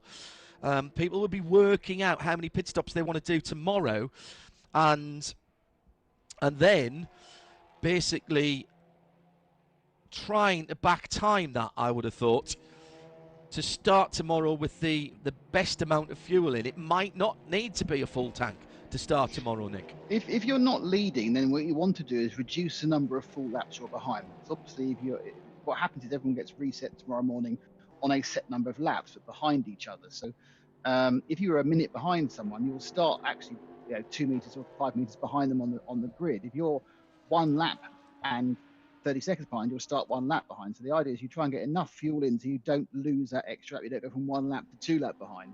So that's the difficulty of the maths, especially when you've got the variation of the track speed, but also the wild card of code 60. So it's something you can't really, I think, calculate until you get towards the last hour or so, or certainly the last pit stop, about how much fuel to take, and whether a short fuel might actually save you almost a lap if on the restart.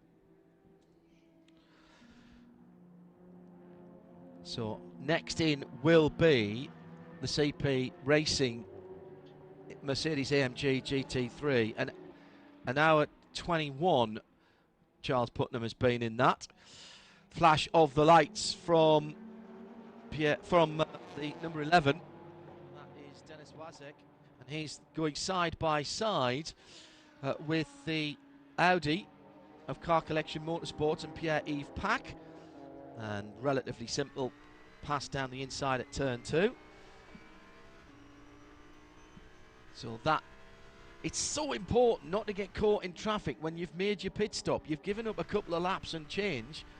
The last thing you need to do is to come out into traffic. But if you need to come in, you need to come in. And I do sometimes think, Nick, that it's not always wise to, if you can do 42 laps, does it make more sense to come in at 40 just so you get a better outlap in effect for particularly for a new driver as we get the 85 car into the pits? It's very hard to work out your outlaps because a full stop is so long. It's been 4 minutes 10 and 4 minutes 25. There's so many variables in it. It's not like you can sit down on the GPS tracker in an F1 race and know it's 22 seconds and know where you're going to come out and you're going to come out in between Barry and Tim. It's not like that. So it's really, I think most people will do their strategy to either the drive time of the drivers, if you want to get a certain driver's drive time through, or minimize somebody else's, or just trying to get where the fuel will get to, working out to what they want to have approximately when they get to the end of the section. Off again. The green AMG off the circuit on the far side of the track. That's the MP Racing Corinna Gostner driven Mercedes-Benz, and that is coming round into the Sachs curve, isn't it? Yeah, looks like no damage. Looks like an error or a miscommunication. Off on the right-hand side there. Yeah, Nick, it was impressive. That's unusual. That's harder. You normally, I wonder if that was right across the track. In and out of fuel then for the Hegeli Porsche. That car will be back out on the track any moment now. 88 car collection Pierre-Yves Pax just lost a position. He's dropped back down to 6th. It's Mark Bessing behind the wheel of the Porsche. Now that is a 911 Gen 2 GT3R. Mark Bessing, Porsche expert, Nürburgring expert as well, and driving in the rain in the Nürburgring expert. One of the absolute best, total Rainmeister. And that Porsche now, expect to see that 141.3, which is that car's best lap so far in the race. I would expect to see Mark peppering that sort of lap time once he gets up to speed. Not sure if the track's got it in anymore, to be honest. We aren't seeing super fast times. Right. But I mean, yeah, he is the semi-pro. He is the highest rated driver in that car of the three. So Mark picks up in third, because whilst Charles Putnam has scored in the lead, he's in the fuel and he'll drop back down to 6th place. So it's Pierre Caffer in the electronic racing by Teke for the Audi. That's leading from the Lamborghini of Lippert Motorcycle and Tyler Cook, and out in third, Mark Basseng in the Porsche 911. So that's the set of stopped and finished until we have Pierre Caffer going back in again and starting the whole thing again in about 20 laps time. And that's Nick Damon. You're tuned to RS1, part of the Radio Show Limited network of channels. As John Hindhaugh steps away for a little period of time, it's Johnny Palmer rejoining proceedings with 3 hours and 19 minutes still to go. And Charlie Putman in the fueling area, still scored as the race leader, but as Nick points out, Pierre Caffer will, with the completion of this lap, be scored as the race leader, and by something like 11 seconds there or thereabouts from the Lippert Motorsport Lamborghini Huracan of American driver Tyler Cook, with Denis Vashek at the wheel. So Nick, kind of sum up the last 60 minutes then whilst I've been away. The 18 car has clearly established itself in the race lead. What's been happening elsewhere? Well, realistically, Johnny, after the excitement you had towards the end of your last stint with the accident for the 989 and the Code 60, apart from the problems which have befallen Herberth Racing and their Ferrari, which has got a drive shaft issue, that's going to the pits, it's been turning laps. But we have seen a kind of a move forward by the Lamborghini, and that's looked a bit better. And certainly towards the back end of the last session from Scuderia Praha and with Dennis, with Matthias Weibel, and that was just losing a bit of pace, so they've dropped down to 4th overall. But it's all very, very close. And you can look at any one of those top 4 cars, and the top 3 cars, and really make an argument that any one of them could end up ahead either at 6.5 hours or 12. But it really has been a case of people just turning laps. We've had a couple of off tracks, but it's one of those important parts of an endurance race where people actually don't have a Code 60 and get to start working out a strategy that has some semblance of solidity behind it and not a constant adaptation. They start thinking, right, we've had a solid bit of running. Now we put up effectively a tank full at full racing pace, and now we can work out where we are as we think about where we want to be at 8 o'clock local time this evening. What I'm impressed with is actually the number of cars that have the ability to stay on the lead lap when it's, I thought fairly short lap, 4.5 kilometres. Oh, yeah. What I meant to do was look up how that compares to Mugello, because we always talk about when we go to Mugello every year how important it is to stay on the lead lap within 4 hours, and not a lot of teams actually manage to do that. But 6.5 hours, it looks doable for, well, let's say 2 or 3 teams, depending on how the 88 car collection car gets on. 88 within the car collection stable seems to be better when you compare the various drivers and their average lap times. If you group the 88 car together, that looks stronger than the 34 currently. Gustav Edelhoff, who is Max's dad, is now at the wheel of the 34 car. But with Elmar Grimm and Gustav, they can't really punch out the sort of times that Max can, whereas I just wonder whether it's slightly more of a level playing field for the guys in the 88. And they are just about still on the lead lap. Not much longer. They've probably just not. Agreed. They're in for fuel. I think, you know, they are the better of the two. It seems balancing of the team, which is, you know, we have seen, of course, an outright win for the 34 car in the past. We've had I remember it was a particular, Elmar Gribben was particularly great that weekend. I can't remember. He obviously had 3 shredded wheat in the morning. But I think in answer to your question, if things continue going as they're going, I would think we could probably end up with 4 cars on the lead lap, even though it's only a minute and 50.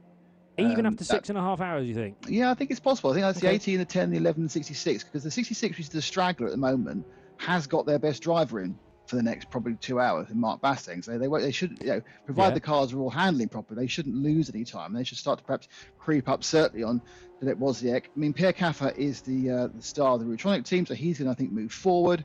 Yeah, I think I'm not putting my money on 4, because that would be, you know, really pushing it a little bit. I mean, but there is still a half-minute safety margin of those 4 being on the first lap. But I completely agree with you. Getting 4 GT3 cars in something like 6.5 hours would be quite impressive. It really as we've would. normally struggled to get to.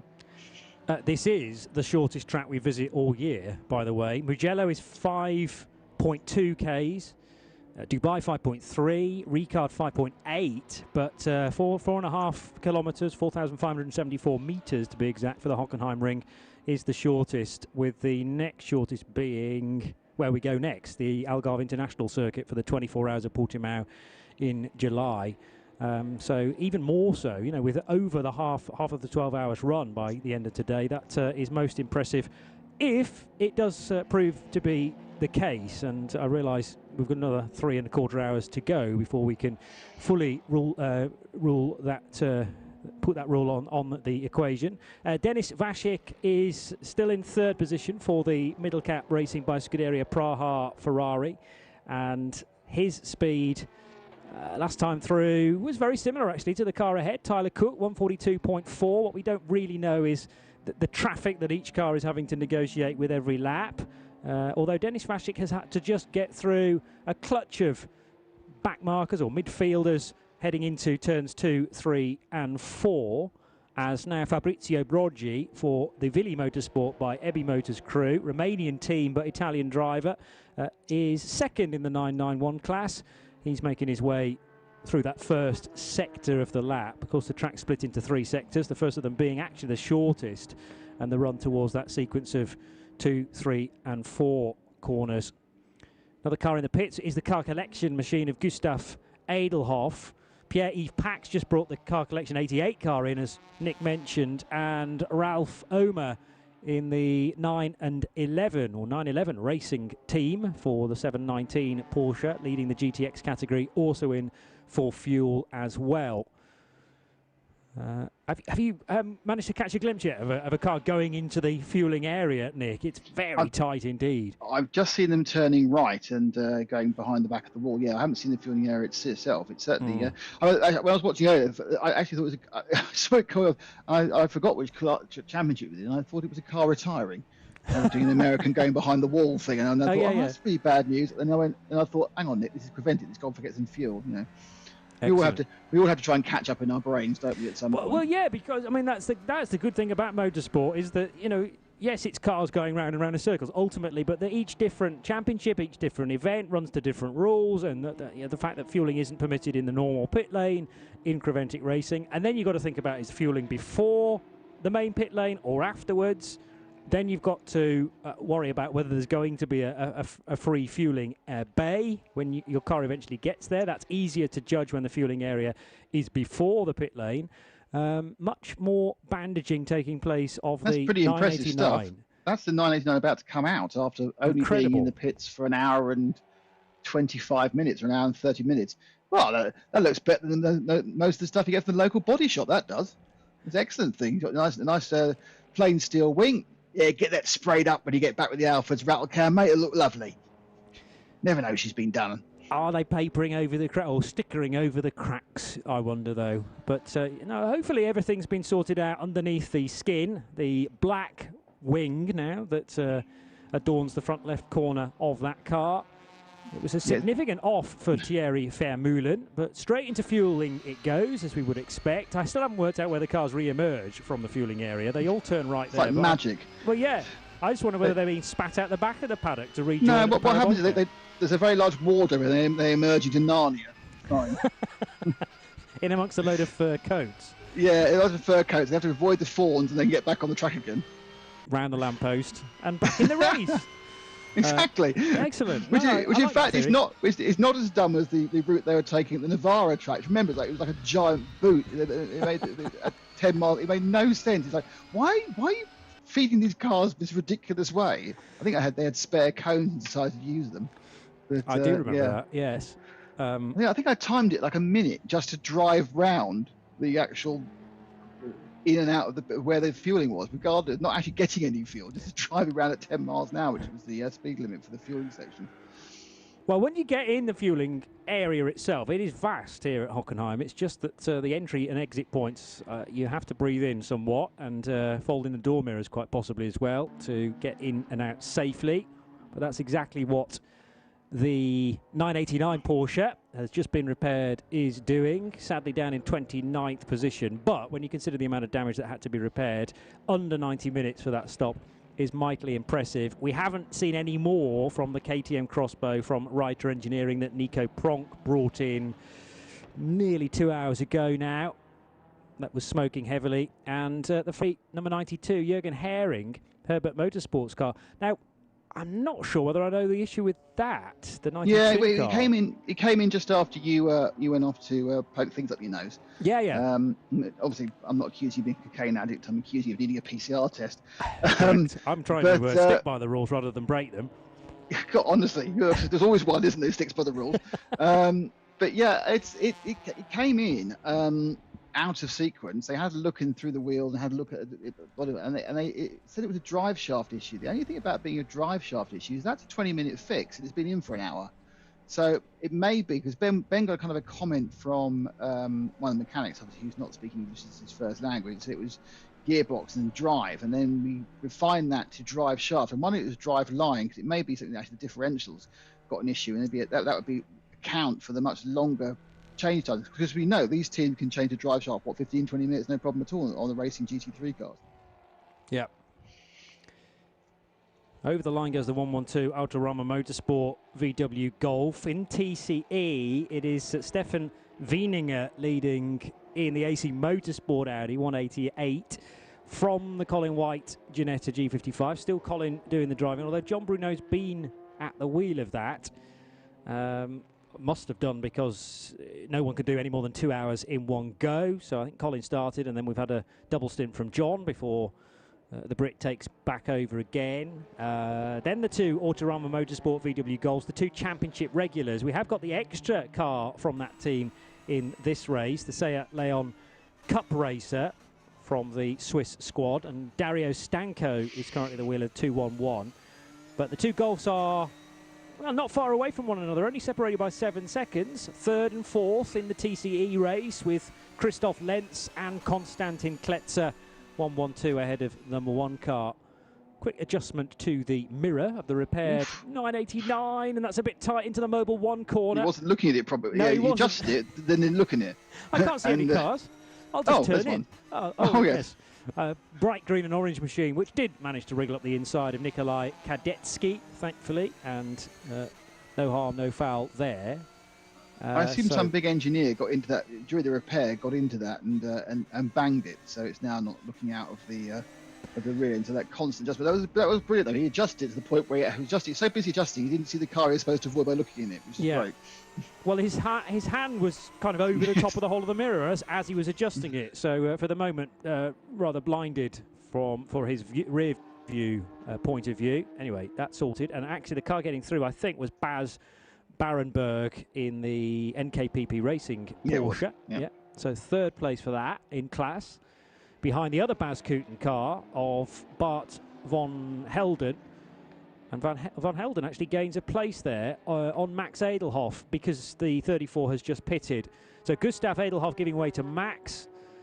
Max rejoining in 11th place, 7th in class, which allows the two 991 leaders, 925 and 955, through. And they're up to, the class leaders up as far as 9th place overall now, which is very good indeed. The Porsche Cup cars do rather better on fuel mileage compared to the rather thirstier GT3 cars. Into pit lane is the 58, Karina Gosner. It's again very much a family affair from the Gosners driving the MP Racing Mercedes, and Ben Constanduras in the pit lane, keeping us up to date with the various comings and goings of cars, watching this stop for the 58, and probably some news elsewhere too, Ben.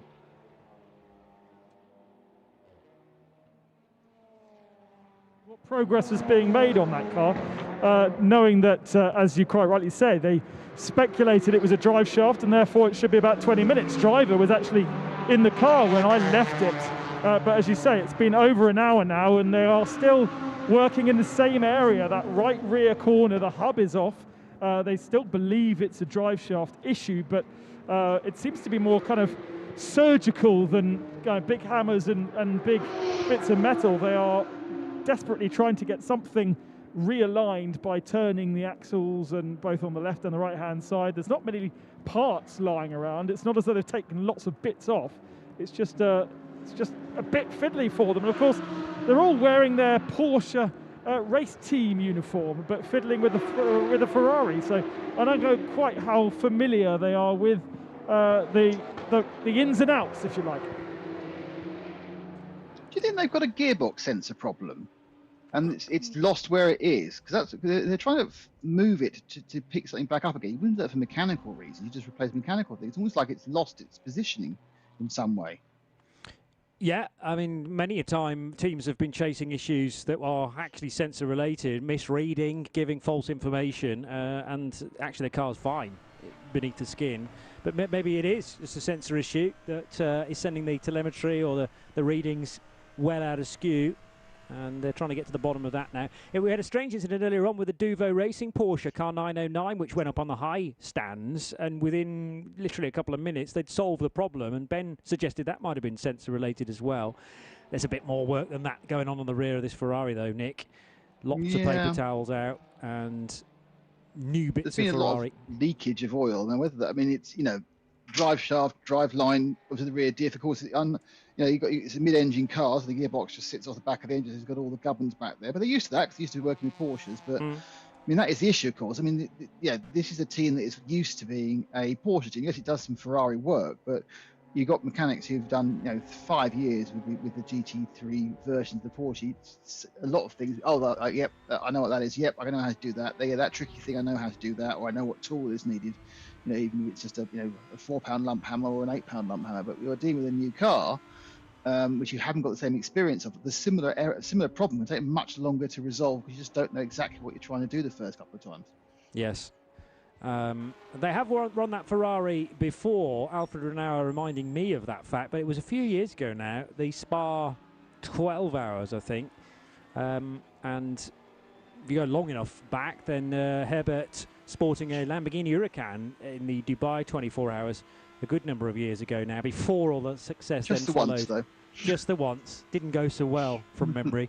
No. And that was well before all of the success that Precoat Herbert Motorsport then had in the 24H series. I think it was before their title-winning years, and they were unstoppable for a period of time after that.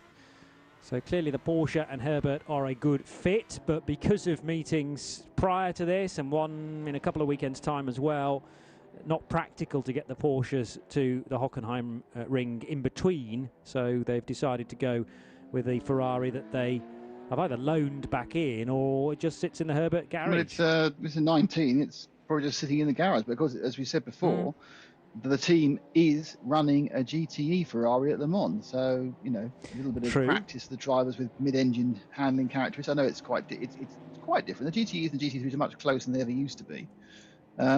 Yeah, I mean, a little bit of a use of what it is. I mean, mechanically they're quite similar. So yeah, they'll just get the guys out to practice with these Ferraris prior to the big one in August now. Yeah, I think car balance, is transferable, certainly. You've got difference in fuel tank sizes, and then obviously the driver aids that come with a GT3 car. ABS is the most notable one, which is very much a no-no in the GTE car. But I still think, the ability to be able to drive a Ferrari in GT3 compared to GTE is there are similar techniques, I'm sure, to be used. It's not like racing a Porsche in GT3 and then to GTE, because the balance of that car will be totally different, one being a rear engine and one these days in GTE being a mid-engine, bizarrely, but it's allowed as far as the ACO rules are concerned. Nesta Globite is a Lithuanian driver at the wheel of the GSR Motorsport Volkswagen Golf. She's currently in 5th place in the TCR category and therefore 8th place in the TCE race. And car 105 fell off the lead lap fairly early on, actually. This Lithuanian team have run in the 24H series previously, but it was 2019 where they did Spa and Barcelona, once with a Golf and then once with an Audi. And I'm going to guess that this is again a completely different car, although it's another VW Golf. It's probably a different chassis from previously. And they are again just getting more and more used to that car. And let's hope we can keep them on board, maybe for the 2 24-hour races that are to come as well. Certainly if they've raced at Barcelona before, that will have been on the list at the start of the year. But the 188 now heading out of the final corner at the Südkurve, about to put another lap on that 105. 188 still the class leader? Yes, Stefan Wieninger doing well in the AC Motorsport car. Earlier driven by Mathieu Detry. Then we had a stint, or a double stint from Stefan Perrin. And now the Audi leading the way, but still only by 18-odd seconds from the Ginetta G55 of Colin White, 278. The nearest TCR rival is quite a way back. So steadily, Nick, AC Motorsport building a tidy cushion now, at least for the TCR lead. Yeah, I mean, every time I've looked up, they've been just that little bit ahead in the Audi. The 2 Autorama cars have swapped around a couple of times, but currently it's advantage to the 112 car by the massive gap of 2 whole seconds. That's Christopher Lunds over Konstantin Kletzer. But yeah, I mean, the RS3, the Audi has seen when it's running at a number of tracks, had just have a little bit of an edge over the Golfs as well. But yeah, Stefan Perrin's AC team, it's all looking good for them after 3.5 hours. But of course, we have 8.5 to go of the overall race and 3 until we had the intervention this evening. So it's a case, really, I think, as it always is in TCR. You're not going to win this race if you have anything above a very, very minor problem, because there's other cars who are going to run clean, even if they run a tiny bit slower per lap. So it really isn't about, it is absolutely not about being the hare and being the quickest. It's about turning the laps at a rate which you can keep the car safe. I have been impressed with Stefan Perrin's improvement, though, season on season, really, because I remember he started in 2018 and didn't really have the speed compared to Mathieu Detry and other drivers that he would compete with, and susceptible to the odd incident as well. But the Dijon racer is definitely more consistent these days and properly used to the Audi as well. Yeah. Are you telling me the Dijon racer cuts the mustard? Yes, I am. That's very good. I'm here all week. Even for you, that's half decent. But yes, I wholeheartedly agree with that, because it's about recognising the lap time that you can produce readily, comfortably, and I think he's doing that. And he's a really important part of the team as well, in terms of getting race victories, potentially. They haven't yet won any of the opening 3 rounds. Really? No. Wow. That is a big surprise. 3rd places, I think, are the best that they have had to this point. So on course at the moment, but Nick makes a very good point, and we've still got 3 hours to go today, and then just under half of the race to go tomorrow as well. Fairly late finishes on both days too, as through the right-hand kink at 7 goes Max Edelhoff. I'm expecting the times to come down now in the 34 car collection Audi, because Max was put out in qualifying yesterday. He is the quickest of the 3 drivers and now has half a minute to try and catch up on Luc Breukers in the Red Camel Jordans.nl Porsche, which runs in GTX.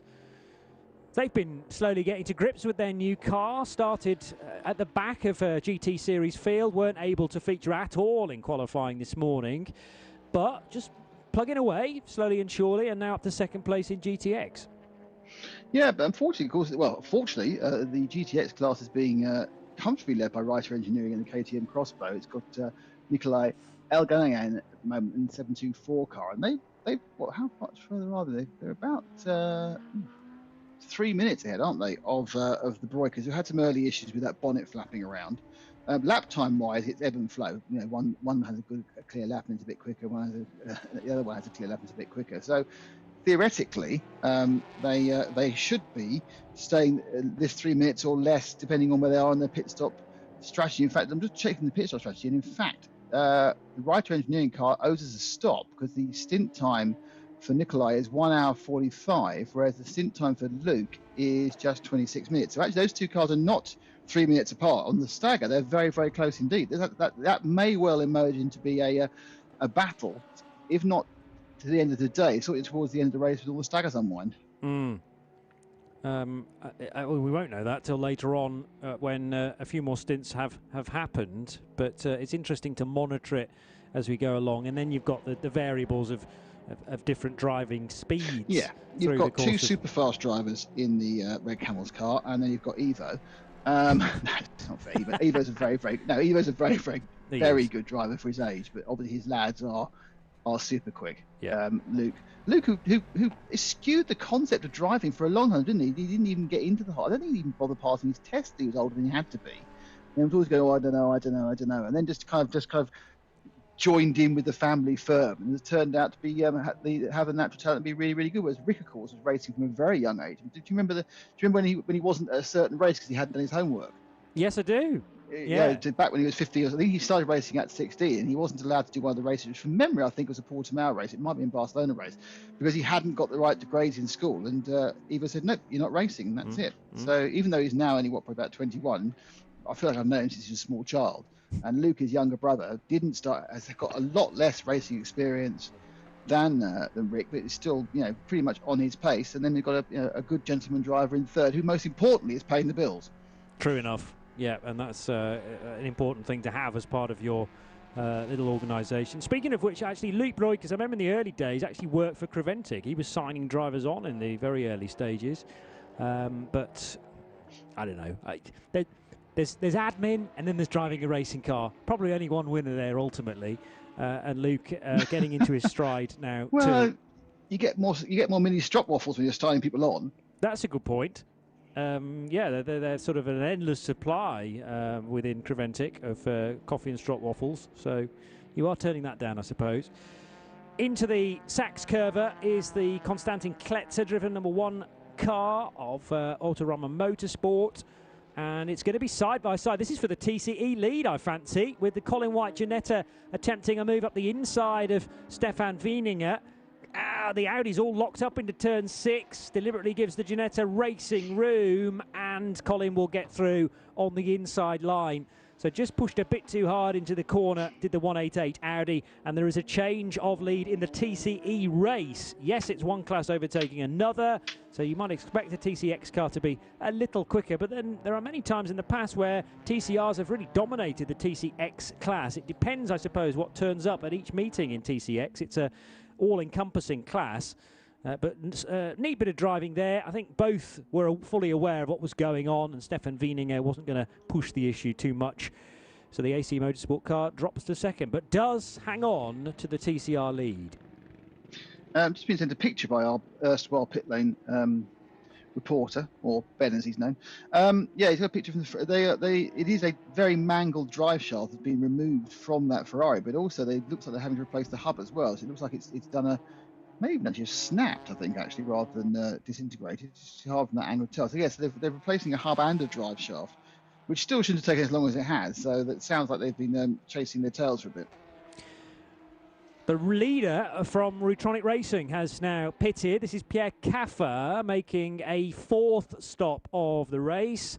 And driver change taking place first of all, and then the car will be fueled. But Pierre Caffer has been at the wheel. I can't tell you that because the drive time, time's just disappeared from my screen. But was that a single stint, do we think, Nick? Actually, he had done about an hour. Okay. About an hour just over. And watching the pit stop take place is Ben in the pits.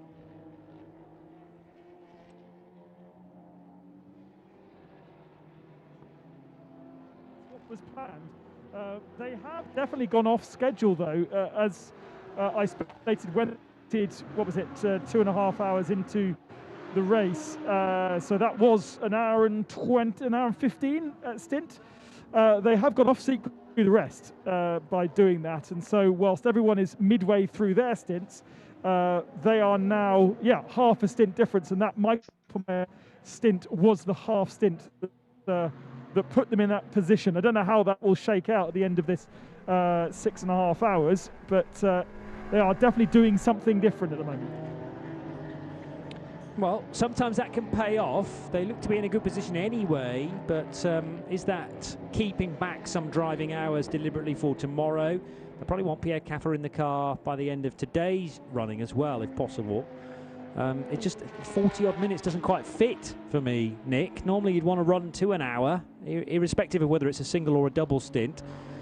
Was there a tyre issue, maybe, a slow puncture? He did 42 laps in that last run. So sorry, right. 42 laps is about an hour and 10, I think, just over that. No, I misheard Ben in that case, because he said 42 laps rather than 42 minutes. Yeah, 42 laps. So it was basically, I think it was a tank, effectively. Of a GT3 car, so what, 70-75 minutes. I didn't quite know when he came in. So that was why. Which is a longer run. The last run was only 36 laps for the last stint by the Lamborghini, 39 laps by the Ferrari number 11. So it was a relatively average run, but it does mean he's now dropping back, and the Mark Basseng, Dennis Wozniak and Tyler Cook cars will go past on the timing sheets by a couple of laps. So you think, he's in terrible trouble. But then, of course, it'll even out again. But of course, the important thing you have to make sure is you haven't got to do one of these stops just before the intervention. Those 2 laps will stay those 2 laps.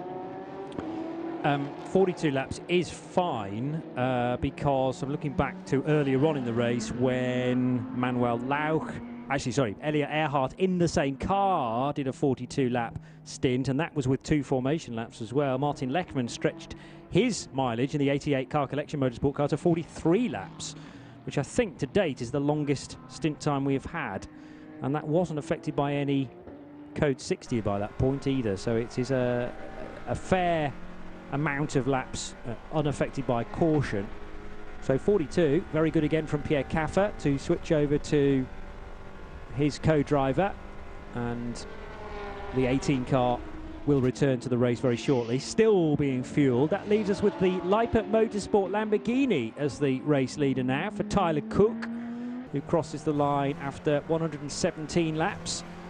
Denis Vashek in the Middle Cap Racing by Scuderia Praha Ferrari running in second, and Mark Basseng still producing better lap times than the 2 cars ahead of him, generally speaking, for the Higeli by T2 Racing Porsche, running in third in those Dayglow yellow colours. The Golfs getting close to one another again from Autorama Motorsport, and that is a fair fight for 3rd and 4th positions between Konstantin Kletzer and Christoph Lentz.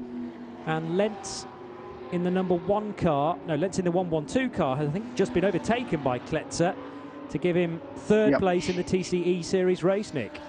Yeah, there's been a swap there. The Autorama, the current course Cavendic champion of all classes, while they carry the number 1 car. They've now caught up and passed and moved forward, but these two kind of acting as a phalanx together, a squadron of Autoramas, as they kind of hunt down the ever-improving AC Motorsport car. The gap now is 47 seconds. It was actually gone down to 44 seconds. That was a good lap. So it's 44 seconds between the two of them. For 3/4 of a minute to make up. Where are they on strategy? That might be by pen across. They're all about the same. 42 minutes on this session for Stefan Feininger, and 38 minutes for Christoph Lentz. So they're all actually on phase with each other. That 45 seconds is a genuine lead at the moment. And the engine you hear in the background is the 2-litre turbocharged power plant for car number 1, with the 112 immediately behind. Red bumpers, I noticed, for car 1, whereas it's all white for the 112. That'll be easy to doesn't wait to tell stay. apart. And the 112 comes up the inside, the hairpin. Doing a bit of an inter-Nissan battle here. It's not just... It's good, isn't it? No team orders here, Nick. The 112 straight up the inside of turn 6, and now it's a drag race towards the next sequence of corners at 7, 8 and 9, with the Mercedes Grandstand peering over this part of the racetrack. So it is the 112 car, which has Christoph Lenz at the wheel, the Swiss driver, versus Austrian Konstantin Kletzer. And they were allowed, or they were happy to go side by side into the hairpin bend, and the places have switched around again for third position in the TCE race. Meanwhile, Mark Basseng in the 66 Porsche is heading towards turn 2 with a relatively clear road in front. He's the fastest man on track at the moment. Yeah. The actual ultimate speed of the track is a little bit slower than it was in the opening stint when the tyres were fresh and the track was cool, but it's the most fastest recent lap is Mark Basseng, who is therefore condensing that track up by slowly gaining on Dennis Wozniak and even slower than Tyler Cooks. Just the top 3 now covered by 39 seconds. Also 40, just 40 seconds, I'm saying 40 seconds in the top 3. But don't forget that currently Elia Eihart in the Audi, which has just been vacated by Pierre Caffer, that car, when everyone else stops, should, unless there's been a problem during the next 25 minutes, cycle back to the lead again. So we do still have this concept. Will we make it 4 cars on the lead lap at the break? Nose to tail, heading through the Mobil 1 curver and on towards the Sachs curve was the 88 car collection Audi, I reckon, on the back of the BMW that runs in the TCE class, BMW from Team Munkhoff, and Marco Poland, who's back at the wheel. And into the Sachs curve itself now goes Mark Basseng. So 17 seconds and counting to the rear of Denis Vacek. But significant chunks of time being taken out of that gap with every lap. Shane Lewis certainly won't be hanging around in the CP Racing Mercedes. He's in the 146s, so actually on that last lap around, he was slower than the 3 cars up ahead. The car is capable of a high 1 minute 41, but that lap time was probably set early on before they hit traffic. Nikolai Elganayan in the Reiter Engineering KTM, up as high as 5th place now, leading the GTX category. I seem to remember we had similar situation at Circuit Paul Ricard last time we were racing in the 24H series, and a very strong showing from the Reiter Engineering KTM. It's 2 different tales out of their awning, sadly, with what looks more and more like the demise of the 725 car, but the 724 having a very strong run indeed in the opening few hours. 2 3/4 hours still to go this evening. I just wonder whether the sky's looking slightly more threatening now, Nick. We had heavy rain overnight. There's certainly no dark clouds, but the bright sunshine that was around the racetrack at the start at 1:30 today has gone, and there is always the threat of a bit of a rain shower passing through here. Yeah, I mean, I think it's a good point, because we did see the sun, and we saw the cars basking. We even saw the reflections off the light bars, and it was lovely. But even so, through it all, Ben's kept his coat on, so we know it's not that warm.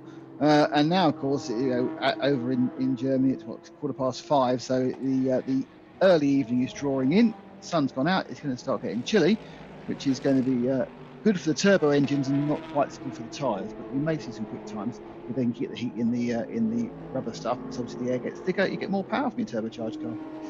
Race scheduled to finish at 8 o'clock, but the sunset won't be until about 9:15, so it'll still be daylight, although the sun will be edging towards the horizon by that point. As well, really, because the 989 hasn't got one headlamp anymore, so it'll be back on the track. They'll be grateful for that, certainly. So it's got an eye patch. It's a pirate car. Cyclops. No, you're actually, Pirate is better. Or Gabrielle. There's a reference from the 90s. Dreams do come true.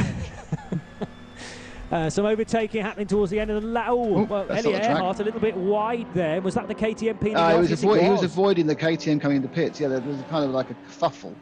And then it decided to go a little bit wide and lose half a second rather than getting any danger of a carbon fibre to carbon fibre interface.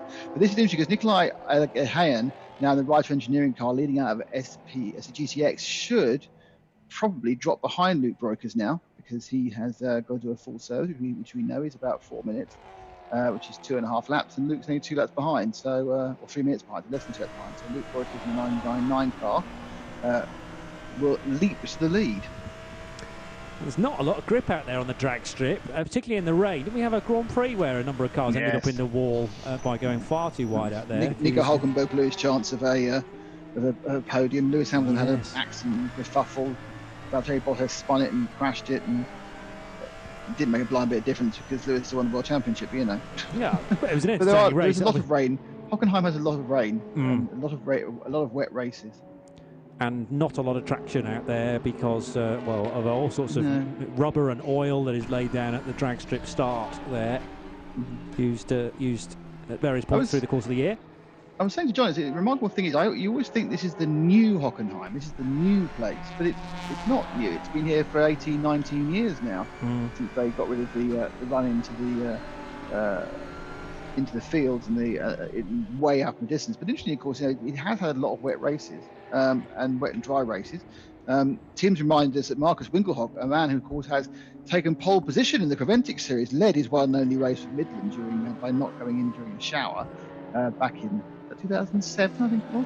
And of course, on the old Hockenheim, one of the craziest races ever, Ruben Barrichello won his first ever Grand Prix in a wet-dry mix-up race that also included a disgruntled Mercedes employee running on the track. Yes. A sign saying, "Don't fire me." Now I'm going to ask you a question, okay? Where was the other crazy man with a sign invader? When did that happen? There've been two of them in F1. You're talking about Silverstone? Yes, the crazy mad priest. monk, or the crazy priest on the Hanger Straight. He was anti-protein, wasn't he? He wasn't protein making us all too randy, so he decided to try and run as by a Formula 1 car. That's right. Yeah, decided to hop and skip down the wrong way down the Hanger Straight. I can't remember the year though, I'm afraid. No, I think it was 2003, but I was it really? I wouldn't bet my house on that one. This is a rusty brain, as we've found out. It was certainly the old Silverstone pre the loop, well before that. Oh yeah. Look at this, but you kind of now accept the Arrowhead as being Silverstone, but that design of Silverstone is like 7 or 8 years newer than this design of the new Hockenheim. It's still called the new Hockenheim. Yeah. Whereas we just call Silverstone. That's right. Yeah, there's no new. How the brain works. Well, the short track here is still the same as it ever was, and there was always the option to run the short track rather than head out into the country to the... Is it? Haven't they changed the... Oh, no, you're right. No, they cut across, don't they? They cut across the side, yeah. Yeah, you turn right before turn 2, don't you? And it's probably half the length of the current circuit now. Oh, right, yeah. But they use that for... Didn't they use that for one of the 2 DTM races? They use the short track. Is that been superseded? Possibly. Much in the way that, British touring cars uses the Indy circuit and the Grand Prix circuit. I feel that they have used that short circuit here at Hockenheim for DTM on a couple of occasions. No, it's certainly been used, but I just remember the seasons when Hockenheim would bookend a DTM season. I always thought it was run generally on the Grand Prix circuit on both occasions, but it gives you the option to make it different, certainly. And DTM races were run on the full-length Grand Prix circuit as well, 80s and 90s. And 70s. Treble 9 heading out of the turn 6 hairpin is still Luke Breukers at the wheel of this 992 Gen Porsche 911 GT3 Cup car. The issue with the peeling back bodywork, or the bonnet, just the air getting underneath it, has been solved by that tape. So that's way of solving it. Very strong adhesive there. I didn't have full faith in it working, or certainly not lasting this far. Never not the duct tape. Well, yeah, it's fine for certain bits, but when you've got air rippling underneath, it's amazing how much power that is. Because it just gets into every single little crevice and will start to even peel away the strongest of duct tape. But every testament to whatever brand of that they are using, might be duct, might be something else, and it's been solved, it would seem, and they can. Well, actually, they can't address that overnight because the cars will be in park firmly. There's very little you can do to the cars when you get to 8 o'clock tonight. I guarantee it won't be the from the middle at Lidl version I bought, which had the adhesive qualities of me spitting on a piece of paper. I don't know what had gone wrong. It hardly stuck to itself as a roll. Oh dear. It was only a pound though. Ben Constanduros, I'm desperate for you to change the subject here from various grades of adhesive tape. So what have you got? A lot more of that to come. What have you got, Ben? I'm afraid I'm going back a few steps actually, because I wanted to talk about track layout. The DTM used to run both layouts. Susie Stoddard got her, as she was then, got her best ever result on the shortened layout, because the shortened layout on this first year had a very different tarmac on just a little shortcut. and there was a huge accident with taking out about 5 cars, and basically there wasn't enough cars to finish in the points, and so Susie got her best ever finish and got some points. I hazard a guess as to the two being connected. But there is also a national track, which I don't know whether they even really use it anymore, but it was certainly featured on various computer games back in the day. And you basically go through turn 1, and even before you get to turn 2, you turn half right, and you then run along the back of the paddock on a completely separate piece of road to the long sweeping left-hander that takes you out to the forest. And that is officially the national track here at Hockenheim, which I think is only used for national races, only really suits small cars, and does feature on a computer game, but I can't remember which one right now. What did I play it on? Well, yeah, because there are sort of two versions of the short track. Actually, the one you were just talking about, the national track, is the one I was thinking of, and I think that's the one that's used for the trucks when they come here. But there is also a way of cutting short or cutting out the hairpin on a track map I've got in front of me here. So rather than arc your way all the way through the parabolica, about halfway round turn 5, you then edge right and into 2 90-degree right-handers, and that feeds you back onto the track just after turn 7 on the full circuit, and in time for the Mercedes left-hander. So I'm counting at least 3 different ways to get round here. Yeah, and I'm not sure Ben's played it, but they're definitely all modelled on the iRacing Hockenheimring track, which was released about 10 weeks ago. So that is that they are modelled on that one. Because I was confused once. I just jumped into a race, and suddenly all the cars turned right, and I wasn't expecting it because it wasn't the full track. Yes. About halfway between turn 1 and 2. Yeah, if you're not prepared for that, but realistically, it could be interesting. Not the dumbest thing I've done in iRacing, so it's fine. But yeah, I mean, there are a lot of variations on the circuit, but yeah, there is a kind of feeling that it was a very short-sighted thing to actually tear up the old track. They could have still used that for other things. But I think it's not even most tracks end up being built on, but it's not even being built on. It's just being reclaimed by the forest, isn't it? It's not, it's not even. It's like a housing set up at the top end of the old circuit. Was it considered just too dangerous, too high speed for the advances that were being made in F1 at the time? I think there was there were some local noise issues, but the main reason for it is they just thought the cars weren't coming around often enough. A good point. Yeah, when you pay your ticket and sit in the main grandstand. It was a 40 or 42 lap race, and they just wanted to condense the race a bit more. Yeah, and I think a large circuit that's very quick takes more marshals, has more issues. But yeah, I think it certainly was an F1 inspired decision when Tilke redesigned it. Whether it was the right decision, we can debate endlessly, but the old circuit was impressive. And I remember things like, I remember some very good races there when I was there. Ben's got another question on this topic. Is the length much different between the original layout, let's say, and the layout we have now? Because I kind of feel as though wouldn't be that much different, and it would be faster, and therefore actually these days cars would probably enter the Mercedes arena about the same frequency as they would do if they were on the old layout. That's a very good point, but it was a long track. It was about 4.4 miles. So what's that? 7 clicks. Yeah, 6.8 kilometres the old track, and this one we're is running 4.5. So now. Whilst they probably do come round at the same frequency, they'll come around more often for a 310 kilometre F1 race. Yeah. Also, I think there was the functionality being easier to manage, also cheaper because you're only looking after a smaller square footage or square meterage of actual track surface, of a stadium surface. I think it was a financially driven decision, sold as a let's make the racing come past you more often concept. But yeah, I think we probably would agree. In an ideal world, it wouldn't happen. But I can understand the reasons at the end of the day, because we're looking to attract fans and the crowd, which seems. But and this was, and I think also as part of the redesign, for example, you picked up the Mercedes arena element. That's never the Mercedes 789 complex, which enabled them to put another massive grandstand up. And don't forget, this was done at the height of Michael Schumacher's powers.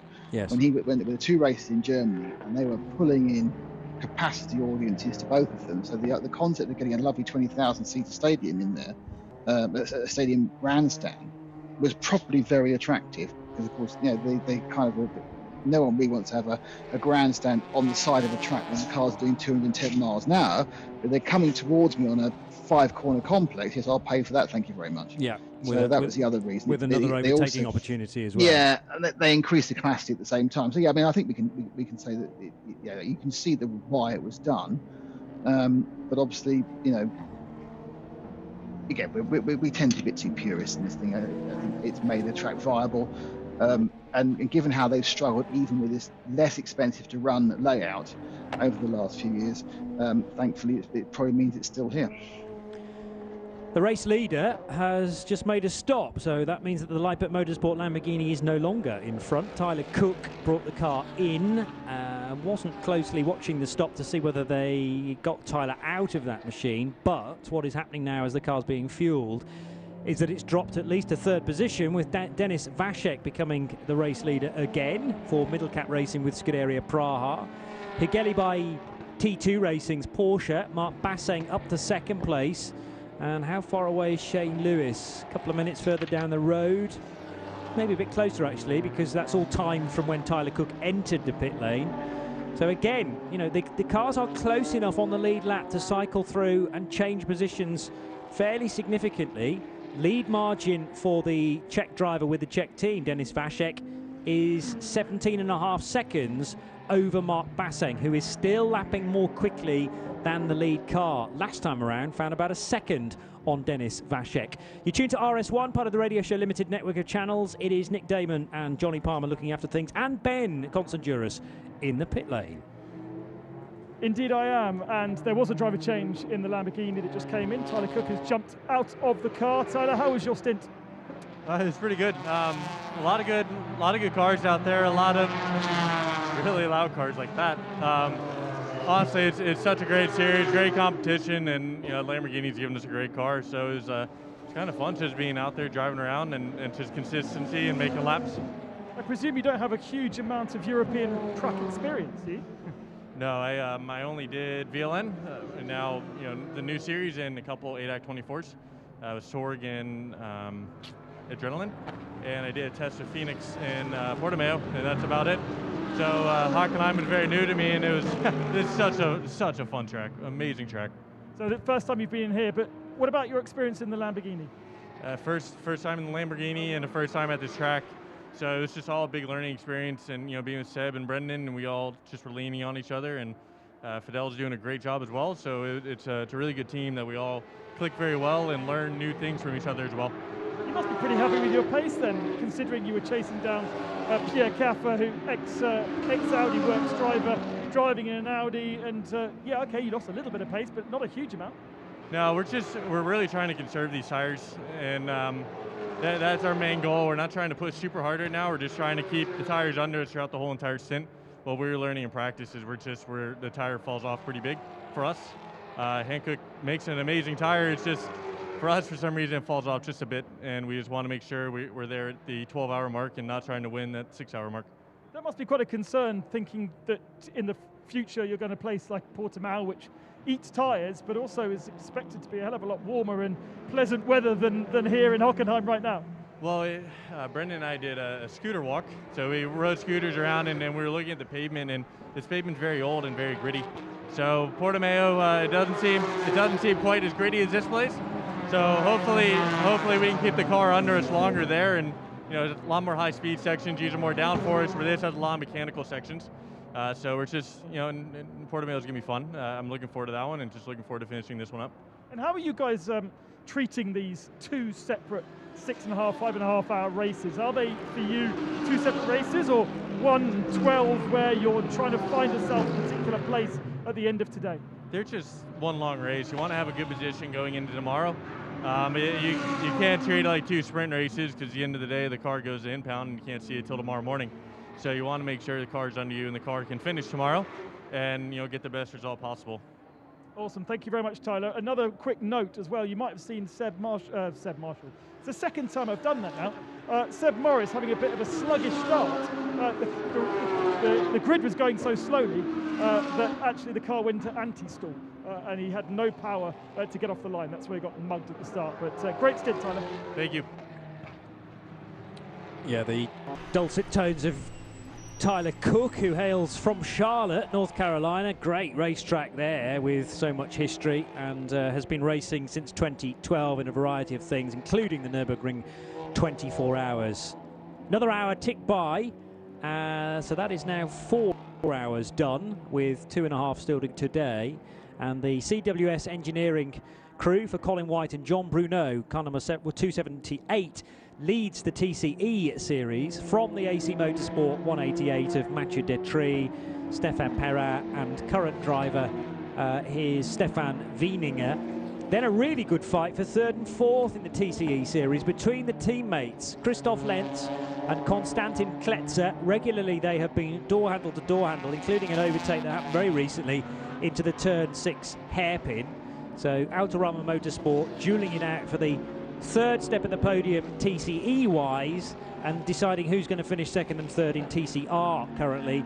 In 5th place in the TCE runners, it's the Munkoff Racing BMW M4 GTR for Marco Poland. He shares that car with Eric van Munkoff. Then you've got the Top Car Sport entry car 131 of Switzerland. Another TCR car ahead of the Autorama Motorsport TCX Seat Leon, and the 105 GSR Motorsport crew, which is another VW Golf from the Lithuanian team. In GT Series, car 11 is the Middle Cap Racing by Scuderia Praha Ferrari that leads the way by 17.5 seconds. Denis Vashek currently at the wheel of that, ahead of a chasing Mark Basseng, who's steadily getting a little closer with every lap for Higili by T2 Racing. Then in 3rd, Shane Lewis for CP Racing and their Mercedes. So Ferrari, Porsche, Mercedes, and then actually 5 different manufacturers in the top 5, with a Lamborghini and an Audi to come next. The Lamborghini Huracan of Leipert Motorsport, we've just been hearing from one of its drivers, Tyler Cook. Fidel Leib has taken that car over, and Elia Earhart in the Rutronic Racing Audi, former race leader, car 18, now down in 5th, ahead of the 88 car collection Motorsport Audi for currently Christian Kranenberg, sharing that car with Pierre-Yves Pack and Martin Lechman and Vincent Piermont. Another car collection Audi is in 7th, number 34, and in 8th place is the 999 Red Camel Jordans.NL Porsche 992 generation. Reiter Engineering 724 is no longer the GTX leader because that's in the hands of Red Camel, so Reiter slipped to 2nd and Eike Angermeyer driving that. 955 is another Porsche Cup car, in fact the first in the standings as the class leader, and the Willi Motorsport by Ebby Motors car is being driven by Fabrizio Broggi, car 955. 9 und 11 is in the GTX category and runs 11th overall, ahead of the MP Racing Mercedes for GT3. 2nd in the 991 class is the NKPP Racing car prepared by Baz Kooten Racing 991, and then it's the 909 and 925 cars for Duvo Racing and Baz Kooten Racing respectively, followed by the Stadler Motorsport car. GT4 class leader is the 438 ST Racing BMW. 2nd in that division, 401 Pro Sport Racing Aston Martin Vantage AMR. Then the 701 GTX class Vortex V8. 989 is back in the race, unbelievably, very quickly indeed. Inside 90 minutes, they managed to get that car back into the action, despite the off-track moment at turn 1. Nikolai Gadetsky does the driving there. But 92, Herbert Motorsport still in the pits, looking more and more like a retirement, sadly. And, well, actually, we have had more action from the KTM Crossbow, car number 725, because it's showing as being in the pits for only 2 minutes now, so it's obviously done a few laps, and Peter Cox has brought that Reiter Engineering car back in again. Now there we go, 2 hours and 22 minutes still to go at the Hockenheimring for the 2nd edition of the annual at the moment. 12 hours of Hockenheimring, round 4 of the 24H series, powered by Hankook and brought to you by Creventic. And any threat of any rain appearing seems to have gone now, because we've got the white fluffy clouds and the blue sky returning to the skyline. We mentioned the possibilities from bad weather, and the German meteorology department said absolutely not, and decided to throw on the fluffy clouds and the lovely May afternoon. Certainly a May afternoon I'm not seeing. Either that, or is a mightily impressive backdrop that they have wheeled into. They've green screened the entire circuit. There yeah, you go. It's actually, maybe that's it's what actually it is. appalling. Yes. Right, we've got, just before that thought, Nick, I'll come back to you, but 4 hours of action to reflect upon in a 90-minute segment or thereabouts.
Sven Herbeck. I don't think he has. I don't think he has either. 2 seconds, and I can track back on the timing system to work that out. So this is car number 18. We had an Elliot Earhart stint followed by another one, but it was cut short by the code 60 when Michael Doppelmayr took over, as you rightly say. Then there was a 42-lap stint from Pierre Caffer, and it's gone back to Elliot Earhart. So Sven Herberger hasn't yet been at the wheel of the Rutronic Racing Audi. Perhaps the concept is to run as fast as possible the first 6.5 hours, and then and make sure you're on the lead lap. Mm. And then if the other two guys are perceived as slightly slower, let them do their time tomorrow when it isn't quite so expensive. You drop off that main lap. But they're doing well, actually, to have only used one stint of Pierre Caffer so far in an effort to do that. So leaving plenty of the former Audi LMP1 drivers' abilities back for tomorrow, you have to think, as the 66 Porsche has come in. Mark Basseng stayed at the wheel. An hour. Yeah, I think he just about an hour and 1 minute, so he could have stayed at the wheel. Thinking about stint length, if the stint length doesn't count for the time you're in the pit lane.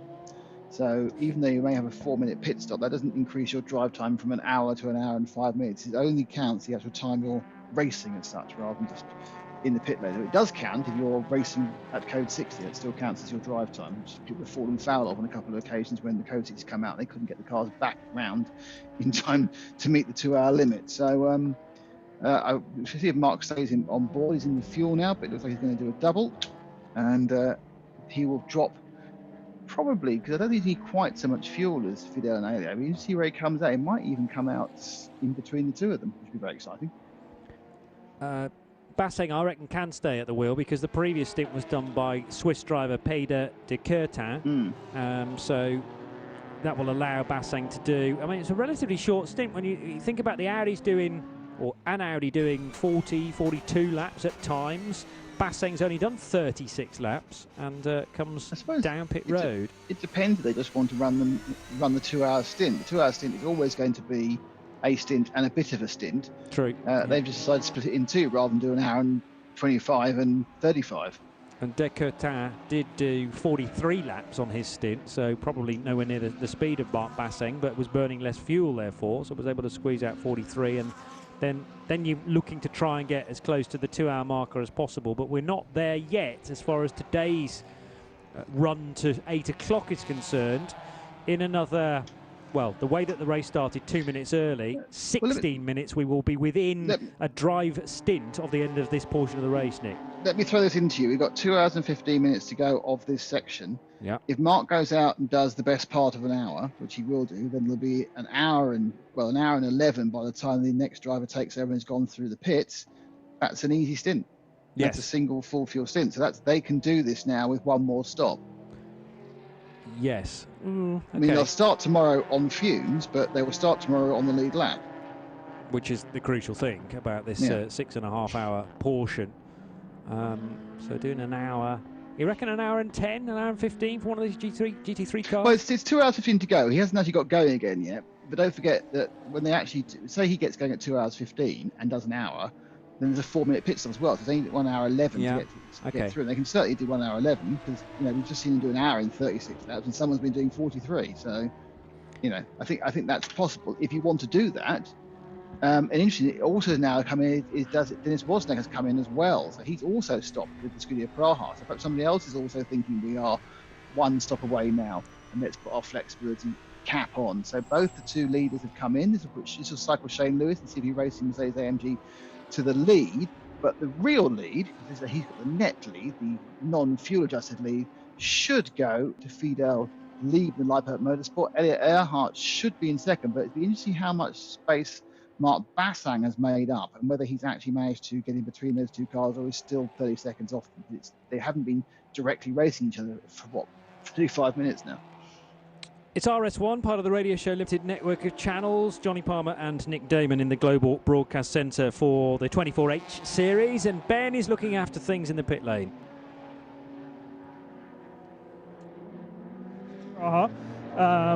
And Joseph Kroll is now aboard that car, a full service of 4 tyres. And basically, once the tyres had been done and the car dropped off the jack, the car went straight away. There was no fiddling around with the belts like you see with quite a few of the other drivers. So it's not a car that we've spoken too much about because I think they're on a different strategy.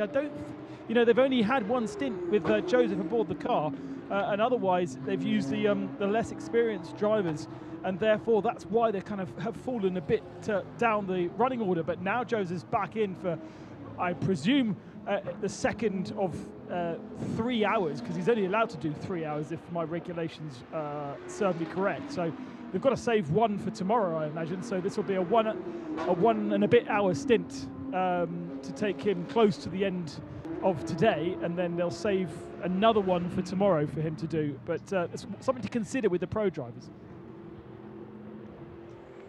Yeah, worth bearing in mind, there's always many different stories rumbling through the course of an endurance race. That's why we love it, and we try and stay on top of all of the various narratives as we go.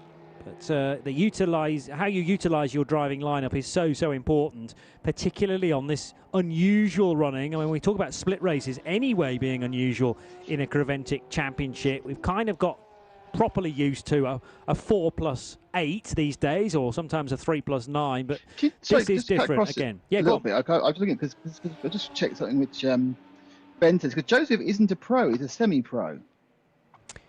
Does that affect his run time? Seb Morris is down as a pro. Pierre Caff is down as a pro. Yes, he's a silver. Semi-pro. So I'm just wondering whether he actually can drive more than 3 hours. I haven't got the figures in front of me, and it does change from year to year, to be honest. But now the difference with these cars is that we haven't got any kind of full-on pro GT3 lineups, to my knowledge, at Hockenheim. And we haven't had all year, actually. They've all been entered into AM, and then the AM category is then separated into 2. You've got the AM Advantage and AM. I can't remember. There's another name for it as well, and that depends on how big your fuel tank is. But yes, there's then fully pro drivers, because Seb Morris is a gold. Bearing in mind, he's a British GT championship winner, and that's the reason why he's gold rated these days, and down to his pure pace as well. Whereas Josef Kral doesn't really have a big title even to date. When you consider he's now 30 years old, he's not won one of the ranking events that the FIA recognise as boosting him from silver to gold. So there might be a little bit of a loophole that the team can get through there, because, as you mentioned, he's semi-pro, he's silver, and therefore perhaps more time you can put Josef Kral into that Ferrari for longer than Leipert can use Seb Morris. That's one to research overnight, I think, tonight. It's one to look at. It's one for your exciting evening. Obviously, bedtime reading. Well, yes, because obviously you got to watch the Eurovision Song Contest first. That's from 8 to 11, and then you're allowed to just cuddle up with in your quarantine bed and read that with a very large book of regulations. I can't wait. Excellent. It's just it's your life.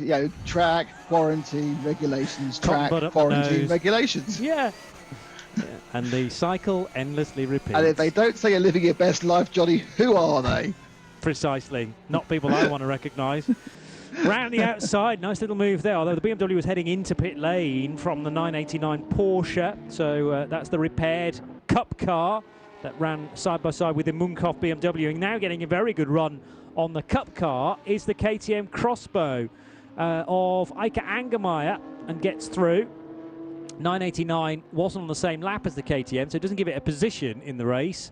Eike running in 9th place, and about 11 seconds away from the Luke Breukers driven Red Camel Jordan's Porsche. So Treble 9 is 8th, 724 is 9th, and the 955 of Fabrizio Broggi running in 10th. Nick. Very low-key pit stop there for the 210 Munkoff racing car. Marco Polo brought it in. He was kind of rather waved and kind of waved by the come on in then.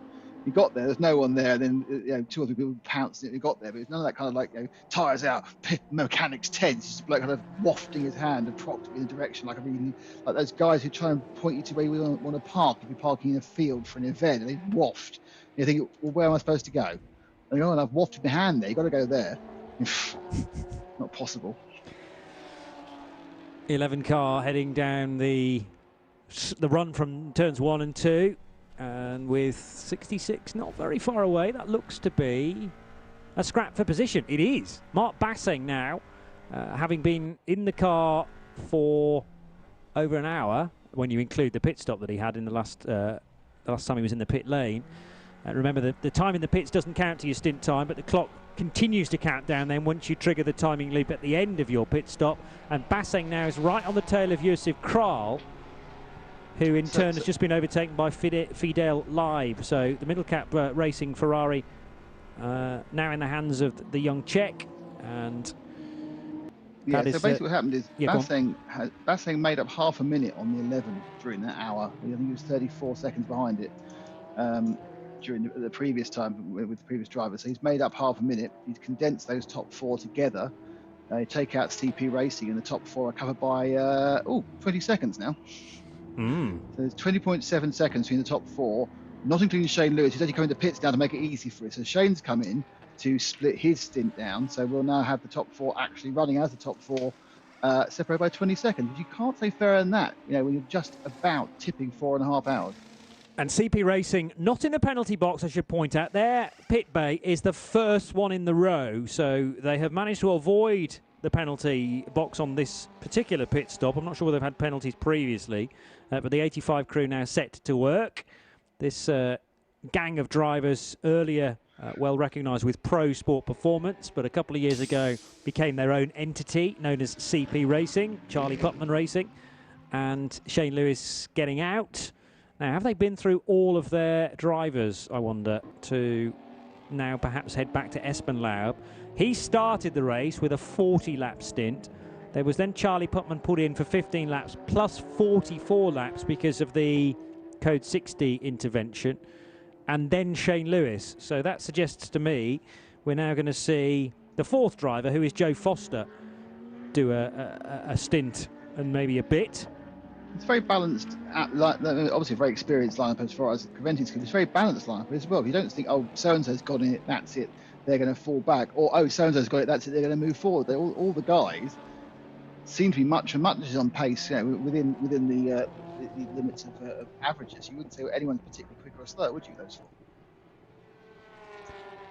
I think it's one of the more balanced crews, and the fact that they spend so much time racing, not just with Creventic, but also during the NLS races when they can, and certainly the 6-hour qualification race for the Nürburgring Nordschleife a couple of weekends ago. So they kind of know how each other ticks, and the team meetings will still be done, but perhaps less so than other teams. Did they do that in the? Did they do that in the Mercedes, or did they do that in the Porsche? Yeah, Joe asked that question earlier on. I think it was a Porsche in the SP7 class.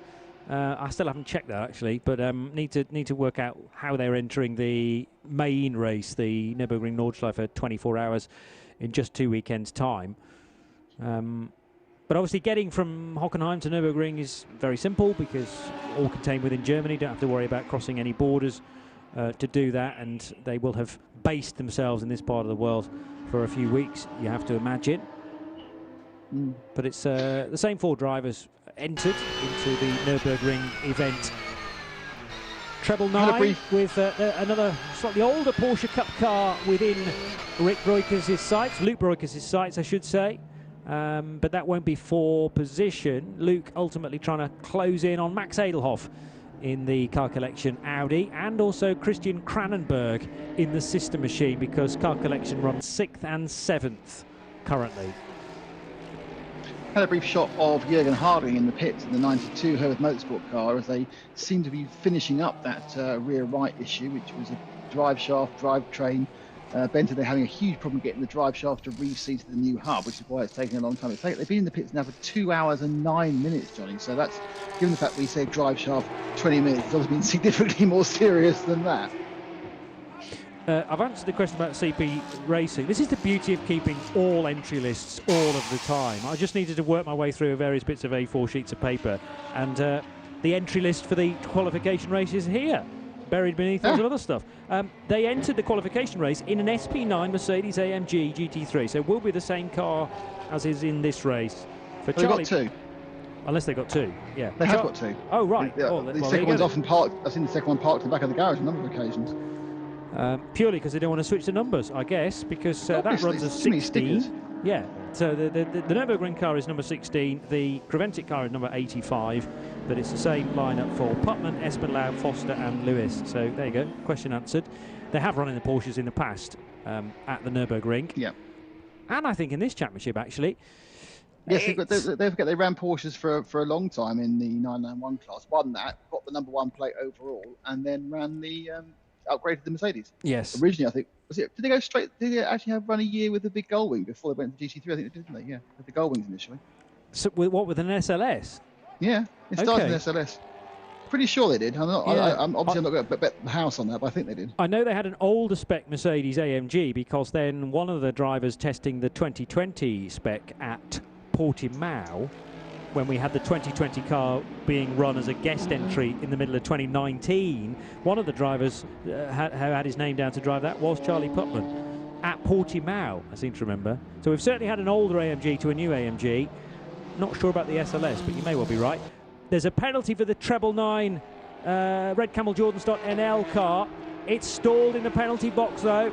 So Ivo Breukers was counting down the time, and mightily frustrated with Luke to have stalled it there. He was giving him the warning sign to go, 3, 2, 1, and then the car didn't move. It has now, and it's up with the team with the brothers switching places. These kids in their clutch control just haven't got it, have they? They're all left foot breakers and everything else. They don't know how to use a clutch. But that's how competitive Ivo Breukers is. Well, we didn't need any proof of that, frankly, but he was screaming through the windscreen there at Luke, what are you doing? Come on. That's the penalty done. Anyway, eventually it did arrive with the team. And Luke out. Rick Breukers stepping into the car. And it'll be, well, probably Rick to the end now, because they can get there, can't they? With another stop, they'll be inside the 2-hour drive limit, because remember, the pit stop that they'll make in about an hour's time won't count towards the drive time. Yep, they can run him to the end, and they could obviously start him again in the morning if they wanted to. Won't have much fuel. The 92 car, the Jürgen Haring, we were in the pits, Herbert Motorsport car, early near the front runner. Has effectively had 2 hours and 12 minutes in the pits. I think he's actually probably going to fuel it up, but it's not been great, has it? Sometimes it isn't your go, and I get the impression that there's been an issue on that Ferrari, which perhaps they did more Ferrari work, they might have worked out quicker, but they were sitting there looking, why isn't that working? What's not going on? The Breukers are doing a pad change. That's quite early, isn't it? That's very early. Perhaps they haven't got. You know how they were switching it to endurance spec and they couldn't qualify because they clipped a sensor. Perhaps they haven't got endurance pads either. So they're having to use just the hardest normal pads they can find, and they haven't got the endurance pads for it. It's a very good shout, because that car has not long been in a couple of standard Carrera Cup races of 30 minutes each. So maybe they just the outside, yeah, maybe they just haven't had the chance to switch it over to endurance spec car, to endurance spec rather. Yeah, because the brake show for that would just do the weekend, which would be what, 2 half-hour races and practice, so they're probably good for 2 hours. They've now run 4.5, and it's gone. Yeah, that's not what we're here for, and so they may have to. They'll have to do a couple of changes.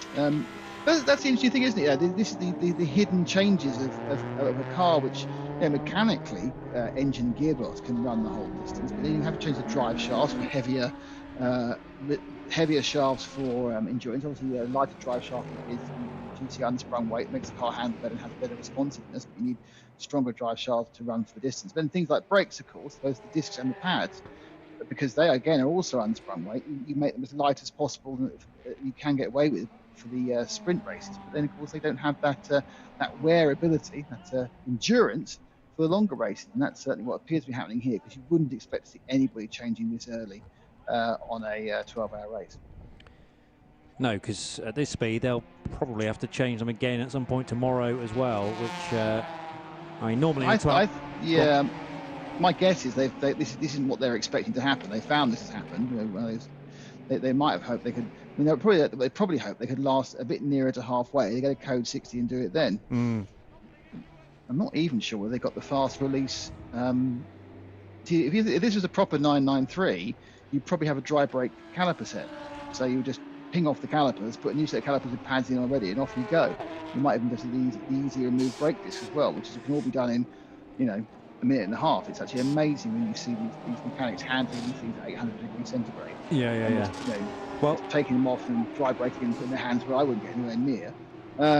But this looks very much like the sort of change you get down at Quick Fit or on my driveway, where you've got a screwdriver trying to push the pistons back. Someone right on the spot watching this, Nick, is Ben Constantura. So what more can you tell us? Well, there's no denying that the pads that have come off the car are very, very well used. Absolutely nothing left of one of them, which is sitting below the left front wheel arch, which has now had its new brakes in. It was quite hard to get that second pad out. There's absolutely nothing left of them. If you can see on the floor there, they're right down to their metal on this left front corner. Still a bit of concern on the rear left. I'm not entirely sure what's going on there. Pads on the right side are also down to absolutely zero. So why can't they get this rear left tyre on or off? Certainly some issues with this. It's a brand new car, isn't it, basically? It's only done a couple of race weekends. As you say, some sprint weekends. They probably doubled the amount of mileage this car's done already just by the race so far. It does still look very pretty, though. There's very few scratches and scrapes on that nice grey bodywork that comes as standard. And finally, I think they've managed to tighten up the nuts, and now they just need to get it torqued. But that doesn't seem to be working either. I think they might have a hub issue here on the rear left. They're trying to get it off rather than get it on. Yeah, that's an interesting theory. Well, righty-tighty, lefty-loosey. Oof. They are trying to loosen it, yeah. I think that's not worked as well. It did click, but there's some metal that came out of it when it clicked. They got a hub. This could be a big problem, a hub problem. The interesting thing is that if they were using those pads, Ben, for the last lap or so, they'll have done some pretty iffy damage to the discs as well, I would think, because metal on metal does not last very long. So they'll at best be out of shape and they'll have warped them slightly. It may be that they'll be better prepared for their second stop into the discs as well, but. This is a big problem. You're not wrong there. Now resorting to getting one and now two mechanics on the actual torque bar to try and get this wheel off. It's a rear left problem, so they've done the brakes on the front and they're now trying to get this rear left wheel off the car, but it is, well, possibly welded to that rear hub. And this happens when you do generate too much heat as well. The heat generated by metal on metal, which doesn't look like it's happened on the rear of the car. You can see on the front discs that where the grooves are to try and get some temperature away from the discs. There's definitely damage on both the fronts, in fact. But the rears are less damaged in terms of disc anyway. But if there's too much heat, that can then change the various different components and compounds of the hub. And this is really welded on. Now, they need an impact hammer, don't they? They do. Well, yeah. There was a little lump hammer being used initially before they then got the torque bar involved as well. Torque bar dropped to the ground there. I wonder whether it had actually come loose or whether it just fell off. Difficult to tell. But work's going to carry on that car. It's brand new to the team, and I think possibly only loaned in for this event. We will wait to see whether we get more runs from the redcameljordans.nl team with that particular car in the future, with 2 back-to-back 24-hour races to happen next. There's no Creventic race in June at all. No, still work carries on the rear left. And Rick Broiker's been bounced around in the car like he was out on the racetrack still, but unfortunately for him, sitting stationary. And those handful of seconds lost in the penalty box by Luke Broikers have sort of evaporated now compared to the amount of delay here. Yeah, it's pushing 8 minutes in the pits. I mean, this is a difficult thing. If it has, as Ben said, found some metal-to-metal weld, that is going to be a situation where they're going to have to get under the car and disconnect both the arms effectively to get it off. They could try cooling it down and heating it up again. A bit of water and fire, but that obviously takes time. Yeah, well, that's going to run and run, I'm afraid to say, and any hope for the Treble 9 car of, well, winning the GTX class is kind of disappearing. It had got to the front, hadn't it? Got ahead of the Writer Engineering KTM Crossbow and come into the pits as the class leader. Let's go back to Ben.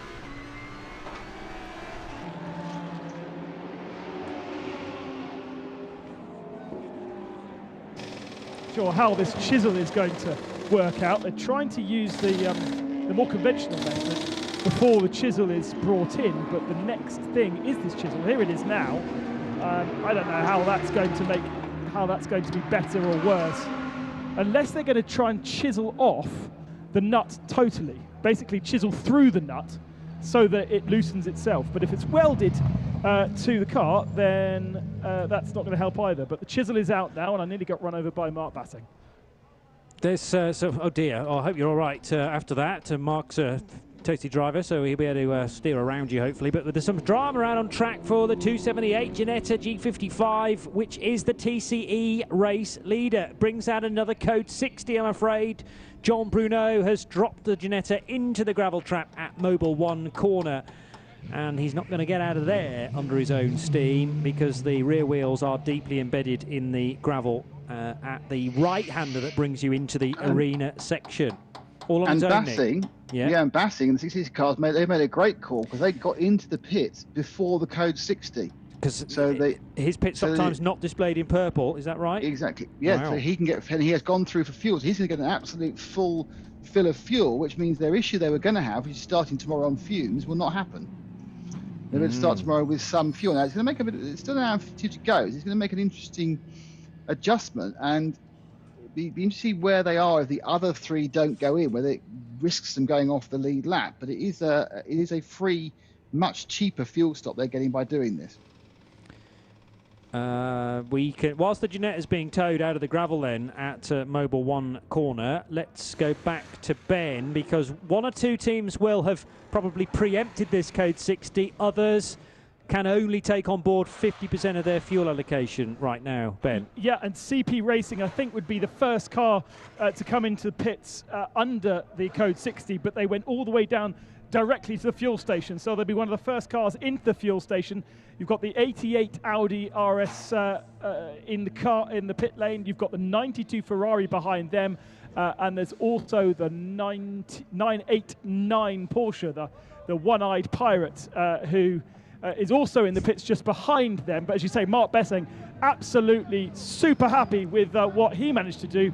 As he got out the car, he cheered in delight because he will take on a full fuel load. He's done the service, and we'll go and have a chat with him in just a moment because he has absolutely lucked in. As now it gets busy once again. 719 into the pits, and 34, and the Vortex coming in, and we've also got the good KTM crossbow that hasn't had the issues in the Felbermeyer colours, also trundling down pit lane, and there's still work going on with the Breukers Red Camel Porsche. Still that chisel trying to remove the nut, I believe, and it looks like the Willys Porsche here as well. Is that chisel actually, I think they're going to literally chisel through the nut. Well, we've seen circular saws in action in the past to try and get wheels off hubs, and just slicing the wheel into bits in order to get it off. So desperate are teams to get the pit stop done. So, well, we haven't quite reached that just yet, as John Bruno is desperately trying to wriggle for it or get all the gravel out of the Ginetta G55. He's ended up on the drag strip between the final couple of corners and shaking the wheel from left to right in order to get loose all of the gravel stones, now heading towards the pit wall. But it's entirely under control, I can assure you, for the American. Yeah. Sort of. 18 is in, Ben says, go on. Driver change and new tyres going onto that car, but the Ferrari went all the way through pit lane and directly to the fuel station. Now, the danger for the 18 car here is that it is going to be kind of the end of quite a long queue, I believe, in pit lane. So Pierre Keffer out of that car now, or Ella Earhart, sorry, out of that car, and they might end up getting caught out here by a big queue of cars in the fuel station. I don't have eyes on it, but I've only just seen the BMW, one of the first cars to go in, only just leaving, and there must be more than that down there right now as the Willys Heavy Motors car leaves and 925 comes in. There's 8 cars with saying they're in fuel. Do you know how many pumps there are? 4 or 5, I think. That's interesting. I don't think there are 6. So somebody's having to wait. KTM, well, maybe there are a few more. Well, I think the Audi 88 is having to stop in the queue there. But interestingly, now that there are freer pumps further round, so they're having to push the 88 car collection Audi back. It's got caught behind the number 11 Middle Cap Racing by Scuderia Praha Ferrari. As pumps further round the arc have become available, the Audi's not in a position to take advantage of that. And one of the Porsche Cup cars will jump ahead of it now in the queue as well. So I reckon the car collection Audi number 88 is losing valuable time here because it has misread where the next pump is going to be available. This is like being on the supermarket forecourt, trying to work out. Oh, he's okay. That was silly. It's gone past the vacant. He's gone straight past the vacant spot, it would seem. But you know when you're trying to work out, right, are they going into the kiosk to pay or are they paying at the pump? Which one's next going to become available? That's exactly the game that everyone was playing in the fueling area just then. But the 88 car, I think you're right, Vincent Piermont has gone back into the race without fuel. Must have done. We're back to green now as well. So how desperate was the 88 car for fuel? I suppose next time it pits, it'll be able to take on a full tank, but the problem is it's under green flag conditions, as still that rear left wheel. I'm pretty sure that the chisel is not recommended by your local Porsche service centre. You've got to wonder what the owner of this car is thinking about potential damage being done to it. One careful owner previously. It appears that the problem they had was it wasn't biting. So they actually chiseled some extra teeth into it to get the thing to bite. Okay. But if you're getting that length of bar with that weight of man, it's not moving. That's, as Ben said, some sort of like actual chemical welding reaction's done that. Well, there's 3 guys on there now trying to jump on it, trying to force this wheel off the car, and the next thing that might happen is that the actual bar may snap before the wheel nut's going to come loose. So Rick Breukers doesn't really know what to do here. He's opened the door, get a bit of airflow through the car, but otherwise it is just a waiting game. They had terrible luck last time out at Circuit Paul Ricard with their Cupra. This isn't the reason they've changed to a Porsche. It just became available, a brand new Cup car, and they thought, well, it'd be fun to race that at the Hockenheimring. And they thought, I'm sure, did family Breukers, that they would get a bit of the better luck together with this new car, and it's just not happened. They were having a really good run, in fairness, and got to the GTX lead, but it's all gone very, very wrong now. In the most surprising way, to be honest. Yeah. Just a bit of information. Sven Herbenger has taken over the 18 Audi R8 for Utronic. Just waiting for all the staggers to unwind. Leipert Motorsport and the Huracan has scored first. With Fidel Lee, but did Fidel come in? They all did come in, didn't they? Fidel came in as well. He's actually scored one less stop than the others. I don't think Fidel Lee did come in. We don't think Fidel did. No, because looking at it, he's only on 4 stops, they're on 5, and all their most recent stops were much shorter because they couldn't fill the thing right up. So Fidel's not gone off. No, is this going to be a massive attempt to break and make a lap lead for the end? Well, it'd be worth having overnight, wouldn't it? This is 22 laps currently for Fidel Leib, and the car previously had Tyler Cook behind the wheel for 35 laps, Brendan Leach for 36 laps. So it's capable of doing another, I don't know, another 14 laps at least on this stint. And we have seen other GT cars get as far as the 43 lap mark, but this Lamborghini seems to have been pitting more often than some of its German rivals. Leipert Motorsport, having run Cup Lamborghini Huracans in the past, but not very often a GT3 version. And it's on course at the moment to have a good road position overnight after 6.5 hours of running today. There's an hour and 45 still to go for Saturday. And after the latest reason for the Code 60, which was John Bruneau off in the gravel trap on the arena section of the Hockenheimring, he was towed out of there and managed to rejoin the race.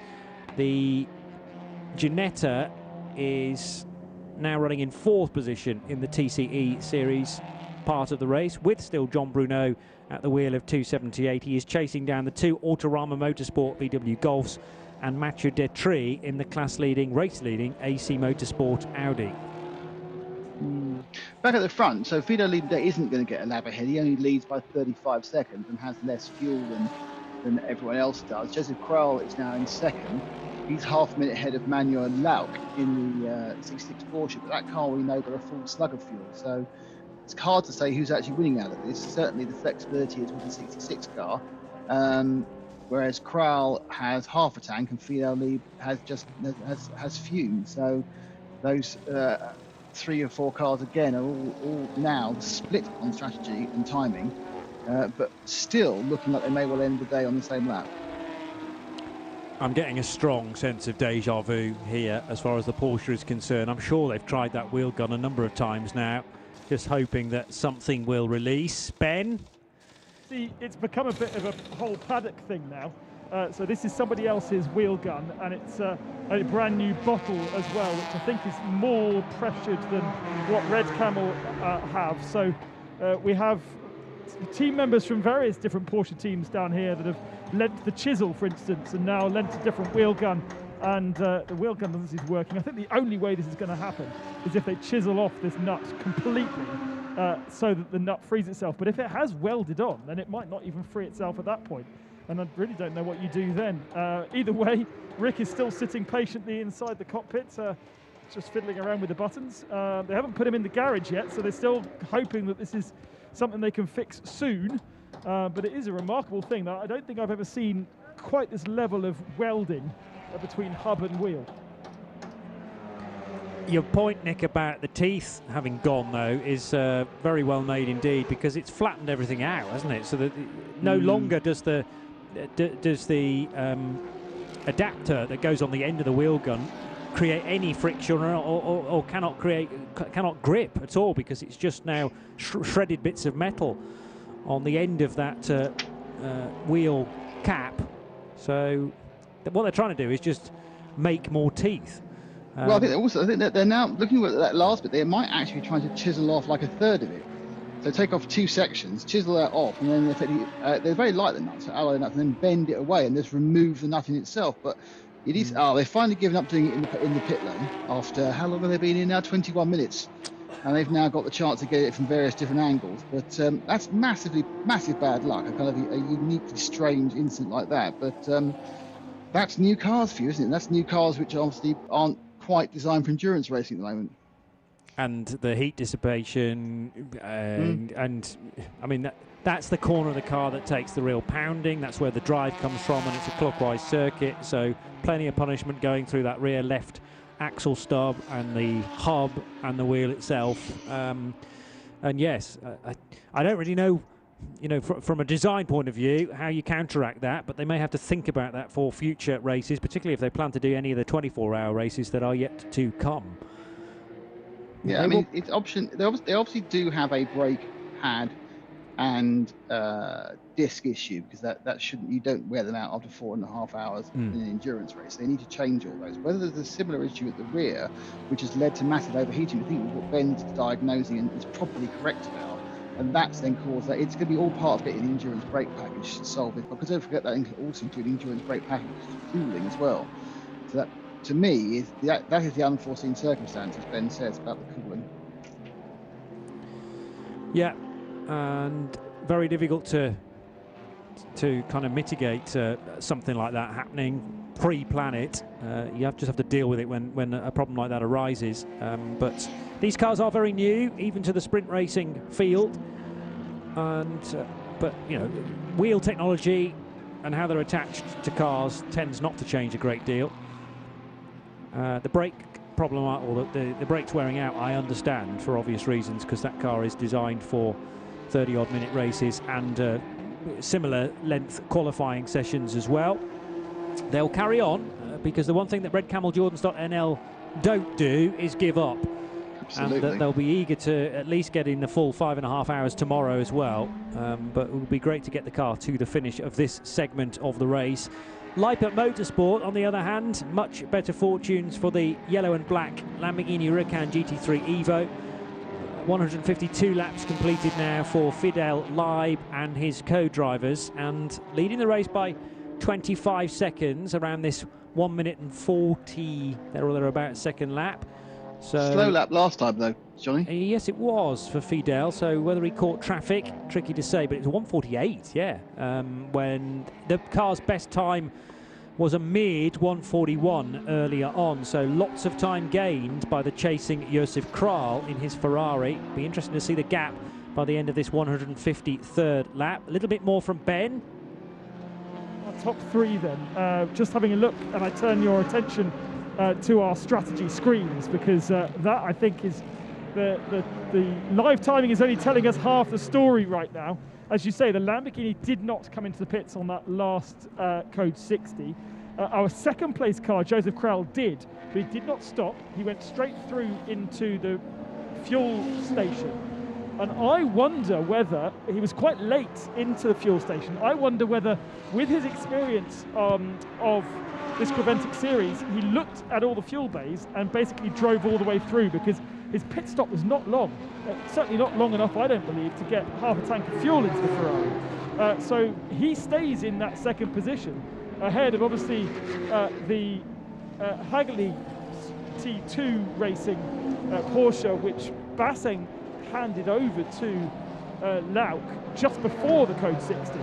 So I would easily expect them to have benefited much more than it looks as though they have done on the timing screens, with them sitting in third position. But I think the two ahead have individual stories to kind of follow up on. So much happening in this race, with still 1 hour and 37 minutes to go. And Lippert Motorsport's car was caught a touch by Josef Kral. Of course, anything that Fidel Leib is finding out on the racetrack traffic-wise, then a short moment later, Josef Kral will have to deal with the same midfielders or backmarkers. So Kral, having just done a 1:43.5, still found 0.4 of a second on the race leader that time around.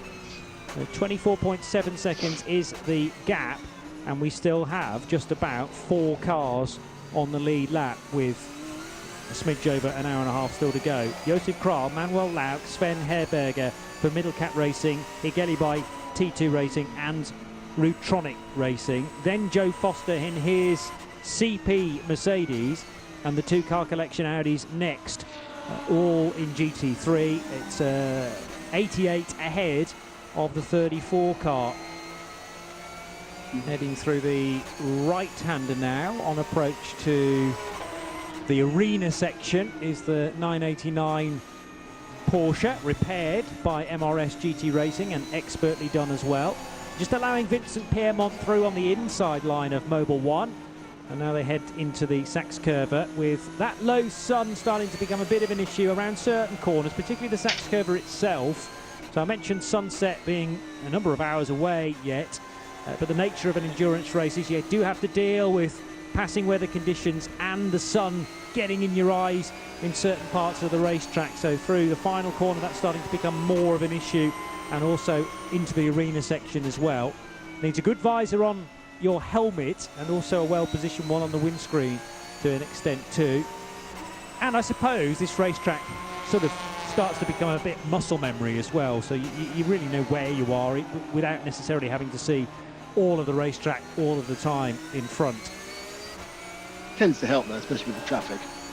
Well, yeah, if you're offline, then you really are a little bit down a blind alley, I was going to say. If you find yourself on the outside line of the Sachs Curve and needing to go around a slower machine from the TCE series, then yes, being able to see the asphalt in front is rather helpful. It's going to get quite busy in a moment or two for the 989, and this is the clump of traffic that quite possibly Fidel Live caught a few laps ago, Nick. Yeah, just talking about that, I think that Joseph did get fuel because he did a 217 stop just driving through, but also Joe Foster in the CP racing car, which probably couldn't get a half tank in, did a 207, and the cars that did a driver change in half a tank did it in 310. So I think they did get the fuel in that Crowell car, whether it was a full half tank he could take or whatever. Interestingly, the Manuel Lauk car, which could have had an absolute full tank, obviously didn't, because its pit stop time was less than a full time would be normally. So they just obviously got as much in as they could. But yes, I think everyone's pretty much as much as, apart from Fidel Live, and I think this Lipert Motorsport situation is going to cause them problems, because I think there's a chance they might, even though they're leading, they might drop off the lead lap because they need a much longer stop than the others. Rick Broikers is a patient man, isn't he? Still behind the wheel of his 999 car, almost looking like he comes with the car, like a Scale Electric model. But he stays on board rather than bailing out and having a chat to the team. I wonder whether that might be another half an hour's job at least yet. Hopefully it's not, but... Well, the thing is that once they get that wheel off, that nut off, how much damage have they done to the hub? Yeah. And do they need to change the hub? I mean, it's unlikely the very limited threads that are on these racing hubs are still intact. So it's going to be... the problem is you can't take the hub off without taking the wheel off. Look, the ideal thing is just go around the back, take the hub off, put the wheel out of the wheel and put a new one on, but that's not possible. So I think there's going to be a significant amount of work to be done even once the wheel is, thankfully, they'll be relieved to see this sitting on the floor of the garage. Through the gears goes the MRS car, and trying to make up a little bit of ground. It's Saif Al-Meri, the man from the United Arab Emirates, now at the wheel of that number 989 Porsche. Bobby Gonzalez back in the race for Herbert Motorsport. He's been a regular in the Porsche in the past, now driving the Ferrari for Herbert, and also Peter Cox running as well. So Fidel Live is in the pits. As long as we get the Red Camel Porsche back into the race, we'll be back to the full quota of 30 cars, which is quite some statement. Wow. Ben Constanduris is watching the pit stop for Lamborghini number 10.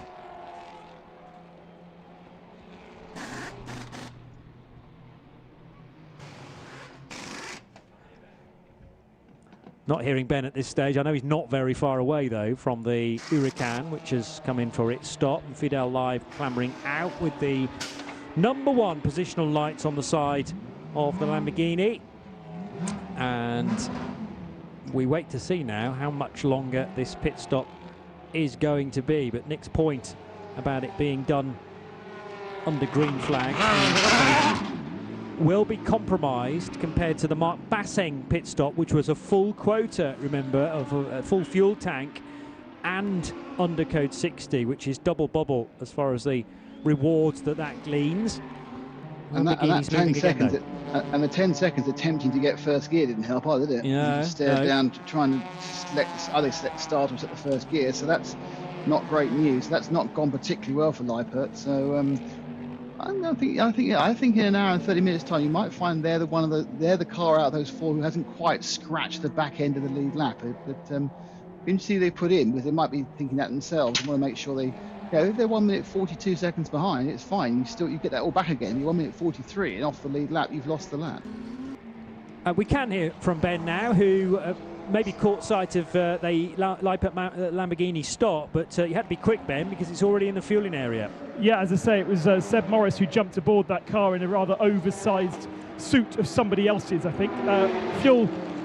Full tyres going on, but interesting, only an hour and a half left of this portion of the race, so they are still going to have to come in again. They can't go to the end of this particular part of the race without needing another stop.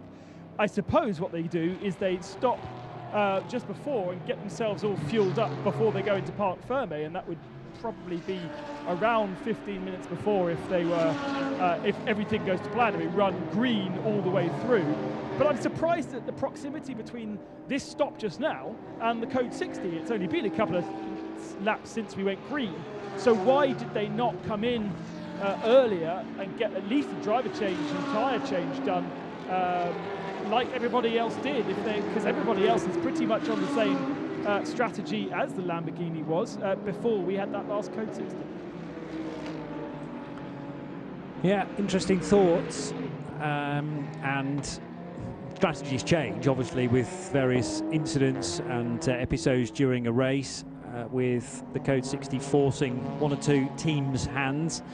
But Josef Kral now back out in front on lap 158, leading Manuel Lauch and Sven Herberger in the 66 Porsche and 18 Audi, with Fidel Leib still being fueled. This is how costly it can be then if you are fueling under green flag conditions. Out of the final corner goes the number 11 Ferrari, with the Top Car Sport Cupra next to nip by, and it can do that on the run into turn one. Might run a little bit wide though now because of it entering that corner fairly in a compromised way, but actually good car control from Josef Kral. We should expect nothing less as the 66 Porsche rounds the Sachs Curve. So Nick, thank you for keeping me company for the last couple of hours or so. Things have changed. Yes, the rhythm of the race is still very much there, but momentum has swung a number of times between various different teams, and I think we're still on course for a couple of cars at least to be on the lead lap, quite possibly the four that Nick Damon and I were hoping for a few hours ago. But we can welcome back Joe Bradley. Not quite sure what sort of mood Joe is going to be in, considering what he's been engaging in the last couple of hours within another sport entirely. Commiserations, Joe. Just glad to get back to some motorsport, Johnny. I don't really want to talk about it. No, that's fair enough. In the circumstances, we can talk about it later. There's not much to talk about. You saw the result. I did. Right. I saw some of the match as well, but so we can put a smile on your face now, courtesy of the 24H series, with the 90 minutes still to go. I have been keeping a wary eye on things at Hockenheim, Johnny, and from what I'm seeing, we've got a situation where the pit stop tactics of the number 10 Leipert car is kind of flip-flopping between themselves and the number 11, it seems. Every time I've looked, there's been either number 10 Lamborghini in the lead or the number 10 or the number 11 Ferrari in the lead. Is that an accurate assessment, or have I missed something? No, that's fair enough, I would say. With the, well, very much sort of 2 hours ago, the Audi looked strong, and they're keeping Pierre Caffer back, I would say. So Sven Herberger has had a stint together with his co-driver, but Pierre Caffer's still only done 1 hour to this point. The aim of the game, we think, for the 18 is to keep it on the lead lap where possible, and of course if you can be 9/10 of a lap behind the class leader. You buy back all of that time overnight. Once we get to the 6.5 hour marker, you stand to gain quite a bit of ground, and they haven't used much of Pierre Caffer. Josef Kral, Nick was reminding me, is a semi-pro, so therefore you can't compare him directly with Pierre Caffer and with Seb Morris in the number 10 Lippert Motorsport Lamborghini. The big winner was Marc Basseng's car, because they were able to prejudge a Code 60 when John Bruneau had a moment coming through the first right-hander into the arena section, and the Ginetta ended up in the gravel trap. One or two teams said there's bound to be a Code 60, and that's exactly what Hegeli by T2 Racing did, and jumped in the pits before the Code 60 even came out. So they were not able to do a stop during caution, but were able to take a full tank of fuel as well. So I reckon the 66 is in a very strong position, only 40 seconds off the race leader. But also not very far away is the 85 CP Racing Mercedes and the 88 Car Collection Motorsport Audi. However, the 88 lost time in the fueling area, waiting in the queue for a free tank, and then was so close to the Ferrari by the time another tank became free, couldn't get the required turning circle to get to that position. So they've lost time for me. However, and because the Lippert Motorsport Lambo had to pit under green, they're also a little bit on the back foot. But I think the strongest cars currently, Joe, are the 11, the 66, the 18 and the 85, the top four as they currently run. And you know what, Johnny, we've seen that kind of heads-up driving. I think it was at Mugello where we saw heads-up driving of a car, a driver, I can't remember who it was, who did exactly what Manuel Lauk did, Marc Basseng as it was, and preempted the Code 60, got in the pits under green, and then immediately went Code 60, and that pays dividends towards the end of this stint. And we'll see, I would imagine we're going to see that Porsche then go longer in this fuel stint than the number 11 Ferrari ahead of it. Is that the plan? It's a plan, yeah, and it would put them in a great position, wouldn't it, overnight? Yeah. But the problem is with everybody else moving at speed, you're kind of wanting to control your race and everybody else's as well. But at this stage, that looks to be a good move, and that's if we stay green for the last 90 odd minutes as well. So there's a lot of ducks to get in a line there for that plan to work. I think you said it, Johnny, when we have to remind ourselves that we've only got 1 hour and 24 minutes as it is on the clock now, and then we're going to just stop the race. We're going to effectively stop the race, and all of those gaps, if you're on the same lap as the car in front of you, it could be 90 seconds. It's going to be down to the length of a car when we restart tomorrow. So that's what we're aiming for at this stage. Yeah, and remember, if there aren't laps between cars, then they are just gridded up as they were earlier today at 1:30 local time, with inches between them rather than tens and 20s of seconds or more. And if you fall off the lead lap within your class, remember, and it is these days done class by class, then you stand to lose that whole lap effectively into day two. So that's why we're putting so much importance on trying to stay on your class lead lap if you can. And the nice thing is, in days gone by for the 24H Series and Creventic, sometimes class battles further down the order were ruined because of the position of the overall leader overnight. But that is counteracted now by a clever little system that Creventic utilise, the restart laps system, which should theoretically put, there can't be a lap between the 991 class leaders so far. I make it, well, it's about a minute or so, but that should mean that the 991 leaders, if it stays like that, will start on the same lap within class tomorrow, and keep the various divisions as close as possible heading into 5.5 hours of running for day two. I also noticed, Johnny, that one of our members of the collective completely jinxed the Ginetta by tweeting, not meaning to jinx them, but is this the longest the CWS Ginetta has run without issue? Oh, brilliant! And then it went into the gravel trap. Are you going to name and shame this person? Yeah, I am. It's Rob Chalmers. He did have the decency to retweet. Yep, jinxed it. You certainly did, Rob. Well done. Excellent work, Rob. Please don't let that put you off joining in. And remember, I'm at Brothers 3078. Johnny is at Blackpool Johnny, and Ben is at Ben Consty. So you know, keep the tweets coming. Join in with the fun. Getting towards the last hour and 20 minutes of this part one of this race. And anyone involved with CWS Engineering for the weekend, address your postcards to Rob Chalmers for the reason why that car skated off into the gravel. It was a bizarre moment because John Bruneau, you know, is a very talented driver, and all on his own, just lost the rear of the car, whether there was a bit of fluid down, maybe some gravel, or it was just an honest mistake from John. I'm sure he'll be the first to admit that if it was the latter, and unfortunately brought out a code 60, but it rather spiced up the race again as the Lamborghini now follows the 66 car, and this looks like it's for, no, not quite for position. Manuel Lack must have just picked off the number 10 Seb Morris Lambo, or is it the Lambo trying to get a lap back again on the 66? Well, now that Seb Morris has been installed, you would think that Seb will be a bit quicker than Manuel Lack. So I reckon it is the Lamborghini trying to make up for lost time here.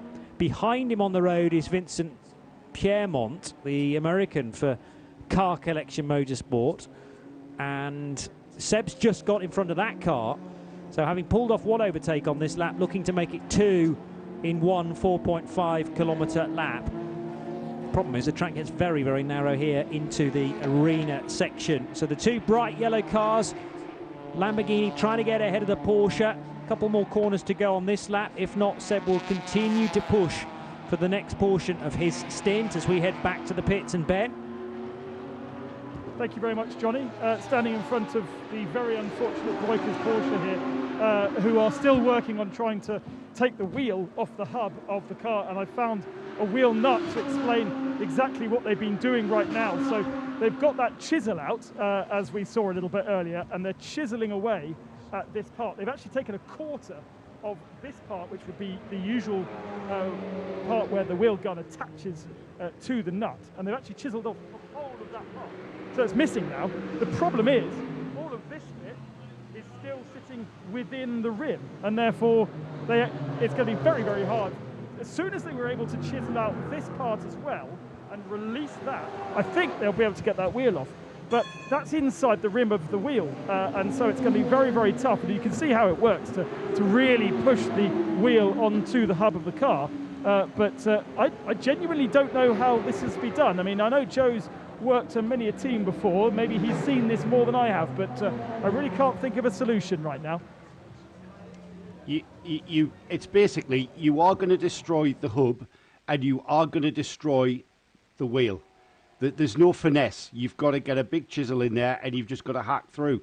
I've seen this happen.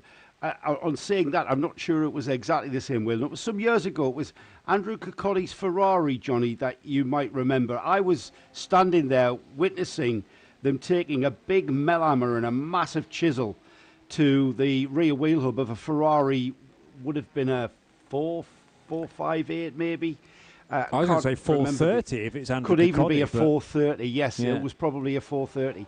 And basically just hacked into that wheel nut and into the alloy of the wheel, and you're going to damage the hub. You really are. I'd be even contemplating trying to get my hands in there and seeing if I could disconnect the rear suspension. Probably impossible, though, with regards to doing that. But as you can hear, that's them braying at that wheel with a hammer and a chisel. And it's not.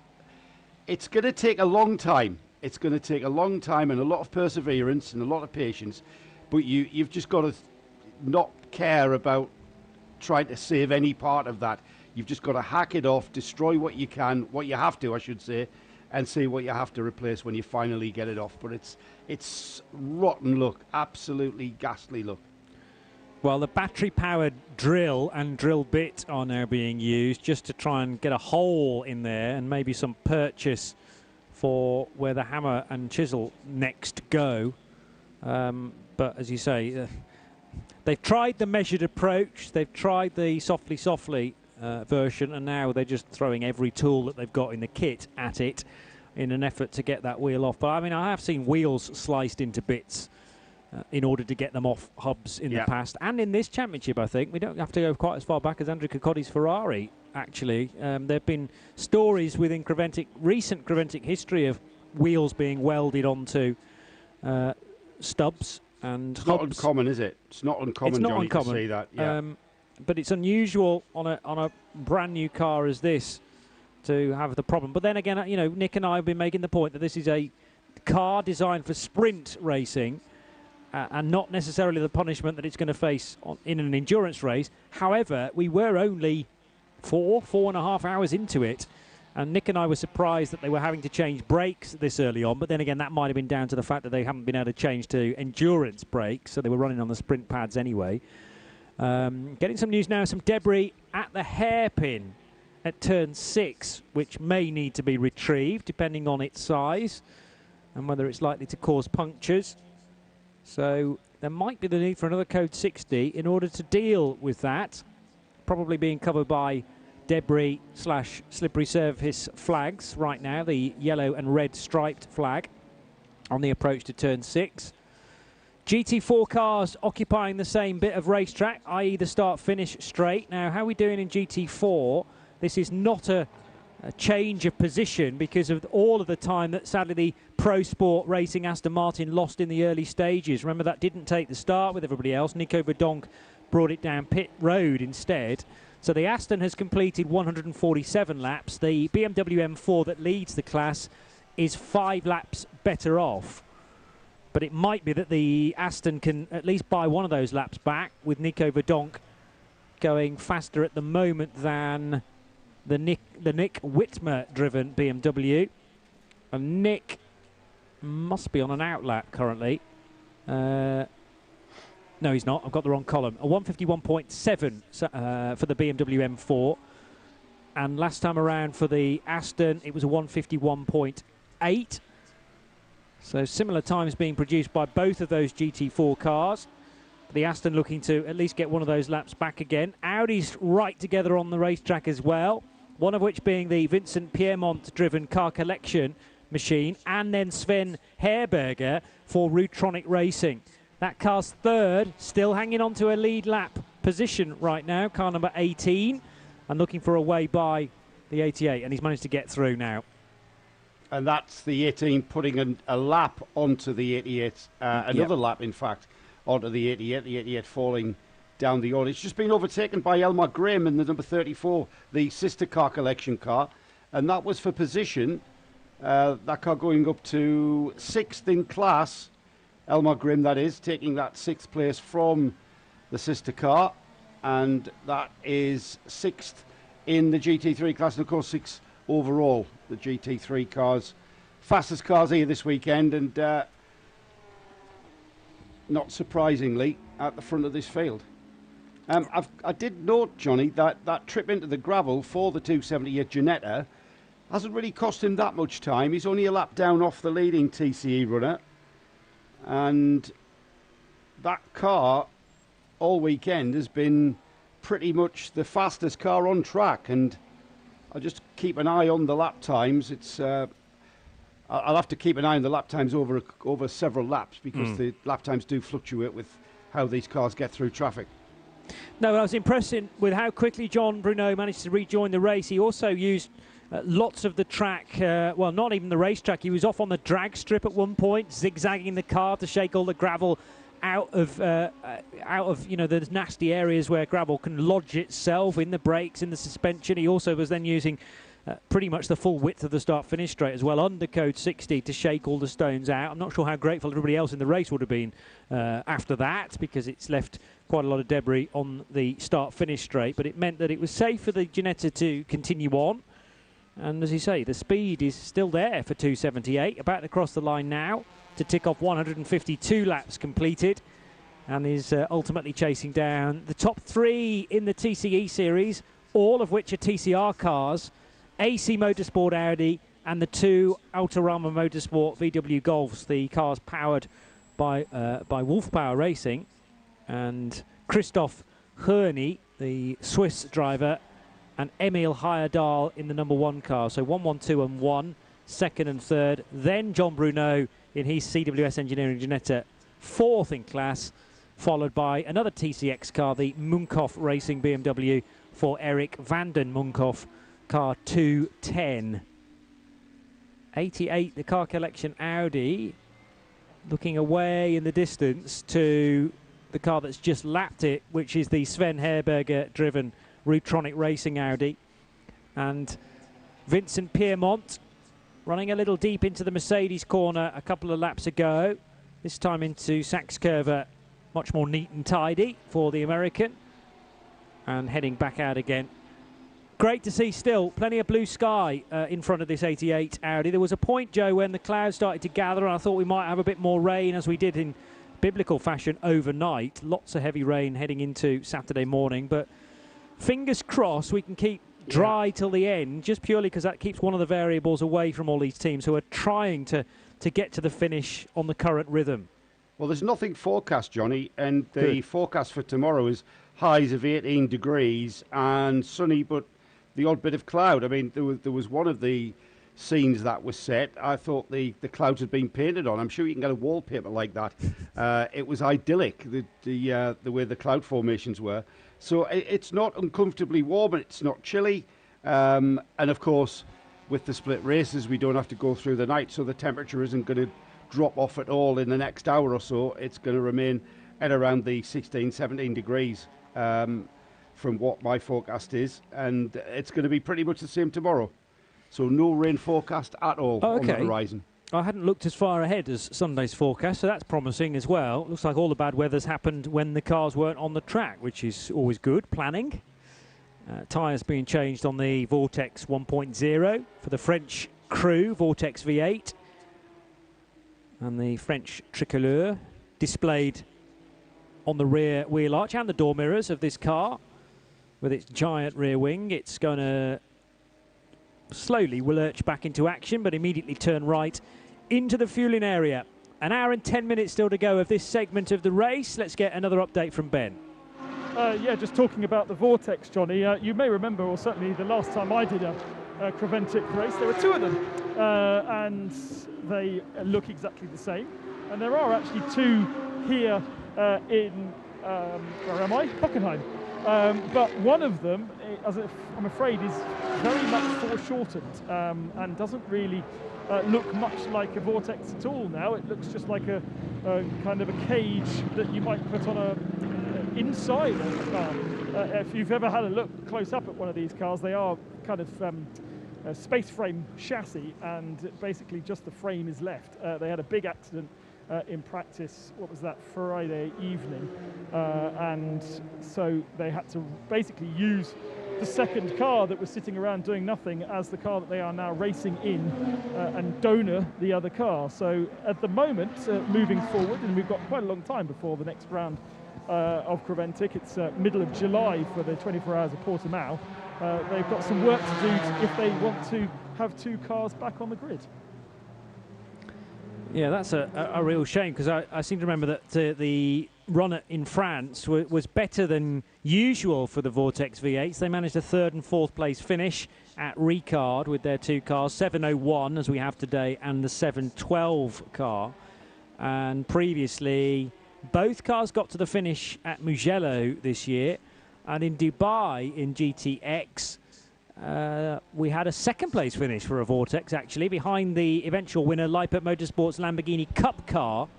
But Philippe Bonner, Leonor Amrouche, Karen Gaillard and Alban Veruti managed to get the car's best result of the season. Second place in Dubai way back in January.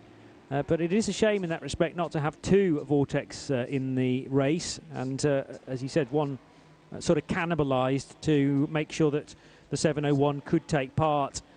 And I know that one of the drivers, well, the driver involved in the incident in practice, had to head to hospital because of the nature of that accident. So we wish that driver well, certainly, and hope it's a quick recovery in time for the next event that Vortex should be taking part in, which will be the 24 hours of Portimao over the weekend of the 15th, 16th and 17th of July.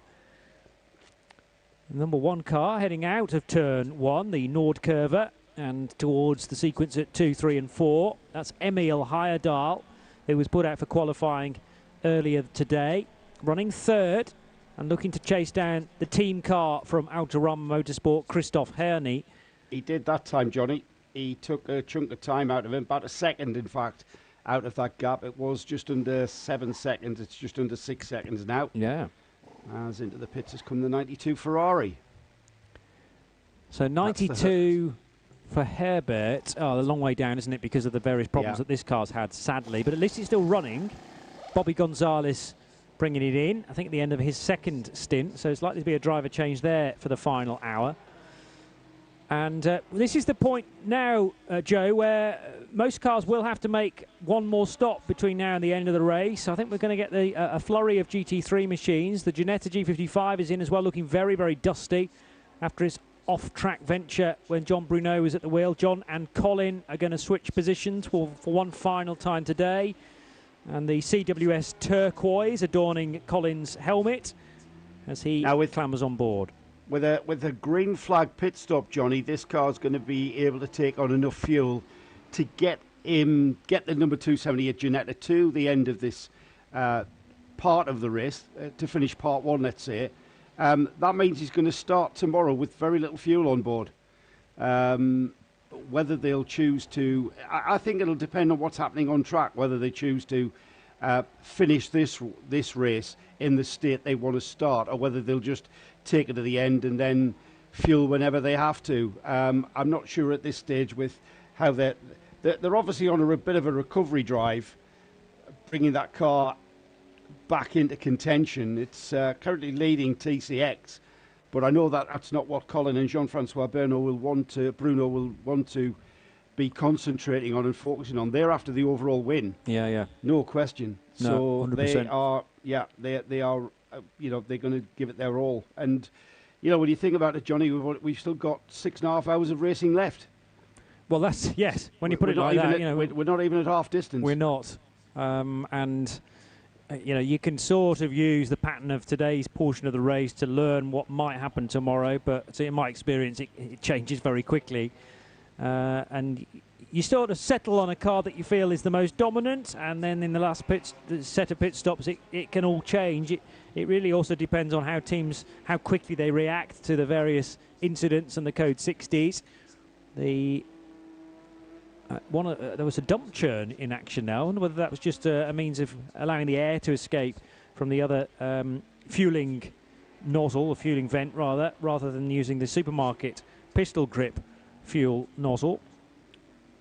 Meanwhile, I'm just getting a message on the screen about the 719 car, which is the 9 und 11 Racing Porsche from the 991 class of Martin Schlüter. And that car has obviously been given a penalty, and the officials are asking the team to make sure they've recognised that a penalty has been issued. It's been given a 60-second time penalty, Johnny, for exceeding stint time. Just to remind everybody that a driver is not allowed to go over 2 hours driving stint, and that's the rule that the 719 team have contravened. I'm wondering, Johnny, I'll just check on that, so just talk amongst yourselves while I do that. I'll just check when the last time that car was in the pits, and we'll see what time, how long its pit stop took, and that should include, what did I say, 10 minutes? Did I say 60 seconds, wasn't it? 60 seconds was the penalty, yes. Yeah, so 719 was last in the pits. Martin Schlüter, who has not competed in the 24H series before. He is a regular at the Nürburgring 24 hours and in VLN races of all, these days NLS races, again for the 9 and 11, 9 und 11 Racing crew. They run in Cup 2 regularly, and SP7 actually, around the Nürburgring Nordschleife. And Martin, who hails from Cologne, getting his first experience of the 24H series, which has different regulations, and this 2-hour drive limit, which doesn't include your pit stop, but it's something for a team like 9 and 11 to kind of get their mind around. They need to get out of the NLS type of running and regulating a race. It's possibly an easy mistake to make. That doesn't mean that the penalty is any less severe, though, and 60 seconds it's looking like. The 18 car that formerly led the race for Rutronic, and their Audi is in. Sven Herberger makes a pit stop. New set of tyres, and away it goes. So Sven staying at the wheel, it looks like. The 719, Johnny, has been out for 23 laps. Georg Goda is the driver in that Porsche at the moment, so he is... I'm not sure whether or not he took that penalty 23 laps ago. I don't think they did, because that's quite a new penalty. It's interesting you say about Georg Goda, because Goda's only just been labelled as the driver in that car. Martin Schlutter I had literally about 30 seconds ago. So is it a driver ID issue rather than a drive limit problem? So maybe they have been told to flick the driver ID to Goda rather than Schlutter. We'll get to the bottom of that in a second, but Ben's got something for us from the pits. Yeah, great stop there from the 18, and just next door there is progress with Red Camel. The nut is now spinning, the hub and the wheel are not destroyed yet. There was a kind of a yelp from the Dutch of positivity, but I think it might just now be spinning on itself. It's not actually loosening. It loosened a little bit, the wheels started to wobble, but the progress is now stunted again. So we were excited for a moment there, but it does look as though it has stopped, the progress has stopped. Now, it'd be really good for these guys to get out before the end of this period of racing. They've got an hour to fix it, but you can see the nut goes on now, and they can spin it, and Rick is keen to get back in the car. So I think we may well see the 999 back out pretty soon. Well, that's very good news. Just a shame it's taken so long to sort that problem out. And I'm not sure they're any better off now. But, you know, if they encountered a similar situation in the future, would they be able to tackle it any differently from that? Probably not. You know, Johnny, we were speculating as to new car issues that might befall the Red Camels Jordan's team, and you know, just getting used to running a new car is a learning experience. It's a voyage of discovery. You know, in all sorts. However, that isn't a new car issue. That is just a bad luck issue. Yeah. There is nothing that, you know, you're in the, by the grace of God, there go us all with a seized on wheel nut, you know. It's the way that the metals fuse together. I'm just wondering if the brakes had been overheating, if the brake pads had gone down to the metal, and that transference of heat in the way that it reacts might have exacerbated that issue. But I think it is purely down to just bad luck. So it's nothing to do with new car issues at all. That. Well, we do know the brakes had gone on the front because they were changing those. So, yeah, it's a good theory that metal on metal has created far more heat than the design expected, and that's dissipated into the wheel assembly or the hub, and basically welded the two metals together. But a horror situation. The brakes get very, very hot indeed, and as you know, that heat transfers into the wheel to quite a high extent. And I think the actual friction material of a brake pad actually creates more heat than metal on metal, because the metal isn't creating any friction, or creating less friction, which creates in itself creates less heat. So I said that, and the moment I said that, I thought I was talking rubbish, which I probably was. There must have been about 20 sentences I've started today thinking with that thought in my mind, frankly. I had a conversation with myself there, and says, "No, brother, you're talking rubbish." Am I? I don't think. No, you are. You are, mate. Because be quiet. This is the science behind it. So shut up. Stay. Get back in the corner. Okay. So whilst Joe continues to have a conversation with himself, we can enjoy this from Ben.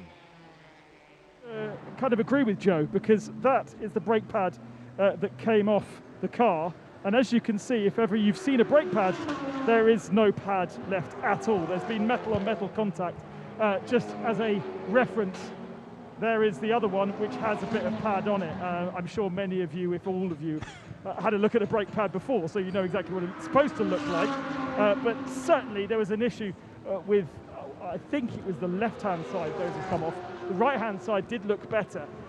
And you can see on the disc itself, it's been worn away. The metal on metal has worn away the cooling grooves of the front end. But I did look at the rear end, and it did look as though the discs were still in good shape. So I think where they definitely did have high brake wear.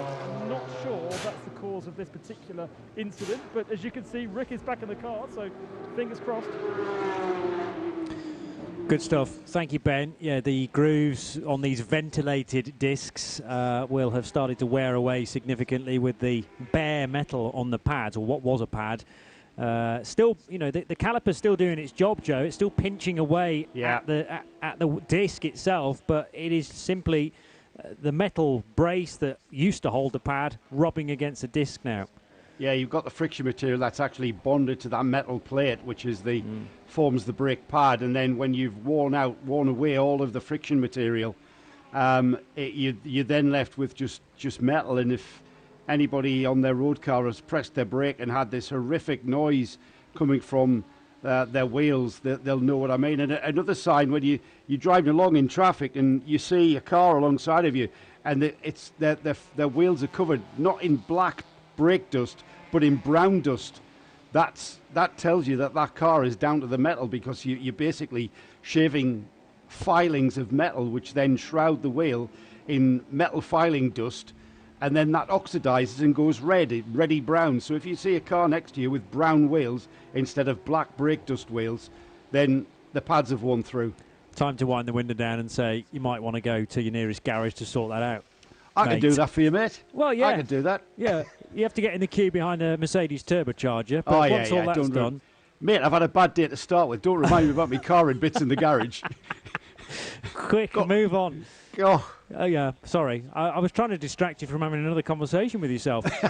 60 minutes to go. We're less than that now. We're inside the final hour, at least for today. So just after the hour of 7 o'clock local. And the 66 Higeli Porsche dispatches 2 TCR cars in one go there through the Parabolica and leaps on the brakes into the hairpin. That's much more like what I was expecting as a braking point at the 50-metre board, rather than the TCRs that probably have to double that braking distance. And the VW Golfs do likewise in the wake of the 66 Porsche of Manuel Lauk, who started the day, remember, behind the wheel of this car. Got 45 seconds as a deficit. And you have to think that gap's going to be increasing over the next 55 minutes to Josef Kral, who leads the motor race. Remember, Josef put in for the opening stint, opening couple. Or did they? No, they changed Josef out of that car fairly swiftly, actually, after just 60 minutes. But he's now been put in for the final couple of stints to try and put that the Ferrari rather in the best possible position. And from a middle cap racing by Scuderia Praha perspective, Joe, they are trying to get in front of as many cars as possible, trying to put as many cars off the lead lap as they can. Yeah, and to do that, Johnny, you've just got to go around and maximise everything. You've got to maximise your driving stints. You've got to, push without risk and continue that. And even though it's a long-distance race, it's still, it can become a bit of a sprint. You want your drivers to maximise their stints, but you don't want them to risk anything. And it's kind of a bit of a knife edge, quite literally, that these drivers are on. And you've just got to stick with your plan, preempt the strategy when you can. You can never. You always go into a race with an initial strategy, but then the best teams are the teams that can change that strategy and continue to change and evolve and be dynamic in their approach to how they go about this race. And that's pretty much what the number 11 middle cap Ferrari team have got to do. And you know what, Johnny? They know exactly what to do. Thinking on their feet. But Scuderia Praha, despite the change in team name for 2021 and the introduction of the Serbian middle cap racing element, it's still a lot of the old mechanics and the old engineers within that team, and they do know how to win these longer distance races as the work continues to take place on the rear left corner of the Red Camels Porsche. I would like to commend that team for saving that hub, because it's so easy to destroy the threads when you're trying to hack a wheel nut off. I'm not sure they've saved the alloy wheel, but to save the hub is a great effort, and they obviously, they resigned themselves to losing time. They've had a bit of a baptism of fire with this new car in this series, and they had to miss qualifying, didn't they, with a drive shaft issue, and that didn't deter them. They were coming up through the field, and now they've had this, and they'll just keep plodding on. And well done, guys. If you've saved the thread on that hub, then that's a result, massive result. The real test now is putting a new wheel nut on without the wheel and just getting it to rotate far enough so that it goes beyond those safety pins. You're right, though. I mean, that looks to be almost in first-class condition. So amazing that basically we had metal welded with metal, and they've managed to release it and retain as much of the thread as possible there. But the next problem is, are they going to encounter a same situation the next time the car comes in for a pit stop? So you've got to make sure that wheel nut goes on safely and can be released again, minus the wheel, first of all. Yeah, and if if the reason why it got wedged on there was because of a cross-threaded nut, you've got then traces of aluminium still in the thread. Yeah. And you put another nut in there, and it'll just meld together. It'll just weld together with the heat because that's transferred. Because the metal of the wheel nut is deliberately softer metal, i.e. aluminium, than the wheel stub, isn't it? Than the hub itself. Yeah. So very easy. If you cross-thread the alloy wheel nut onto the steel hub, then it basically, because the alloy's softer, it'll go on. It'll go on, but it's like a self-tapping screw. Yeah. It will go anywhere you want to take it, but try to change the pattern of the thread, which is what you're kind of doing there, and you'll leave traces of metal in the thread, and if you don't clean that out, and I think that's what they were inspecting there, and cleaning out the traces of aluminium alloy from the wheel nut, just to make sure that if they were to put a fresh wheel nut over that and have traces of alloy in the thread, that's just going to act as a kind of a metal glue, if you like. And so they could encounter the same issue next time they come in to change tyres. So they'll be wanting to ensure that doesn't happen. It becomes a non-returning wheel nut, basically. So great that you can get it on, but the very next pit stop, you've got the same issue again, and 3 or 4 lads trying to get on the end of a torque bar. So, yeah, we'll leave them to make sure that the job has been done completely right. It might be that they just write off the rest of today, because there's only another 50 minutes to go, and make sure that they rejoin tomorrow's race. They'll have to take a 10-lap deficit because of that, but, they're already many laps down, so it doesn't really matter. They are. It doesn't matter, Johnny, but I'd be aiming to get the car out for the last 5 minutes here. Okay. And then rejoin on the back and just, save yourself at least another 10 laps. If you're getting close to be able to get back into the race, then you may as well get back into the race, and you're going to save another 10 laps. Because you know what? This sort of thing can happen to anyone. And the cars ahead of them, they're sixth in the... Are they sixth? Yes, they are. Sixth in 991. So, these shorter grids, I think the shorter grids and the smaller classes give you a different outlook on where what sort of adversity must you have to contend with before you call it a day. And it's, as I've said, and I'll keep on saying it, #this is endurance. Primarily, it's all about getting the car to the finish. And just see where you're at the end. This, potentially, with only 3 cars ahead of them, if they move up 4 places, they're into a podium position. Yeah. Not quite 6th in 991, because it's not a 991 class car, remember, because it's the newer car. But they're running 4th in GTX, so you move up 3 places from there, and... Well, move up 1 place, you're on the podium. Exactly. So, yes, all you're actually looking for is not wishing it, but a bit of bad luck from any of those 3 teams ahead. And then they're back in their money and they've got a trophy to take home with them. So, yeah, I agree. It's worth doing. I think that's the attitude that... I think we've seen that attitude from the Red Camels team. Oh, yeah. Many, many times. No, it's not in doubt. Yeah, it's... they will... And they're against the clock. They'll not want to just, let's call it a day and rejoin tomorrow. They're watching that clock, and they're working as fast as they can. But they're going to do it properly, because they don't want that to happen again. Ben, the KTM from Reiter is back in the pits. Sadly, Nico Pronks brought the 725 in, and you may have a story elsewhere too. Yeah, that KTM has had issues all day. It's hardly really done an hour without some kind of problem with a mechanic standing in the engine bay.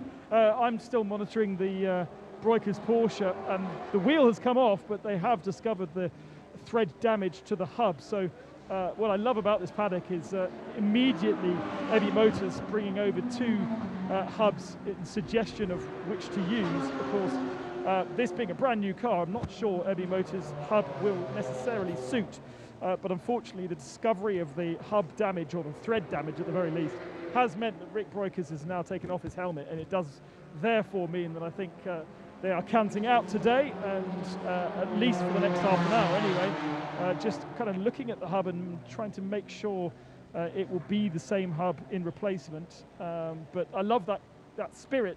We've seen so many teams helping with different things when they were on the apron, and again with Heavy Motors bringing over a spare to help out. Yeah, there's no shortage of enthusiasm from other teams to help a fellow competitor to try and get back into the race, particularly if there's some equipment that needs to be shared or loaned.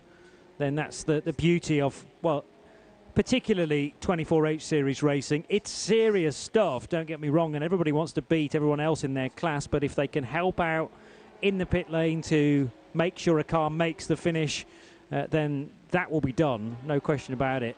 And everybody gets together to reach a common goal.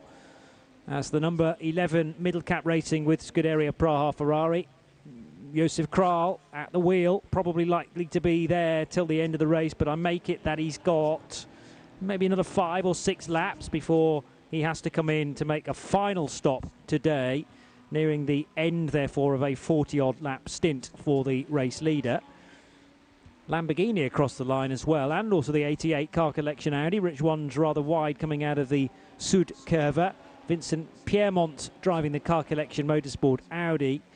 And at the wheel of the Lippert Motorsport Lamborghini is Welsh driver Seb Morris, number 10.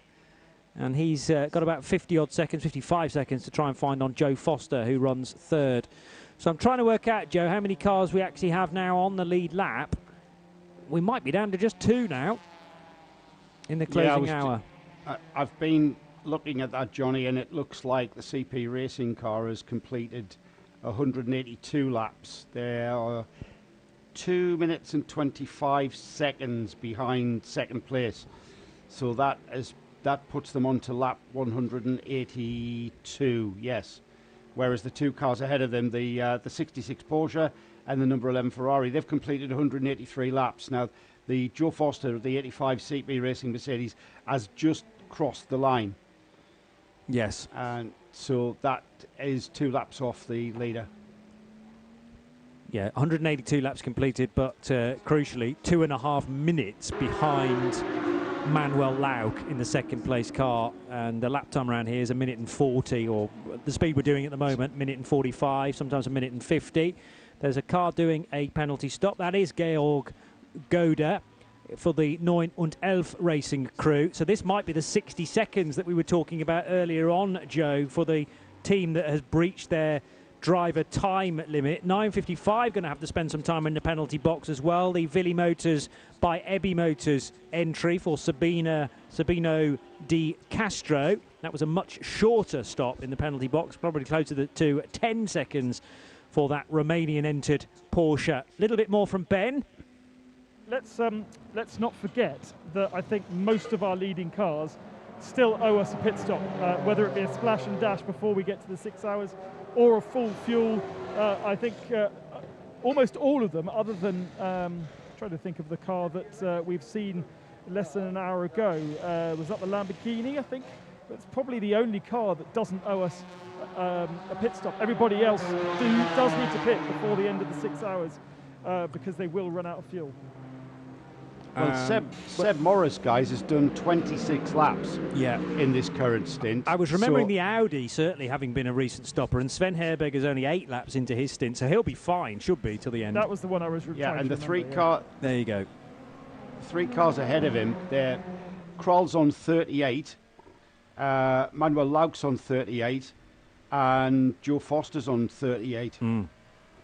But they all pitted a lap apart, actually, so I'd expect Joe Foster in first, then Lauk a lap later, and then Josef Kral to complete that run of the top 3 needing to stop. But Seb Morris, 26 laps in, he's never going to be able to do another 15 laps, is he? and then completely out. Well, it takes less time than 42 minutes to do 15 laps, so therefore he should require a splash. And remember, Johnny, you've got to calculate. You can't come in with an absolutely empty tank.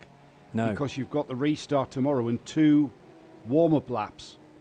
So if you come in with 2 laps of fuel, by the time you get the green flag, you're going to need to have pitted. So you may as well, if you've got 5 laps of fuel or 3 laps of fuel in the tank when it's getting towards that pit lane closing, you need to dive in and get a full quarter to start again tomorrow. But this is the time to really work the pit stop as well as you can to spend as little time in the pit lane as possible. So I don't think we're going to see many cars taking tyres, for instance. Unless, of course, we get the code 60. Well, and yes. I think everyone will, just to get them across the threshold of part 1 into part 2 tomorrow. But where they don't have to, we're not going to see drivers switching because the previous stints for the top 3 cars, 11, 66 and 85, barring fairly short stints, i.e. Josef Kral did a 12-lapper. That was probably because of a code 60. But he's not in danger of going over the drive limit. Oh, no, having said that, Josef Kral has done nearly an hour and a half with 40 minutes still to go. So Josef can't stay at the wheel, can he? Yeah. For the end until the end of the race, because it's going to take him over the 2-hour marker. Well, that's an interesting one, Johnny, because they are going to need fuel relatively shortly. I know it's a hard one to judge because there's a chunk of that 38-lap stint was under code 60, and so it's I'm not sure about exactly how much fuel they've been able to save. I'm just going off how many laps completed within that stint, and he's on 39 laps, and I think you earlier said that we're expecting 40 laps. Out of him now after that code 60. 41 possibly. I'm just looking back at how many laps that car's done as a maximum, and it was a Dennis Vashek stint, but Dennis managed 41 laps. We're 2 away from that currently for car 11. Yeah.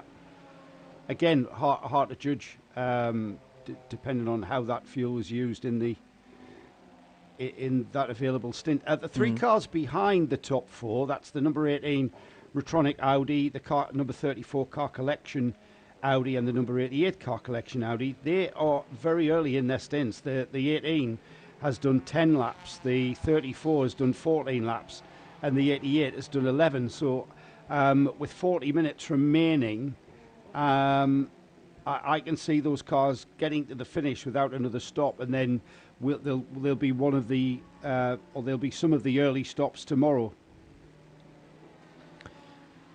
But this is going to be very interesting from a middle cap racing point of view. He's just ticked over 40 laps now, has Josef Kral, and hasn't yet entered the pits. So we're going to get at least one more from the Czech. Time spent in the pits doesn't count towards your drive time. But even so, they're going to have to be in the pits for 8 minutes to make sure that they don't breach Josef's drive time limit here, because he's 10 seconds away from being 90 minutes into it, and you can't go beyond 2 hours. Well, there's still 38 minutes left in the race, and in today's portion of the race, I mean, pit stops, what's that going to be, 3 or 4 minutes? Yeah, it's going to be 4 minutes, 3 to 4 minutes. Let's call it 4, maybe 4.5 minutes. That's not going to be enough time to get them to the end of the remaining 38 minutes on the clock. So this could be very interesting. I'm sure Middle Cap Racing by Scuderia Praha have pre-planned this, or not necessarily by wish to be in this position by the end, but they have spotted the problem that I've now just suddenly encountered. It's really on a knife edge time-wise there, Johnny, isn't it? It's really down to literally 3 or 4 minutes. Yeah, but I just want to, they're going to have to either choose Vibor or Vashek to bring the car across the line. Which isn't an issue. They're going to have to refuel. True. No question. And so you may as well take Josef out and at that point, put another driver in here he finish comes. Finish the race. Heading into the pits now, so we'll get the answers right now. But yeah, it will be Josef Kral out. I think it has to be, to then see Mateusz Vibor to take over, judging by the fact that it was Vibor taking over after Josef Kral's opening stint much earlier on today. The 5-stud wheels having to be loosened and tightened up on the 188 AC Motorsport Audi. And belts being either loosened or tightened for Josef Kral. I think it's the new driver in. And that possibly was Mateusz Vibor. I was struggling to just see his face through the open visor of the helmet, but I think Vibor clambering on. Light blue helmet. Now, that's the middle cap colours, light blue. That's a point, yes. I can't claim to know helmet colours, but I do remember Mateusz Vibor being interviewed a couple of times in previous rounds. So just trying to judge the eyes from the look of Mateusz previously.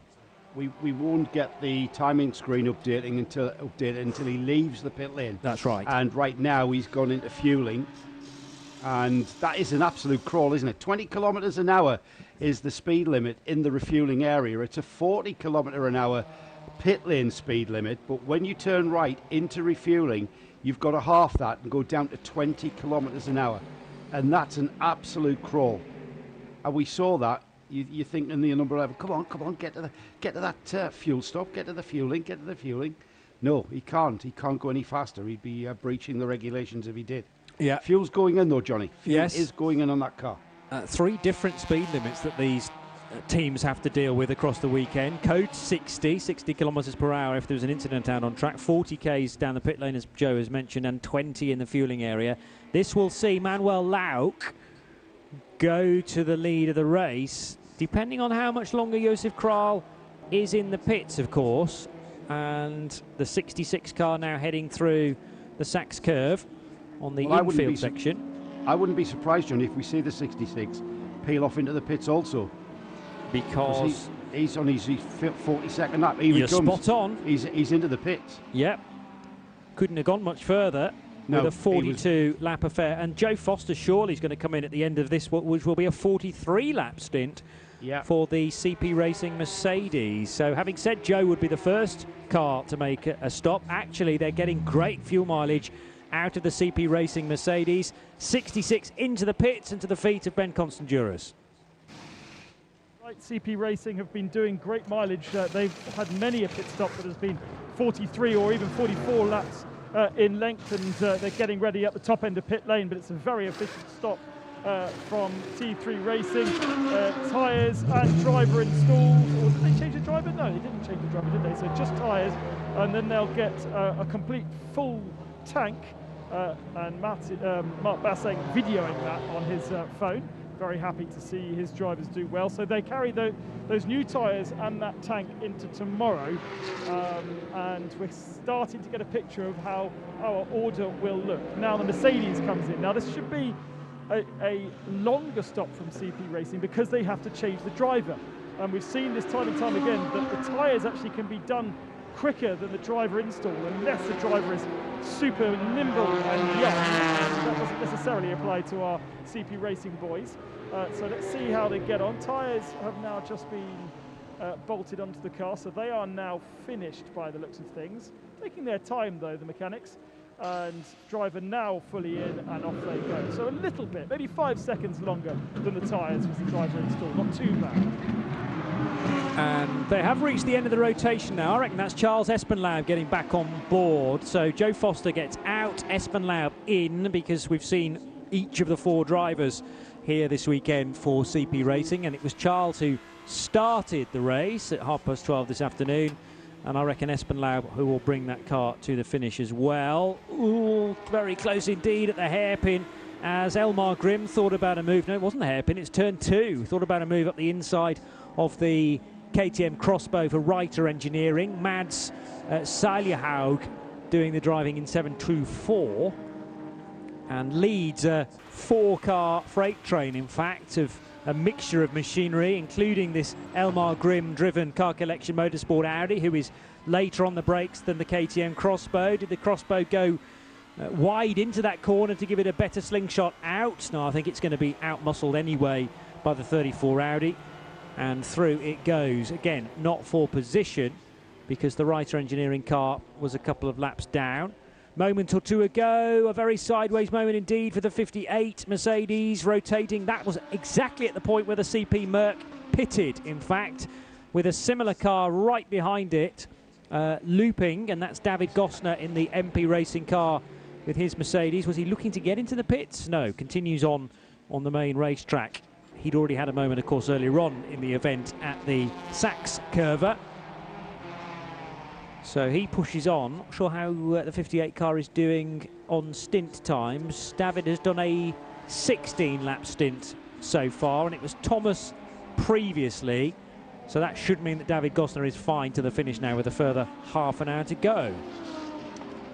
And Matthias Weibo, I can confirm, is now at the wheel of the number 11 Ferrari, and we should see that car moving to the front of this field, or at least behind the number 10 Leipert Motorsport Lamborghini of Seb Morris. We've seen this throughout the race, and as these cars kind of flip and flop between their pit stop stints. And for me, Johnny, Matthias Weibo, new to the series this season, and for me, I think the find of the season. I think he's acquitted himself extremely well, and he showed no pressure or no signs of being affected by any pressure when he's been handed the responsibility of driving that car, and his driving ability through traffic and being able to keep up the pace and keep the pressure on has been very impressive so far this season, and I'm not expecting that to change.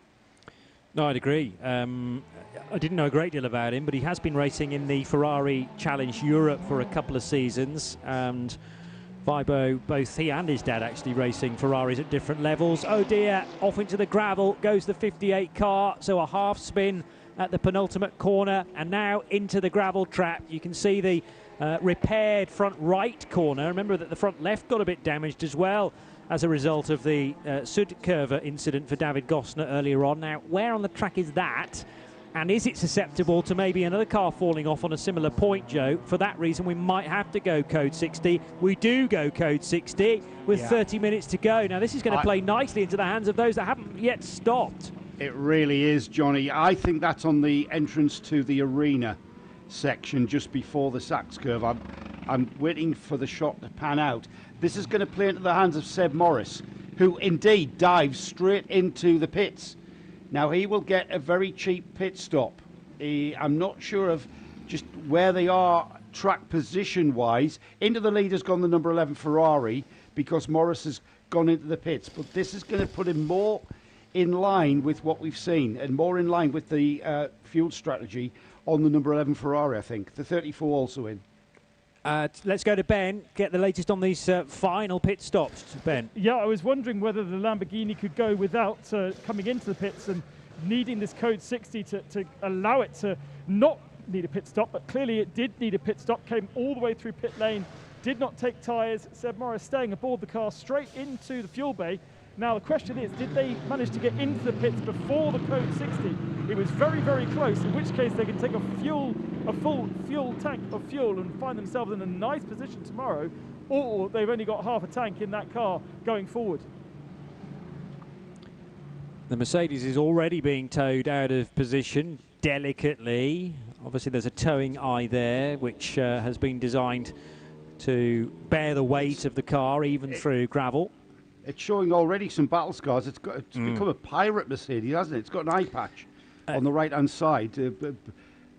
Lashings of tank tape there on the right front corner of the car, giving it a bit of a pirate look. Well, I was about to say, very similar to the 980. I like that. Very similar to the 989, which I now get a glimpse of in the pit road, by the way, in the penalty box, and that's got the other light taped up after its skirmish with the turn 1 tyre wall when Thierry Vermeulen had his moment.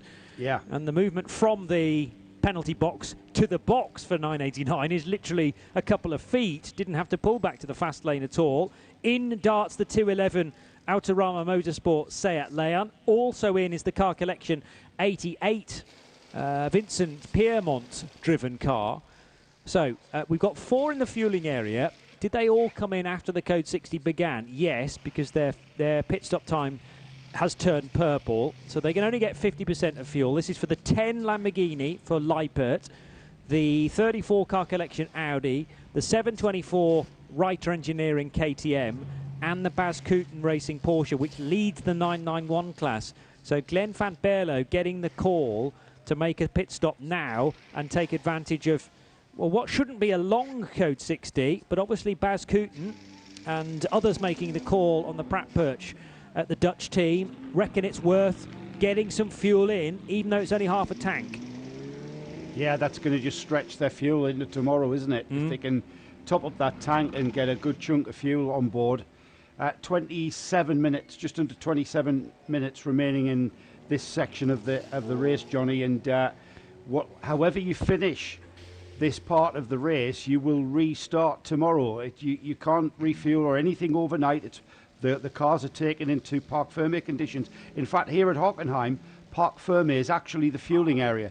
Oh, it's tight. It's tight between the Audis. The 88 can't necessarily get out. It needed everybody from Rutronic to breathe in. Now that necessarily get out, it needed everybody from Rutronic to breathe in. Now the Rutronic Audi is lowered earlier on when it got balked behind a Ferrari in the fueling area. This is how quickly a race can turn. Ben is watching all of these stops happen. Well, the question We're back to green now as well, by the way. Green flag. Why was the 18 car even in the pits in the first place? It didn't need to. I'm sure it didn't need to, but it's taken on a full service, new tyres, and it will go and get fuel. But in terms of that Lamborghini, just missing out and having to take only half a tank of fuel, that will not do very many laps tomorrow morning. Well, the reason why he came into the pits, Ben, is because he'd done 17 laps on that fuel stint, and this is what I suspected we would see pretty much everybody do if we got the Code 60, which indeed we did. They would all come into the pits and take 50% allocation just to top off and give them as near to full fuel tank to take them through and into tomorrow. I think that's probably why they've done that. I did expect that. Well, it would be brave to turn up the opportunity of getting at least half your fuel on board, as now the MP Racing Mercedes is being given the instruction to turn the car around. That's on the drag strip, I think, for the MP Racing car. So is that where the tractor has delivered the Mercedes from the gravel trap? It's still got a lot of stones that need to be released from that car, and the marshals are suggesting to David Gosner that he needs to turn the car around. Or is this a second, probably a fourth or fifth moment of the day for car 58? I'm just trying to work out whether you can straight line the run from Mobile 1 corner, which is the right-hander, onto the arena section. You can do a straight line from there to the final corner, can't you, without necessarily going through the not necessarily going through the Sachs curve. So, but I don't quite understand how he's ended up pointing in that direction. Anyway, going again now. Well, now you are, Johnny, allowed to take those shortcuts, but you will take a one-lap penalty. If you take those shortcuts from, say, the turn 7, you can take a shortcut that rejoins at turn 10, and then instead of turning into the arena, you can go straight on, and turn 11 joins up with turn 15 and into 16 on the Sud curve. But you will take a one-lap penalty if that's done. Now, obviously, that set of Hankook tyres for David Gosner will have next to no grip. They'll be very, very dusty. There's still gravel spewing out of the rear diffuser and right into the face of the CWS Engineering Ginetta. Colin White is at the wheel, and sensibly he gets off the line that the Mercedes is taking to make sure that he's not risking any punctures between now and the end of the race. And the Mercedes driver is still just trying to squirm from left to right to shake any loose bits of stones that have... The problem is there is the sort of vents along the sill of that car as well, where all the gravel is gathered, and again it dumps a load of stones through the parabolica this time. That car was pristine at the start of the 6.5 hours today and is looking very, very dog-eared indeed now as it reaches the hairpin bend.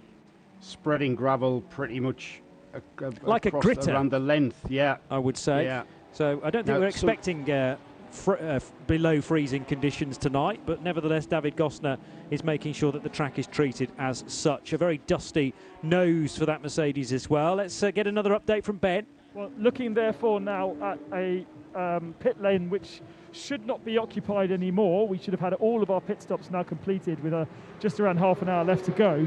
And that puts just 3 cars on the lead lap moving into tomorrow from our GT3 category. Now, it would have been 4, Joe, if the 18 car had stayed out. I thought the 18 car could stay out, and therefore we would have had 4 on that lead lap, because remember, the gaps between the cars disappear tomorrow, and they go back to 0. Unfortunately, the 18 car, by taking that pit stop, has dropped at least 1 lap down, and maybe even 2 to join the CP Racing Mercedes. But yes, it has left just 3 cars on the lead lap, and for me, a Lamborghini that will only do a couple of laps before it'll need to come into the pits tomorrow morning, or tomorrow afternoon even. It's kind of false economy, though. You get the lap back now, but tomorrow, early in the race, when one of the first cars to run out of fuel, you then have to pit and you'll lose that lap. So you're only going to gain the lap overnight, and then the moment that you need to pit, you're going to lose that again. So I think what we're seeing is the teams projecting the way that they're going about this race. They're projecting already to the end of the race tomorrow afternoon, or tomorrow evening, I should say. Yeah. And it's give and take, isn't it? You know, yes, you are passing up the opportunity to start on the lead lap, but if your first job has to be then tyres and a big refuel, probably on the green, then are you just taking some medicine tonight for a benefit that will emerge tomorrow? That's what the team hope, as in Rutronic Racing with their number 18 Audi. Little penalty to take for the MP Racing Mercedes before it then goes to the team for a much-needed clean of the screen at the very least. And there are new Hankook tyres being wheeled into position as well. Inside the last 21 minutes for today's running, with the mere 5.5 hours still to go tomorrow. And new Hankook tyres being bolted on. This is what I mean about them being, well, they were sitting in the gravel for a fair time, so rather second-hand those tyres now being taken off. And stickered Hankooks being prepared for all 4 corners by the looks of things. Then we will see whether the car requires some fuel. Matus Vibor did take charge of the number 11 Middle Cap Racing by Scuderia Praha Ferrari, as we predicted. Manuel Laux stayed at the wheel of the 66 Porsche during its stop, and that'll be okay on drive time. He's not quite reached 90 minutes as Lauk, behind the wheel of the bright yellow Higeli by T2 Racing 911. And we've got 20 minutes to go, so he will be not quite at 1 hour and 50 actually when the checkered flag is waved. MP Mercedes does indeed go for fuel, and Seb Morris is well within the drive limit as well with his Lippert Motorsport Lamborghini, although that car is low on fuel, we said, didn't we, after a 34 lap stint, and he's now 3 laps into the next one. In TCE, it's close. AC Motorsport has just taken the lead by the looks of things on that lap, ahead of the VW Golf of Autorama Motorsport. That's not bad after 6 hours and 10 minutes running. 0.7 of a second is the Audi's advantage for Stefan Perrin, who got ahead of Jasmine Preissig, the wheel of the number 1 car, on that lap, my timing screen reckons, Joe. And we should have 3 cars on the lead lap in the TCE Series race, both Autorama Motorsport Golfs and the class-leading, race-leading Audi from AC. Like you said, Johnny, after 6 hours of racing, and we've got that gap down to less than a second there, and that place change for first. The 188 was leading the TCE category, and I think in that pit stop phase that we saw, must have lost the lead, because Stefan Perrin found himself behind Jasmine Preissig in the number 1, and that he's now rectified that and gone ahead, and he's extended the lead. If anything, he's just about to be lapped by the number 66, the second place Porsche overall. That goes through, and behind him he's just overtaken the 105, but behind that's the car that is second in TCE and second in TCR. Overall leaders in TCE, the 188 and the number 1. Can enjoy now Manuel Laux, 4-litre flat 6 in the back of the 66 Porsche, running in second position and heading out of the sequence of corners at turns 2, 3 and 4. Now through the long, kind of forever parabolica, you wonder whether that left-hander is going to end, and then all of a sudden in the distance emerges turn 6, the hairpin bend, with a couple of slower cars, relatively speaking, to the Porsche, one of which is the Colin White Ginetta, and the other one is quite possibly the 719 Porsche. Either that or it's the NKPP machine. Going to get a closer look at it in a moment or two. Really does close up under braking the dark green, almost British racing green, and the bright orange on the back of that Porsche, which Manuel Lag is about to dispatch, although it's a little bit slidey and squirmy on the exit of the right-hander at turn 10. But Lauk controls that move neatly and gets up the inside line into Mobile 1 corner. So Lauk has dealt with some traffic there. These modern-day GT3 cars, not only do they carry a rear-view mirror, but they also have the rear-facing camera as well, producing its images in the centre of the dash. So you can keep an eye on who's closing in. Some of the very nifty rear-facing cameras also have an arrow which grows in size depending on how close the car behind is. Very arcade style. But I remember the Corvette Racing first started with that, and it's now spread to other GT3 cars as well. Turn 6 is the scene of an incident for the 989 car, and that Porsche's not been any stranger to problems through the course of this event so far. This is the Thierry Vermeulen car. It's Thierry back at the wheel, which is good to see, because of course he disappeared from turn 1 in the back of a rescue unit. Oh, and there's something big time failed on that Porsche, Joe. Suspension failure there, Johnny. He just gave up there as he turned into turn 7 towards the Mercedes left-hander. He's now, I'm not sure he's contacted the wall, but the car just basically snapped away. Looks to be a bit of an excessive camber on the left rear. I'm not quite sure exactly what it is, but it's certainly in the rear end. Is this a legacy of the crash from earlier on today? We didn't get to witness that, but did the rear end also make contact with the tyre? Because tyre wall, it's the right side of the car, i.e. the left side of the car, that was damaged, and that's the bit that the suspension has failed now. And sometimes it can take many hours for these problems to fully manifest themselves. Well, it's just we talk about the energy transferring throughout the car, don't we? You get a front end hit, and that energy transfers throughout the length of the car and can manifest in all sorts of things. I'm going to say that that's more sausage curb use, I would think, Johnny. More excessive sausaging for that 989. He's going to have to be very, very careful, because the tolling on that left rear has just come apart, and that car is basically steering. The left rear wheel is flopping and steering itself. Yeah.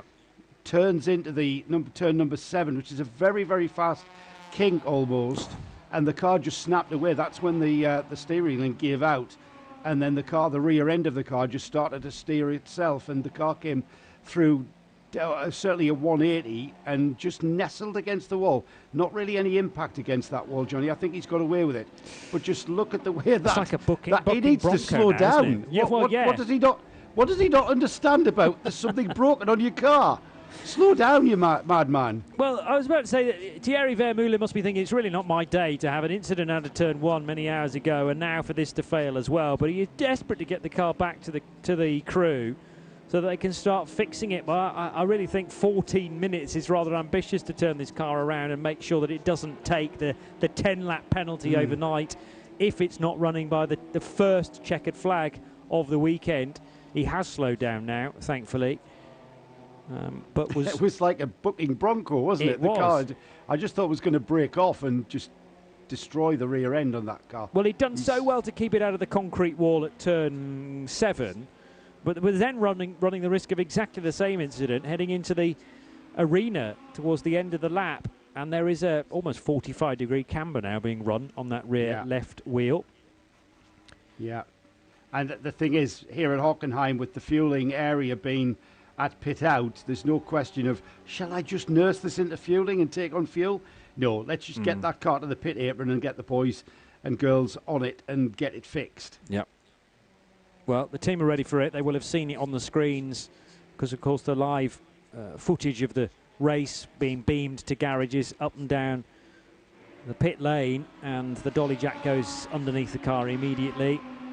This car, that wasn't this car actually, it was up on the high stands earlier on. That was the Duvo Racing example, but they will have high jacks in place at MRS GT Racing. Ben Constantiouris, it's been a busy day at MRS, and it's looking like there's going to be more work necessary now for the Thierry Vermeulen car. not just the rear left corner as well, where he's touched the wall, he has also punctured the radiator on the right front, so that is leaking. Hopefully he hasn't overcooked the engine by doing so. It may not be that particular radiator that looks after the engine, but sometimes those toe links are actually quite quick to fix. Yeah, okay, probably not in the time available for this evening, but it's a battered old machine and she'll be out tomorrow, no doubt, but it's going to be a very tired looking thing by the end of this 12-hour race. Yeah, and MRS GT Racing always turn their Porsche Cup cars out in a pristine way, and they will desperately try and get the car back in the race by the end of today, but that seems to be too much of a stretch for my money. And I don't know how he's popped that right side radiator, unless he did make more contact with the concrete than we first figured. No, it was the left-hand front corner that nestled up to the concrete you're right. wall. It just came round through 180. It didn't hit the right front corner. That must be a that might Maybe have been some out of our view, Johnny. That might be, you know, cause or effect. True. You know, he might have hit the wall on the right-hand side and damaged the left rear corner out of our view. But from what we saw the car just snap round, and we suspected that was just down to that suspension failure. It might be that the suspension has failed because he's had another crash elsewhere. Maybe. Ben, what do you know? Well, there is paint on the rear left quarter that I'm sure was not there before. Yes, he did make pretty severe contact with the left front corner on that first accident at turn 1, but I'm sure there was far less paint on the rear left quarter, so perhaps there has been something which has caused this failure on the rear left corner that we haven't seen, and we've just seen the secondary accident when he's been trying to wrestle the car back to the pits. Yeah, well, that would be rear left is the right corner for the suspension failure, or the track rod to have gone bang. It's across the diagonal, isn't it? It's right front radiator and left rear suspension. Yeah, it's bizarre. Yeah. Unless, you know, there is a lot of gravel out on track, so unless some stones have got in there and just popped the radiator coincidentally, because there's nothing really protecting that. Are the team even aware of that, Johnny? Well, good question. If they're not, they should be listening to us, because we're telling them about the latest repair work that needs to take place. Ben will have a quiet word, I'm sure, to say you are aware of the amount of coolant pouring out of the front of your car as well before they look to rejoin. But I think that is going to be fairly confident in saying 10-lap penalty for the overnight visit to the garage. What it does mean is that they can carry on working on that car even beyond the race finish today, or the first part of the race being completed, and they can breach the Parc Fermé rules by taking the 10-lap penalty. Let's hope that they are the only car to do that, although having said that, it looks like the KTM won't be rejoining today, nor the Red Camel Jordans.nl Porsche. That's 1, 2, 3, and maybe even the MP Racing Mercedes, because David Gosner brought that in after it left the road at the gravel trap at turn 11, and the Mercedes hasn't yet rejoined the race either, having been in the pits now for just over 6 minutes. Meanwhile, just under 9 minutes to go for today's first part of the race, and Matus Vibor will cross the line in the blue and white colours of Middle Cap Racing in that Ferrari prepared by Stable Prague, or Scuderia Praha as they're better known. And in second position is the 66 Manuel Lauk driven Porsche. 37 and a bit seconds is the gap, which is still coming down. Manuel Lauk able to post generally quicker times than the race leader Matus Vibor, and that should secure a lead lap start for the 66 Higeli by T2 Racing Porsche tomorrow afternoon. And also we should have Seb Morris on the lead lap as well for Lippert Motorsport. I'd be telling you, Matthias Vibor, to not be concerned at all, because when we go to the stoppage overnight, that 36 seconds, which it's down to, by the way, will disappear to zero. So they will start alongside one another. So you may not, don't push hard. Don't try to extend that lead. Don't try to react to that lead, that gap coming down and down. Just keep to your pace, keep it on the track, just do your job and get through the traffic. And when we get to the end of today, it's going to be zero anyway, so nothing lost, nothing gained. Yeah, you're not going to get a full laps advantage on the 66, No. so better to drive at sort of 70-80%, make sure you get to the finish, and the gap's irrelevant really because that evaporates overnight. Ben is with MRS GT Racing for the latest on the 989 Porsche. Well, we're just over halfway of this race, and it's been a very dramatic one already. An accident down at turn 1, you're taken away in the medical vehicle. Firstly, tell me how you were feeling after that first crash. Luckily, I'm feeling not too bad, and all is good. Of course, a real shame for the team. Like we had good pace in the first stint, and a mistake of mine meant that all our gap was gone, and we had to start all over again. We still had some good stints afterwards. Of course, the gap is still very big, and I just went out after the code 60, and sadly we were taken out in the hairpin from behind. I thought it was the green Mercedes which missed the braking point or something like that and hit me from the back. So very sorry to the team that it ended like this. First endurance race, definitely not how I wanted it to go. But hopefully we can progress tomorrow and show our real pace. Yeah, there's still tomorrow. So you were hit from behind by the Mercedes. How did you end up bursting the radiator on the front right corner here? Well, after that it was quite a bad ride back to the pit. We had some suspension damage, so then I lost it again because the car suddenly flicked, and I think we just tapped the radiator. I'm not sure. I will have to look the onboards exactly what happened. Plan to get the car out tomorrow and give some of your teammates some fun in the sun on Sunday? Yeah, I think we should do that. Let's hope that tomorrow we can show our pace and that we can have a good day, a fun day, and enjoy the track. Thanks for talking to us. So that's Thierry Vermeulen, looking like he's had a skirmish with David Gosner as well then in the 58 Mercedes. It's been quite an eventful race for the all-green Mercedes and Italian driver David Gosner. Not sure whether he's been winning himself too many fans over the course of the last couple of races, actually. And we did see the 58 car needing to come in to serve a penalty during its last stop as well. That car hasn't yet rejoined the race, with work for the team to do, certainly after the Merc ended up in the gravel trap at the Mobil 1 right-hander. Meanwhile, Vincent Piermont, his best lap of 1:43.418, runs in 7th place in the GT Series and is trying to make a bit of ground up on the sister Car Collection Motorsport Audi, but there's about 1:40 to find.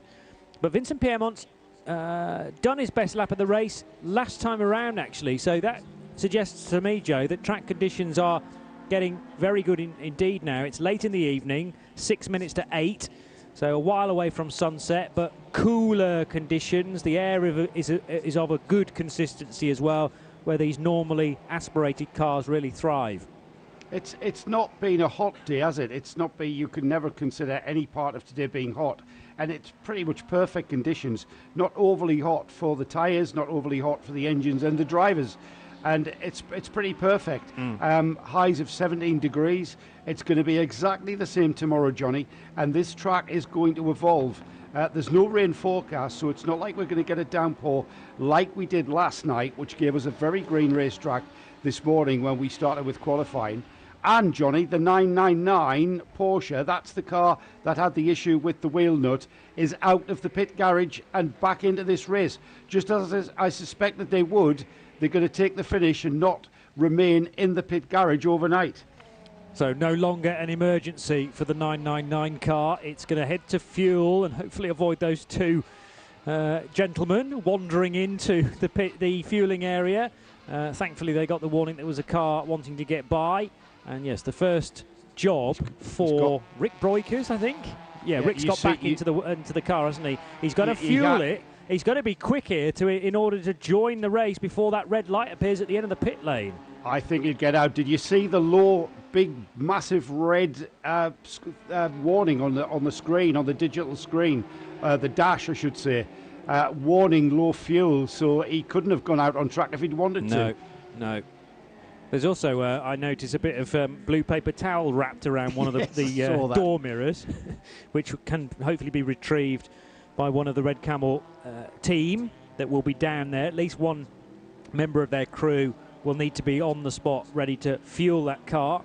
It doesn't need a great deal of fuel, but although they would like as close to a full tank as possible so that they don't have to worry about fuel for the first hour or so tomorrow afternoon. They can just crack on, Johnny. We were monitoring that gap between first and second, weren't we? It was it got down, last time I looked, it was down to 36 seconds.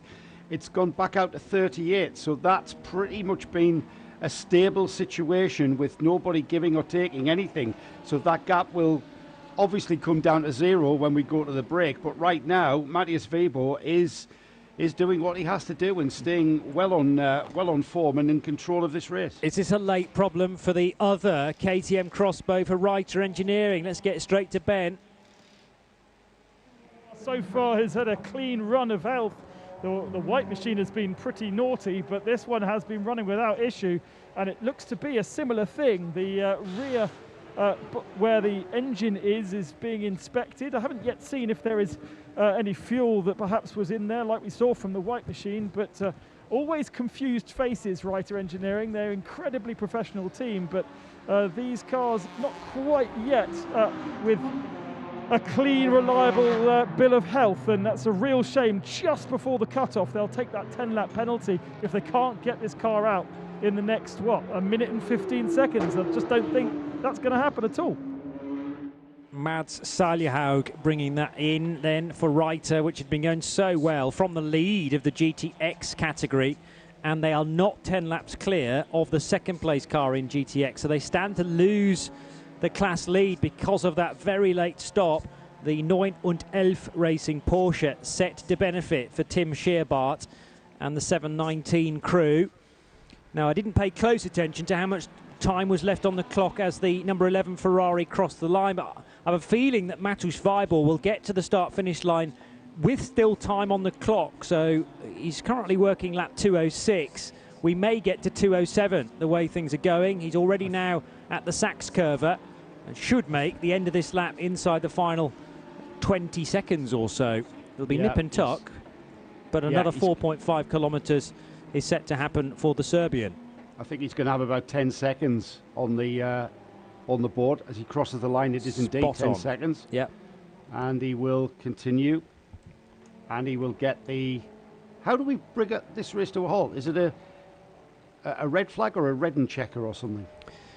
I think it's just a checker flag, isn't it? It's been so long. When was our last split race? Mugello at the end of March. Wasn't it? Yeah. Yeah, but it usually just a standard checkered flag, which looks like the end of the race, but of course it's not at all. We're only really just beyond half distance. And then the cars will take a lap to slow down to make sure that everybody else completes their race at full pace. And then they'll all park up on the start-finish line, I reckon, which will be their overnight. I can tell you exactly what's going to happen, Johnny. Okay, go on. The Parc Fermé area is the refuelling area. They're all going to be filed through in pit lane. It's because we've got a support race in the morning. Oh, yes, so good point. We've got to clear the pit lane and the main straight. You don't want 30-odd 24H Series cars in your way for the Supercar Challenge tomorrow. Creating chicane bollards. No. So we are going to file them into refueling, and that's going to be the Parc Fermé area. And then the teams are going to be allowed in, I think, 50 minutes before the restart to start doing the firing up and the warming up processes. Yes. Okay, well, Intermobile 1 for the final time today goes the Middle Cap Racing by Scuderia Praha Ferrari that leads the race by just under 41 seconds. Still 3 cars on the lead lap. They being Mateusz Weibel, quite obviously, Manuel Lauck in the Higeli by T2 Racing Porsche and the Seb Morris Lamborghini. But the winner overnight, the race leader into Saturday evening, is the number 11 Middle Cap Racing by Scuderia Praha Ferrari 488 for Denis Vacek, for the Josef Kral Czech driver, and for Mateusz Weibel, who's at the wheel as we speak, and an exemplary performance really for the 11 crew, not only out on track but also for the strategy throughout the course of the last 6.5 hours to maintain their track position overnight. Yes, they will kiss goodbye to the 41 second margin back to Manuel Lauck. That will be mere meters tomorrow at the restart, but they have stayed out front and won the first part of the race. You don't get any points for that, but it is a crucial position to be restarting tomorrow. Manuel Lauck across the line in second position, and third place will go to Seb Morris in the Lippert Motorsport Lamborghini Huracan, ahead of what looks like it will be 4th position for the CP Racing Mercedes, and that car likely to finish a lap down as well. In the TCE series, it's going to be an overnight lead for the Volkswagen Golf for Autorama Motorsport, and Jasmine Preissig brings that car across the line to lead after 6.5 hours. So Autorama Motorsports Volkswagen Golf wins. Stefan Perrin will finish the first segment second, and in third position Reese Lloyd in the other Autorama Motorsport VW Golf. 188 and 112 are the race numbers, with the TCX overnight leader being the CWS Engineering Ginetta G55 for Colin White and John Bruneau in car 278. And that, considering, remember, the off-track moment that John had on the approach to the arena section where he fell off and into the gravel trap. So on the slowing down lap, the cars are being picked up by one of the many circuit vehicles here.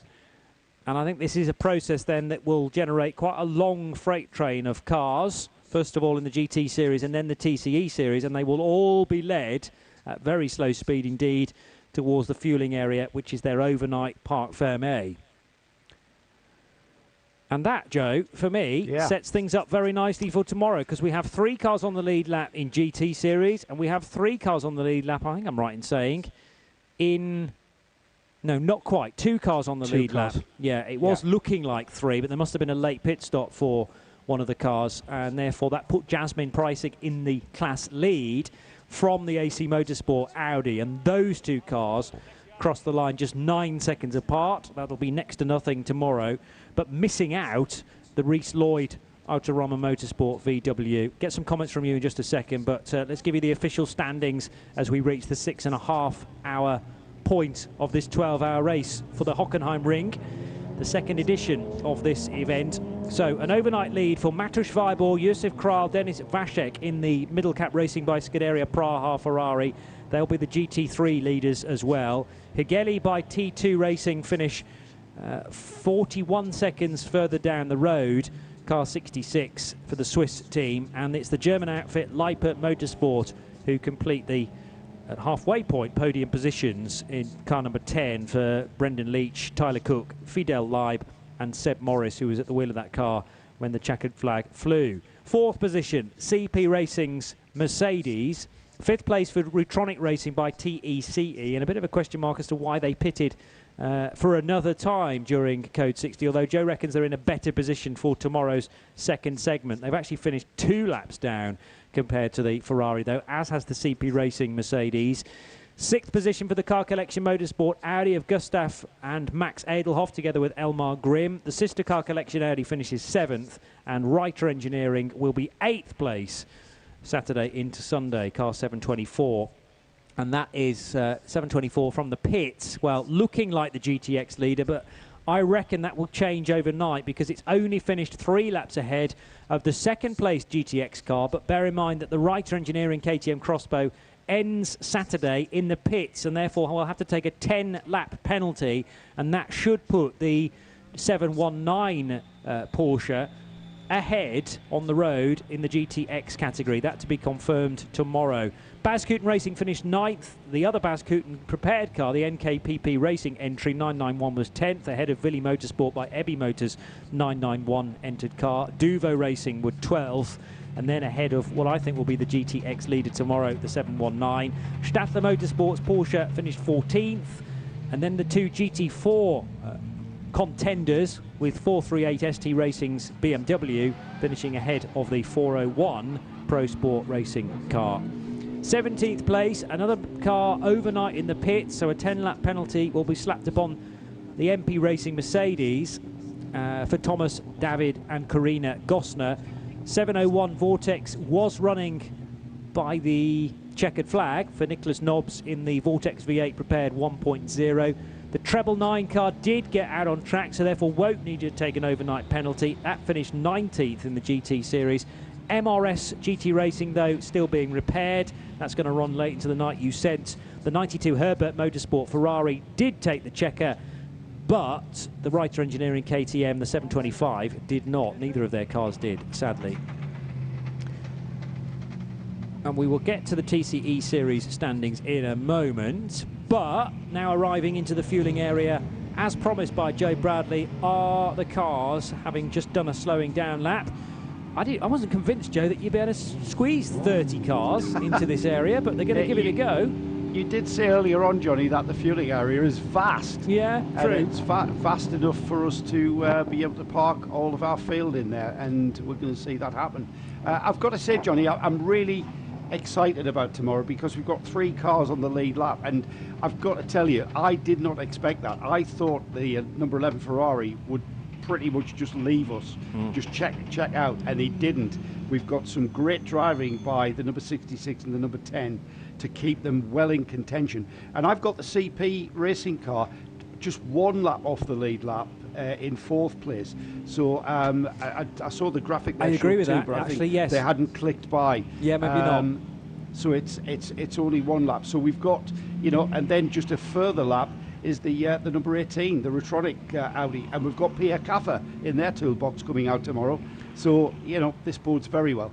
Yeah, we haven't had much of Pierre at all today, and that's deliberate, I reckon, from Retronic, keeping his drive time in reserve. So we'll have plenty of the German tomorrow as we head to Ben to get a word with the finishing driver, Matusz Weibor, for Middle Cap.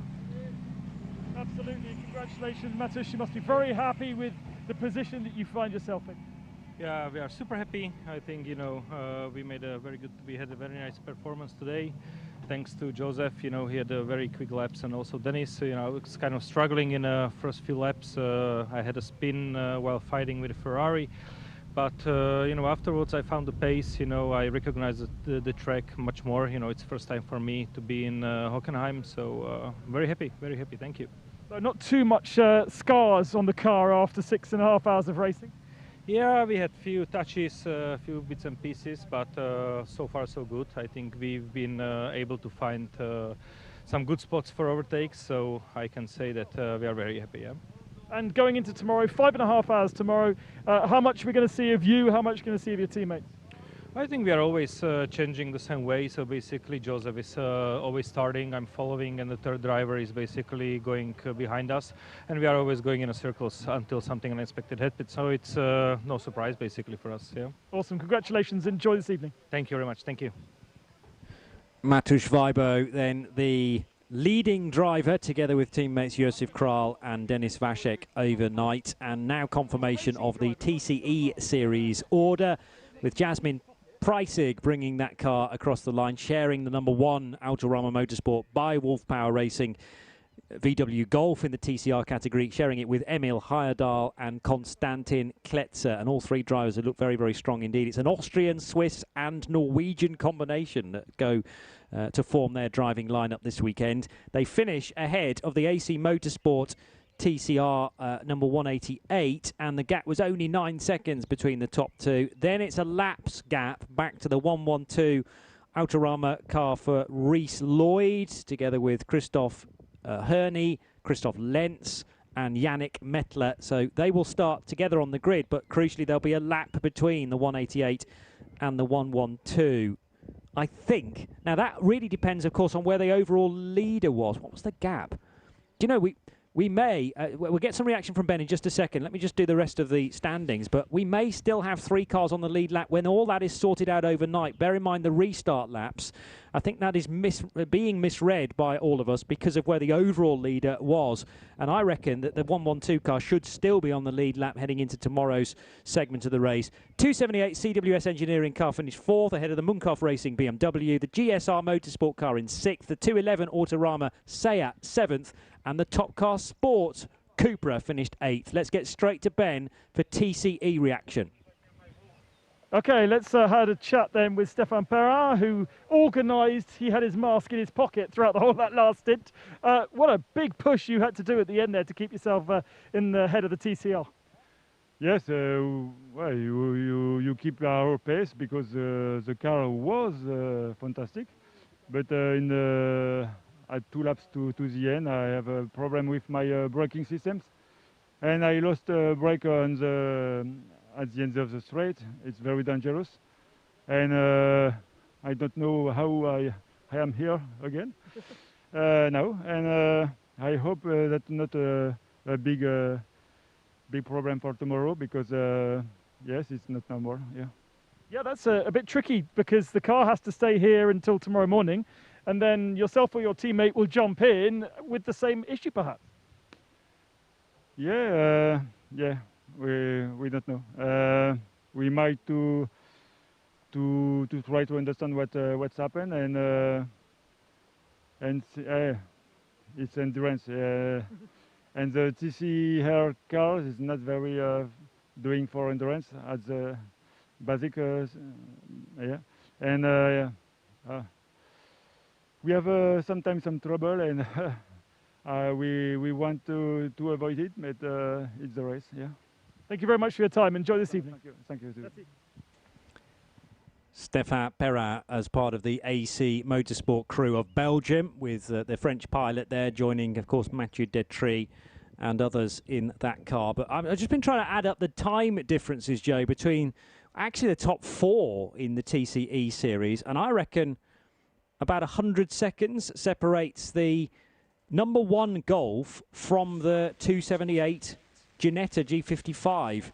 So that's a minute and 20, which is just a lap. Much less than a lap, yeah. isn't it? So we might even be lucky enough to have 4 of the TCE series cars on the lead lap tomorrow. It's tricky to tell because obviously it depends where the Ferrari was in the mixture as the TCE series cars completed their laps. But theoretically, Creventic have this system in place which shouldn't disrupt the categories further down the order and should right those in time for tomorrow's race. The last thing we want to do is break up what is an intense fight in the TCE series. So I'm really looking forward to what happens with that tomorrow. Well, that would be very worrying for me, Johnny, if I was AC Motorsport and just hearing what Stefan said there. And in the warm-up process, I'd be having a sneaky look and seeing if I could see anything that I could sort out.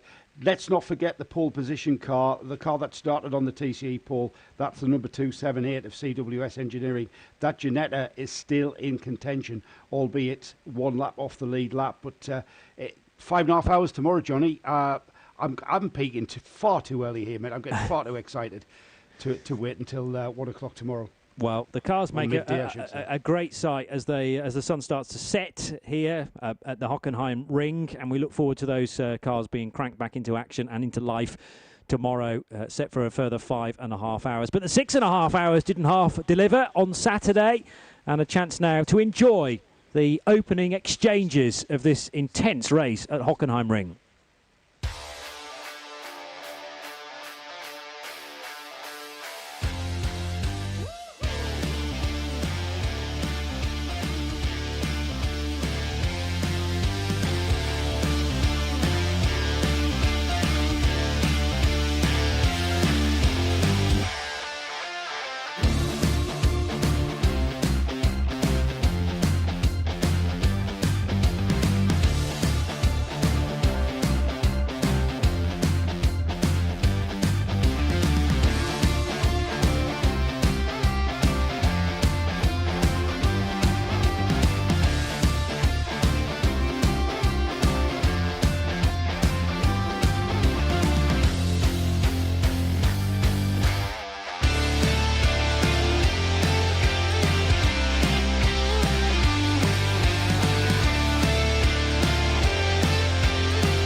So plenty of action, I'm sure you'll agree, and we've got the same to be delivered tomorrow for 5.5 hours. We've also got coverage of the Supercar Challenge to look forward to tomorrow as well, which will be a 12:45 start to our broadcast for just over an hour for their second race of the weekend. But the crucial part of the day then, our build-up starts at 2 o'clock Central European Summertime for a 2:30 restart of the 2021 edition of the Hankook 12 Hours of Hockenheimring. And with 3 cars on the lead lap in the GT Series, I make it 4 cars on the lead lap for the TCE Series.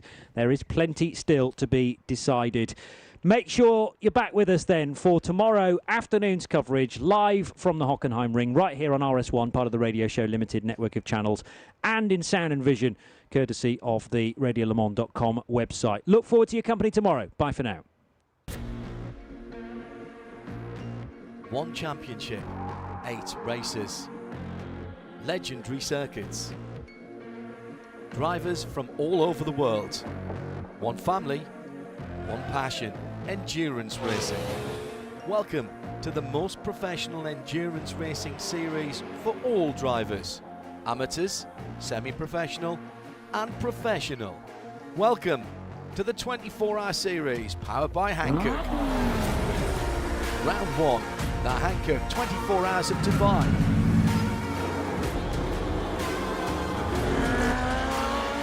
Round 2, the Hankook 12 Hours of Mugello.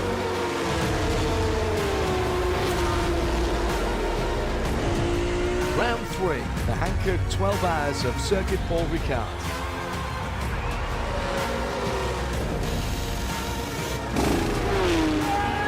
Round 4, Hankook 12 Hours of the Hockenheimring.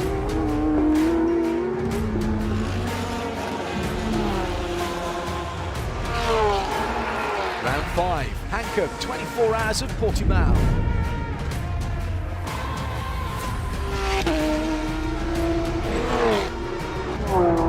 Round 6, the Hankook 24 Hours of Barcelona for the Trofeo Fermi Valer.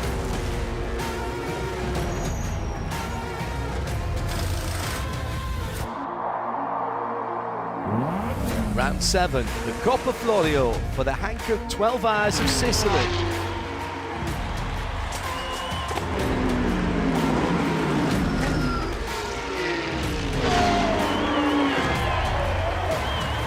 Round 8, the Hankook 24 Hours of Sebring.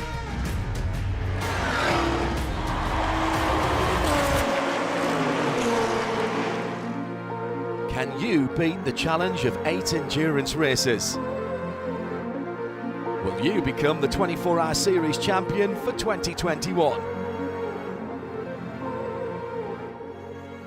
This is endurance. Call your racing friends and register now.